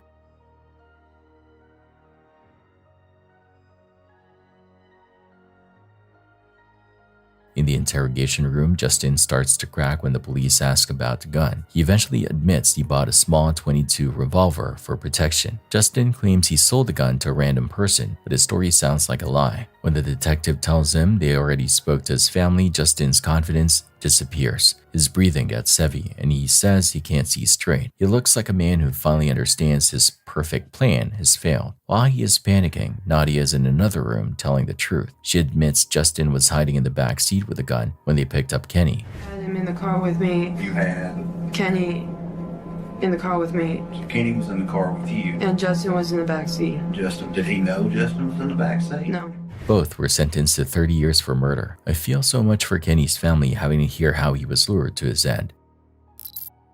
In April 1999, the city of London was moving through its normal weekend routine. Shoppers were out in the markets and friends were meeting for drinks. Most people had no clue that 22-year-old David Copeland was walking through the crowds with a black bag and a plan for murder. He had built several bombs using everyday items and timers. He packed them with heavy nails because he wanted the metal to fly through the air and hurt as many people as possible. On April 17, he went to the busy Brixton Market. It is the kind of place where you can easily get lost in the crowd. Copeland set his bag down inside a supermarket, turned on the timer, and walked away. People actually noticed the bag, but they just moved it aside, thinking someone had forgotten their trash. At 5:25 in the evening, the device exploded. The blast injured dozens of people and sent glass flying everywhere. It is a miracle that no one died in that first attack.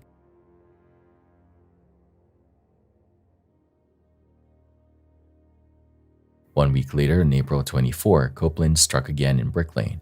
A man found the bag and suspected it was a bomb, but it exploded before the area could be cleared. 13 more people were injured by the blast and smoke. The police were now working around the clock to find a pattern. They used grainy security footage to track a man carrying a black bag through the transit system. On April 29, they released these images to the public. A coworker eventually recognized Copeland and called the police, but the timing was terrible. Copeland was already at a pub called the Admiral Duncan in Soho. He ordered a drink and even asked a stranger to watch his bag while he stepped out. At 6:30 p.m., the bomb went off in the crowded pub. Because the space was so small, the damage was much worse. 74 people were hurt and 3 people were killed, including a woman who was 4 months pregnant. I feel sick thinking about those people just trying to enjoy a Friday night before their lives were changed forever. Police arrested Copeland at his home that same night. They found evidence that he wanted to cause division and chaos in the city. In June 2000, he was tried and convicted of murder and causing explosions. He received 6 life sentences for his crimes. The threat was over, but the fear he created lasted for a very long time in London. In this video, we see 2 men working inside a quiet warehouse. They are moving heavy sacks by hand, lifting them one by one. One worker bends his back to take the weight of each sack. He then walks a short distance to drop the load onto a nearby conveyor belt. Initially, the stack of bags looks secure and solid, but as the men take more from the bottom, the entire pile begins to wobble. Suddenly, the top of the stack collapses and sends sacks tumbling down toward the workers. I feel terrible for these men because they were just trying to finish their shift. You should always pull items from the top of a pile to keep the base steady. Heavy objects can cause a serious injury if they fall from a great height. This is why I always wear a hard hat when I'm around tall storage shelves. The workers had to move with a quick pace to avoid being struck by the falling bags. Even a young one knows that tall towers are prone to tipping over. You should never stand directly under a high stack of materials. In this final clip, a worker is seen standing directly on a moving conveyor belt. He is treating the industrial equipment like a joke for his friends to watch. Conveyors are designed to move heavy products, not human beings. A sudden mechanical movement could easily pull his foot into the rollers. I never like seeing people play around in areas where others are trying to work safely. In this footage, you can see the belt jerk as the motor struggles with weight. The man loses his balance and almost falls into the gap between the belts. This type of fooling around puts everyone in the warehouse at risk of an accident. Even a young one should know that moving belts can grab your clothing and pull you in. He was almost wounded because he wanted to make a quick joke. You should never treat your workplace like a playground. Always keep your eyes on the floor and stay away from moving parts. If you see a coworker acting like this, you must report it to a supervisor immediately. He made a swift leap off the belt once he realized how dangerous it actually was. We must all work together to ensure that no one gets struck by machinery during their shift.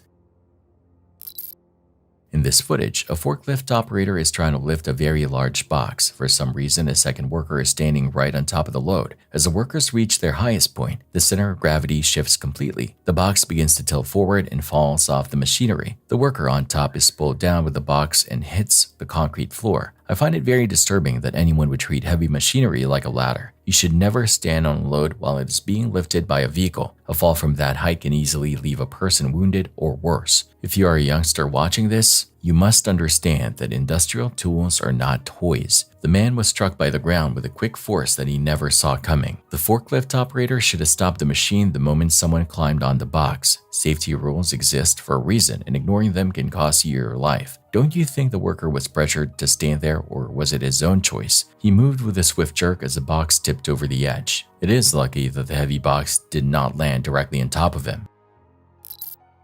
The Stewart Highway stretches across the middle of Australia through huge areas of empty land. It is a place where the night feels like it will never end. Joanne Lees and her boyfriend, Peter Falconio, were halfway through a road trip. They were traveling in a Volkswagen van, looking for a classic adventure in the outback. They reached Alice Springs in July 2001 and were heading north when their lives changed in an instant. As they drove through the dark, a man in another vehicle signaled for them to pull over. He told them their van was having engine trouble. Peter got out to check the back of the vehicle with a stranger. Suddenly, Joanne heard a loud bang. Before she could react, the man was at her window with a gun. He tied her up and moved her into his own vehicle. It's terrifying to think how quickly a dream vacation can turn into a struggle for survival. Joanne managed to escape while the man was busy. She ran into the thick bushes and hid in the dark for hours, terrified that he would find her. Eventually, she saw the lights of a massive truck. The driver, Vince Miller, found her standing in the road in total distress. She told him her boyfriend was missing and that an armed man was hunting her. They realized it was too dangerous to stay here, so they drove to a nearby roadhouse to call the police. A massive search began across the Northern Territory. The police set up roadblocks and used planes to scan the desert. They found the couple's van hidden in the scrub, but Peter was nowhere to be found. The case became a global news story. Eventually, DNA evidence led the police to a man named Bradley John Murdoch. He was convicted of Peter's murder, even though Peter's body was never recovered.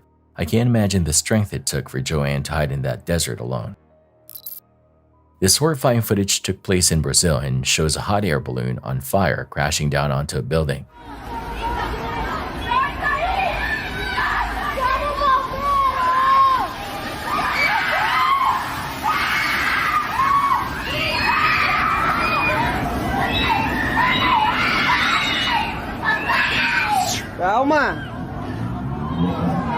By some miracle, the injuries and damages were only minor.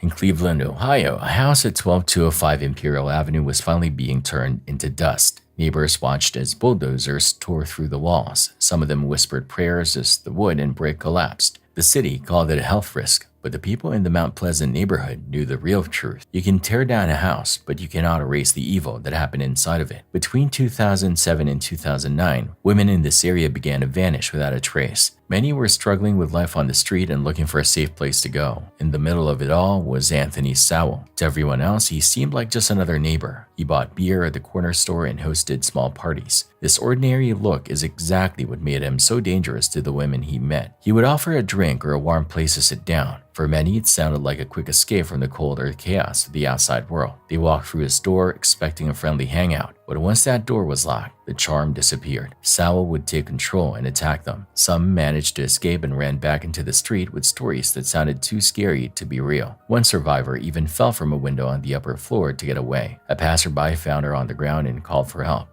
She fell out the window upstairs on the second floor. Okay, are you there And with she her? laying on the ground, back neck. Are you with her right now? I'm right here right now. She's laying on the ground. But the police often brushed these incidents aside. They assumed the missing women would just show up again later. This delay gave Sowell the space he needed to keep his pattern going. I can't imagine the fear those women felt knowing a predator was living right next door. The neighborhood also dealt with a horrible smell for years. People blamed the local sewers and spent money trying to fix the drains. No one wanted to believe the source of the stench was right inside Sowell's home. Everything changed in October 2009 when police went to arrest him for an attack. Upstairs, they found 2 decomposing bodies. This discovery cracked the case wide open. Investigators searched every floor and even dug up the backyard. They found human remains in crawl spaces and buried in the dirt. In the end, they connected Sowell to the deaths of 11 missing women. He was sentenced to death in 2011. The house is gone now, but the empty lot serves as a grim warning. Imagine you're on your bike in traffic and the pit bull jumps out of a window and attacks you. That's what happened here.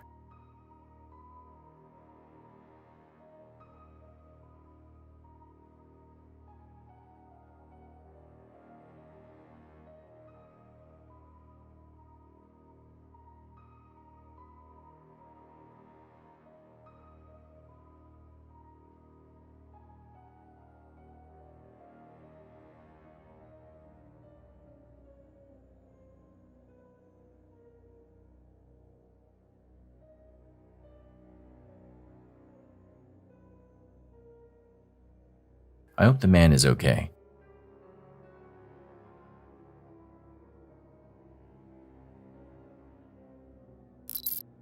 Israel Keys was a predator who looked like a normal person. He didn't have a clear pattern or a single place where he searched for victims. He traveled across the entire United States and chose people at random. What makes him truly frightening is how he planned his crimes years in advance. He would hide hill kits in remote woods and wait for the right moment to return. One of his darkest stories began in the quiet town of Essex, Vermont. This is a close-knit place where people usually notice when something is wrong. On June 9, 2011, a shock went through the community. Bill Currier and his wife Lorraine did not show up for their jobs. For this steady and dependable couple, a missed shift was a massive red flag. Co-workers called the police when they couldn't reach them. When officers arrived at the Currier home, they knew immediately that something was bad. The garage door was wide open, leaving the house vulnerable. Inside, items were knocked over and there were stains that looked like blood. Most alarming of all, the phone line had been cut so no one could call for help. The couple was gone and so was their car. This wasn't a simple disappearance. It was a calculated abduction. Bill was a hardworking man at the University of Vermont and Lorraine was a warm person who worked in finance. They had built a peaceful life that should have been safe from the world's monsters. I feel so much pain for the families who had to wait months for any kind of answer. The trail went cold until March 2012 when Keys was arrested in Alaska for a different crime.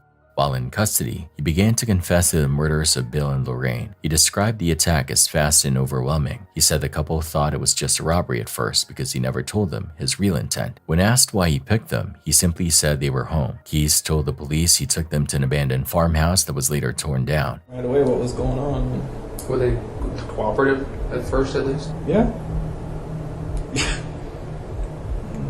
Pretty shocked. Despite many searches, their bodies were never found. This left their loved ones without the closure of bringing them home. It's a chilling reminder that some predators don't need a reason other than opportunity.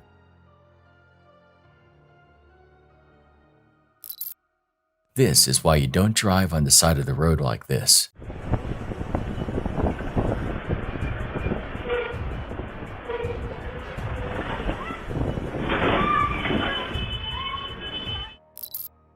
Welcome to the Woods UK is a bushcraft and wild camping channel run by a solo outdoorsman who prefers doing everything the hard way. He lives off the land, processes his own food, and camps deep in the English countryside with minimal gear. In one of his latest videos, he heads into the woods for a solo overnighter with a simple goal: hunt his own dinner and test a new lightweight shelter. What he ends up capturing, however, may be far more unusual than he anticipated.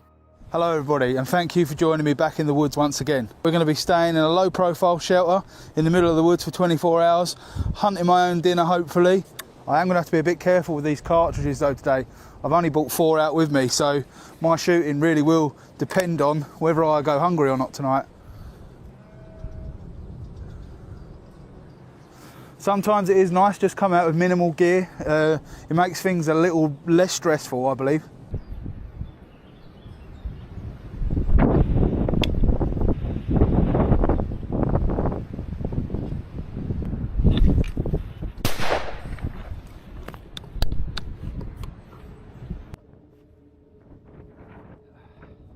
Right, so that's one in the bag, and to be honest with you, if it is just the one that I get, I'm very grateful, and I'm very grateful to the animal.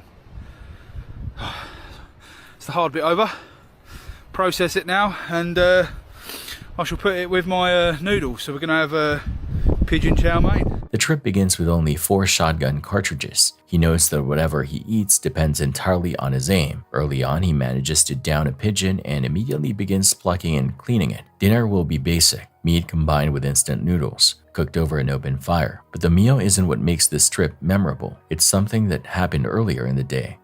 So now the water's on the boil, I can have 5 minutes chat. The creature that I caught on my mobile phone whilst out walking with the family, obviously it is an animal of some description. It's big and it is a dark colour. Obviously it was a complete disaster this morning trying to drone footage it. The drone got crashed and lost for a little while. But yeah, I mean, the size of it, the way it moved, and that slight, it was very, very jiggly, the footage, because it was so far away. All I had was mobile. I was trying to zoom in and the sunlight was reflecting onto my phone. I couldn't see a lot, so it was up and down. But what I did get, I'm grateful for, because had I not got any sort of footage of it, no one would have ever probably believed that I see it. But the kids made a little bit of noise, and eventually it left. It went through the other side of the field. But that's why I'm camping here tonight. We're a stone's throw from that field. This is a place I camp regular. So yeah, I've strategically already put out a couple of trail cams.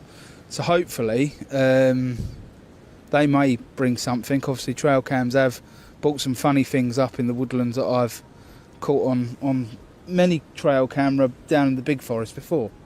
But yeah. While walking with his family near a field not far from camp, he noticed something moving in the distance. Large, dark, fast. Too far away to identify clearly. He managed to capture a brief clip on his phone. The footage is shaky and distorted by glare, but it shows a sizable animal crossing the landscape. According to him, it didn't move like a fox or a dog. It was far bigger, smoother, and more deliberate. When his children made noise, the animal vanished into the tree line. That moment stayed with him. It's why he chose this particular place to camp, only a stone's throw away from where he saw the creature. He set up trail cameras nearby, hoping to capture a clearer image of whatever had passed through. Just before it does get too dark, I'm going to get myself into position with the night vision goggles in that field where we captured that creature on camera. See what's going on during the night. But I'm going to have to turn this camera off and the light off before I get there, otherwise obviously I'm going to give myself away.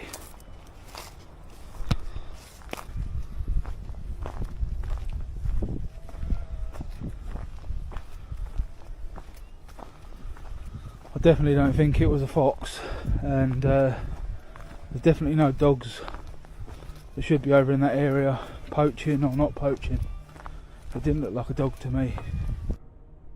There should be no dogs over here whatsoever. For the size and length of that animal, it definitely wasn't a fox, not in my opinion. So I'm just on my way back into camp now. There's nothing about, obviously, as we thought. You don't get lucky twice, do you? So I'm going to go back and enjoy the rest of my campfire and my evening up here. The wind is still pretty high, but yeah, we'll just hope that the rain holds off. We're not due any, but like I say, we're in the UK and you can never guarantee the weather. So see you in a minute back at camp. As night falls, the wind rises, scattering leaves across the shelter's entrance. With night vision goggles in hand, he heads back into the field after dark to see if the animal returns. He moves slowly, keeping his main camera off so he doesn't give himself away. The terrain is familiar, but visibility is poor. The field remains silent. No glowing eyes, no movement, just wind and darkness. Eventually, he returns to camp, admitting that sightings like this rarely happen twice. There's no definitive proof of what he saw, and he makes no bold claims. Still, the experience clearly left its mark. For those familiar with the UK's long history of reports involving black panthers, pumas, and other large cats roaming rural areas, the footage, however unclear, adds to a growing body of anecdotal evidence. These sightings often come from farmers, hikers, and hunters in remote regions, and they all describe the same thing: a large, dark feline moving silently through the countryside, never leaving more than a fleeting glimpse behind. Whether this was a misidentified animal, an exotic pet gone feral, or something else entirely, we may never know. But what is certain is that something unusual crossed that field, and it left one seasoned outdoorsman unsettled enough to build an entire night around the possibility that it might return. In November 1957, police in Plainfield, Wisconsin were looking for a missing woman named Bernice Worden. This was a small rural town where everyone knew each other's business. When officers went to the remote farm of Ed Gein, they expected a routine search. Gein was known as a quiet loner who did odd jobs and seemed totally harmless. The search happened on a dark winter night. Since the property had no electricity, the officers had to use flashlights. They entered a small outbuilding and saw something hanging from the rafters. At first, they thought it was an animal carcass from the hunting season. Then the light hit it, and they realized they were looking at the remains of Bernice Worden. The discovery was so horrific that even veteran officers had to stumble outside. As word spread, the town could not believe that the polite man they knew was a monster. Inside Gein's house, investigators found a nightmare world. Some rooms were frozen in time, exactly how his mother had left them decades ago. Other areas were filled with piles of junk and trash. Among the clutter, they found items made from human remains. Gein had been collecting bodies from local graveyards for years. I can't imagine living near a farm for so long and never knowing what was happening just a few miles away. Gein grew up with a very controlling mother who told him the outside world was evil. This isolation left him socially stunted and dependent on his mother's ghost. Gein was arrested at a neighbor's house on the first day of deer hunting season. He eventually confessed to killing Bernice Worden and another woman named Mary Hogan. The story of Samuel Little is also part of this trail of death. Little was tied to dozens of killings that stayed disconnected for 35 years. He moved constantly between cities and states to avoid being caught. When investigators finally sat down with him in 2018, he was in poor health but had a perfect memory. He claimed he was responsible for 93 murders between 1970 and 2005. He spoke with a calm, clinical voice that made the stories even more unsettling. Whatsoever. It was a matter of fact. I got him to kill. He went into great detail on his crime. He targeted women on the margins of society because he knew the police might not search for them as hard. This is why I always worry about people who have no one to look out for them. On the evening of December 16th, 2025, just before 8 o'clock, detectives in Baltimore's Eastern District were scanning live surveillance feeds when something caught their attention. On the corner of North Charles Street and East 21st, a vehicle appeared to be involved in suspected narcotics activity. What looked like a routine observation quickly became something far more dangerous. Members of the district action team were sent in to investigate. When officers attempted to stop the vehicle, it bolted. Sirens cut through the night as the car tore through city streets, refusing to slow. A request was made for the department's helicopter, but it wasn't available. The chase continued on the ground alone. The fleeing car turned into the 500 block of West Landvale Street and rushed into a narrow dead-end alley. With no air left to run, 3 officers exited their cruiser and advanced on foot, weapons drawn, shouting commands for the occupants to show their hands. Instead of surrendering, the vehicle suddenly lurched backward. One officer had to dive out of the way as a car slammed into a fence. Then without warning, it surged forward again toward him. In that instant, the threat became unmistakable. All 3 officers opened fire. So it's not traveling on the highway speeds? No. 1047. There's gonna be a bill out. Across street from Orlando.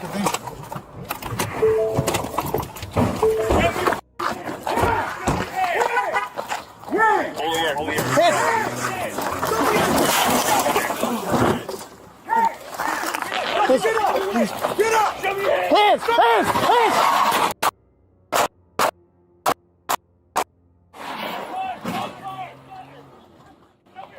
Show me your hands!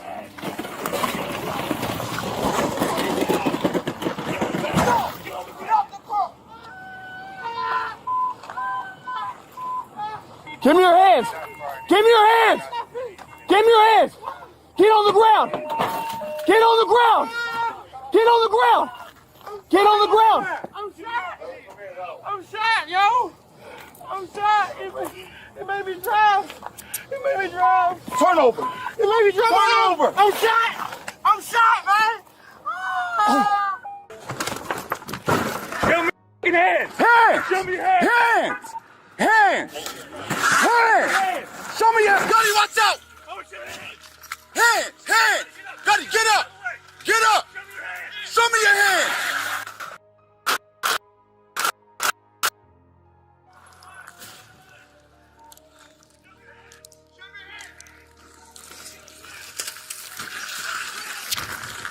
Stop! Stop the car!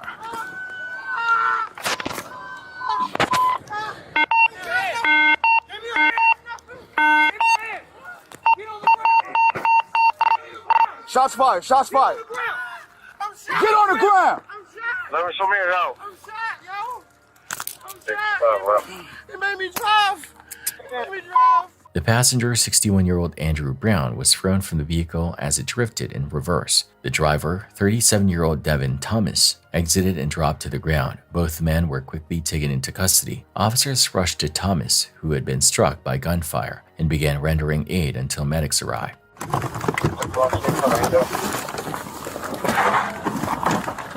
Show me your hands! Show me your hands!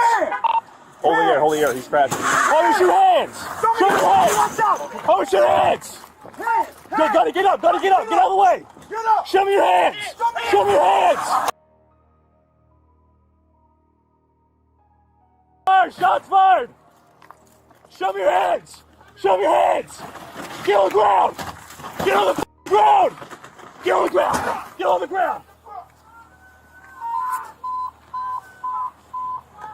Give me your hands! Shots fired. Give me your hands! Give me your hands! Hands up! Show your hands! Thomas was transported to a hospital and later released. He was subsequently arrested and charged with assault and use of a dangerous weapon with the intent to injure. A search of the vehicle revealed 2 firearms and narcotics inside. What began as a silent watch through a camera lens ended in gunfire inside a dark alley. A split-second decision turned a routine investigation into a near-fatal confrontation, exposing how quickly a fleeing vehicle can become a weapon and how fast a quiet city block can turn into a crime scene. It made me drive! Where are you shot at? Where are you shot at? 10-2-3, 1400 division. Stuff like that, I don't know. I don't know how many times I've been shot. He shot me. He made me drive, man. What I'm supposed to do? You're supposed to stop. I couldn't eat. You gotta do. You tried to run him over, bro. You saw what was going on. Stop it. Just don't move. Where you hit at? Oh my God, I wasn't trying to run him over. He made me drive. Shortly before midnight on July 22, 1991, 2 police officers in Milwaukee were flagged down by a man in the street. He was barely dressed and had a pair of handcuffs dangling from one wrist. He wasn't asking for directions, he was begging for help. The man's name was Tracy Edwards, and he told the officers he had just escaped a nightmare in an apartment on North 25th Street. The officers followed him back to the building expecting a simple late-night dispute. The hallway and the door looked completely normal. Even the apartment seemed ordinary when they first walked in. But as they moved deeper into the kitchen and living room, the mood shifted. One officer later admitted he screamed when he saw what was really inside. This moment marked the end of Jeffrey Dahmer's horrifying 13-year spree. By the time he was arrested, Dahmer was 31 years old and had killed 17 young men and youngsters. What shocked people most was how well he blended into the background. He held a steady job and lived a quiet life. No one noticed the monster living right next to them. Dahmer grew up in a home filled with arguments and emotional distance. As a teenager, he spent hours alone in the woods and developed a strange curiosity about death. He also began drinking heavily while he was still in school. These were clear warning signs that everyone missed. After his parents divorced in 1978, he was left alone in the family home and committed his first murder. So if your response was, oh, my family has been great, they're so supportive, I'm very close to my parents, that person wasn't going to be a victim. But if the person answered, my parents aren't speaking to me anymore, I'm estranged from my family, I'm kind of on my own now, that was the perfect victim for Jeffrey Dahmer. One of the most tragic parts of this case happened in May 1991. A youngster named Konarak Sinthasamphone managed to escape the apartment. He was found in the street, bleeding and confused. Neighbors called the police, but Dahmer approached the officers calmly. He told them the youngster was his adult partner who had just had too much to drink. The officers believed Dahmer's lies and actually helped him carry the youngster back into the apartment. That decision was a devastating failure that cost a life. I feel sick knowing that help was right there and then it just walked away. To the officers, good evening, officers. He's very polite, he's sober, and he said, "This is my boyfriend. He came to stay with me. We had a little bit too much to drink, and he ran out of the house." Dahmer's control finally collapsed when Tracy Edwards escaped a few months later. Fantastical that you think people are making it up when they're telling you the details. But as it turned out, they weren't making it up. It was all of the atrocities that we heard about that had happened in that apartment. Dahmer was sentenced to life in prison but was killed by another inmate in 1994. The building is gone now, but the memories still haunt the city. This video takes us to Korathalam, India, where a reckless driver tried to overtake another vehicle at high speed. The maneuver went wrong and threw a scooter rider directly into the path of an oncoming car. The driver of the car had less than a second to react.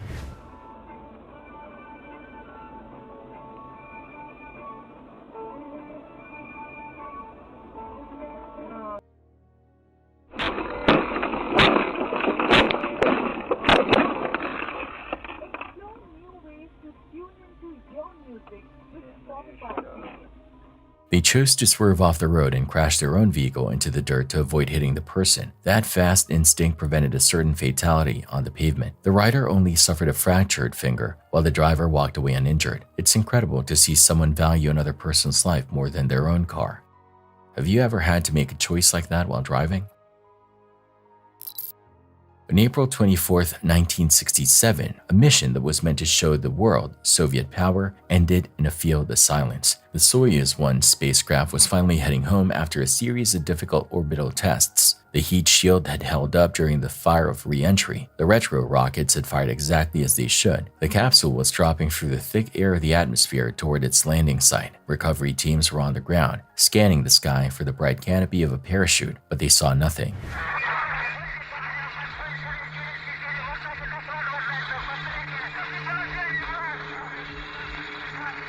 Inside that small metal craft was Colonel Vladimir Komarov. He was a veteran cosmonaut and the very first Russian to go into space twice. He was a hero of the state, but in these final moments, he was completely alone. The flight plan had called for complex maneuvers and testing of this brand new ship. According to official reports, those goals were met. The systems had been exercised. The descent was clean. Then at about 7 kilometers up, the sequence reached its final act. The braking chutes deployed just as engineers designed. Then the main canopy had to fill with air to carry the ship to safety. For a few long seconds, Komarov's life rested on fabric and lines. Then something went horribly wrong. Reports suggest the straps twisted and the main parachute failed to blossom. The capsule began to plummet from 4.5 miles up. It hit the ground in about 3 minutes. I feel terrible that a man who gave so much to science had to face such a terrifying end. The impact was catastrophic and killed Komarov instantly. For years, the Soviets had bragged about how safe their program was compared to the Americans. They once said the United States pushed too close to the edge. But just like the Apollo fire earlier that year, this tragedy happened during a routine part of the mission. Parachute failures are rare, but when nylon and cords fail, there is no backup for physics. Engineers eventually had to pull the chute from the twisted wreckage. The Soyuz craft was heavier than previous ships, meaning it had more mass for the fabric to carry. Perhaps the safety margins were just too thin. Moscow promised to fix the ship and fly again, calling it a technical delay rather than a dead end. But behind the cold science sits a family in mourning. Komarov left behind a wife and 2 youngsters who only learned he was in space after he was already in orbit.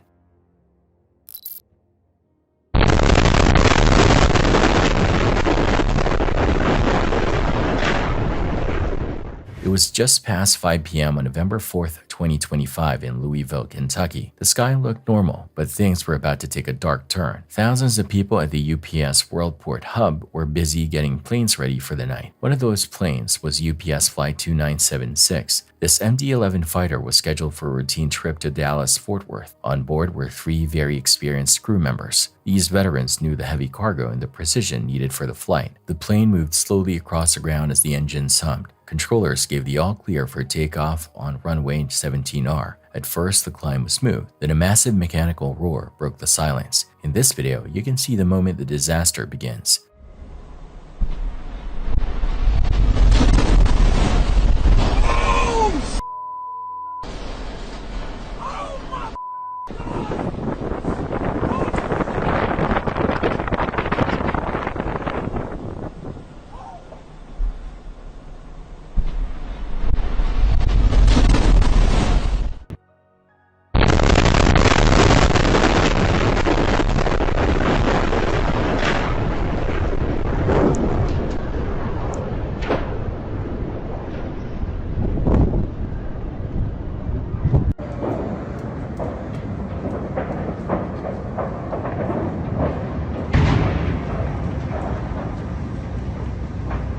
Ебать, все загорело. ¡Oh my Vamos, God! Ay, ¡Corre pinga. para atrás, papi! ¿Viste? Te lo estoy diciendo, Dios mío.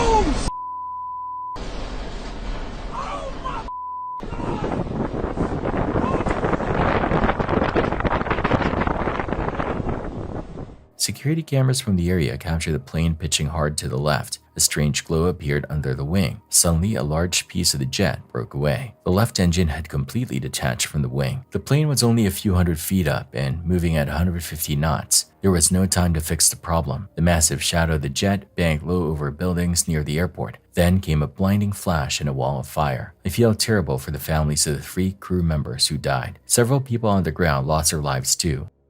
Warehouses and cars were swallowed by flames. Investigators found that a metal part called an engine pylon failed. This caused the engine to fall off mid-flight. UPS had to ground their entire MD-11 fleet after this. It's a scary reminder that even with modern technology, a few seconds can change everything.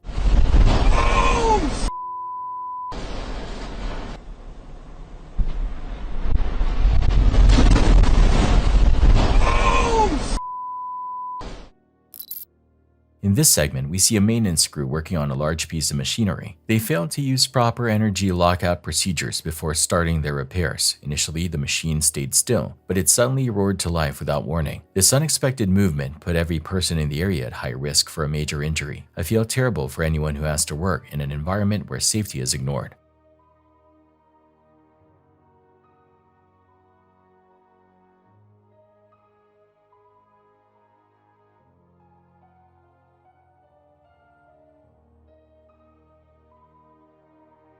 You should always follow lockout, tagout steps before you put your hands inside a machine. This means you must secure every source of electricity and pressure. A machine does not care if you are in the way when it starts its cycle. A youngster might think the gears look interesting, but an adult knows they can be deadly. One worker was almost struck by a moving arm during this specific incident. You must always treat work zones with complete focus and respect. If you see a machine that is not locked, do not go near it. The workers had to move with a swift jump to get away from the rotating parts. No job is worth being wounded by a piece of steel. They moved with a quick walk to the power switch to shut everything down again. Thanks for watching. Stay vigilant, friends.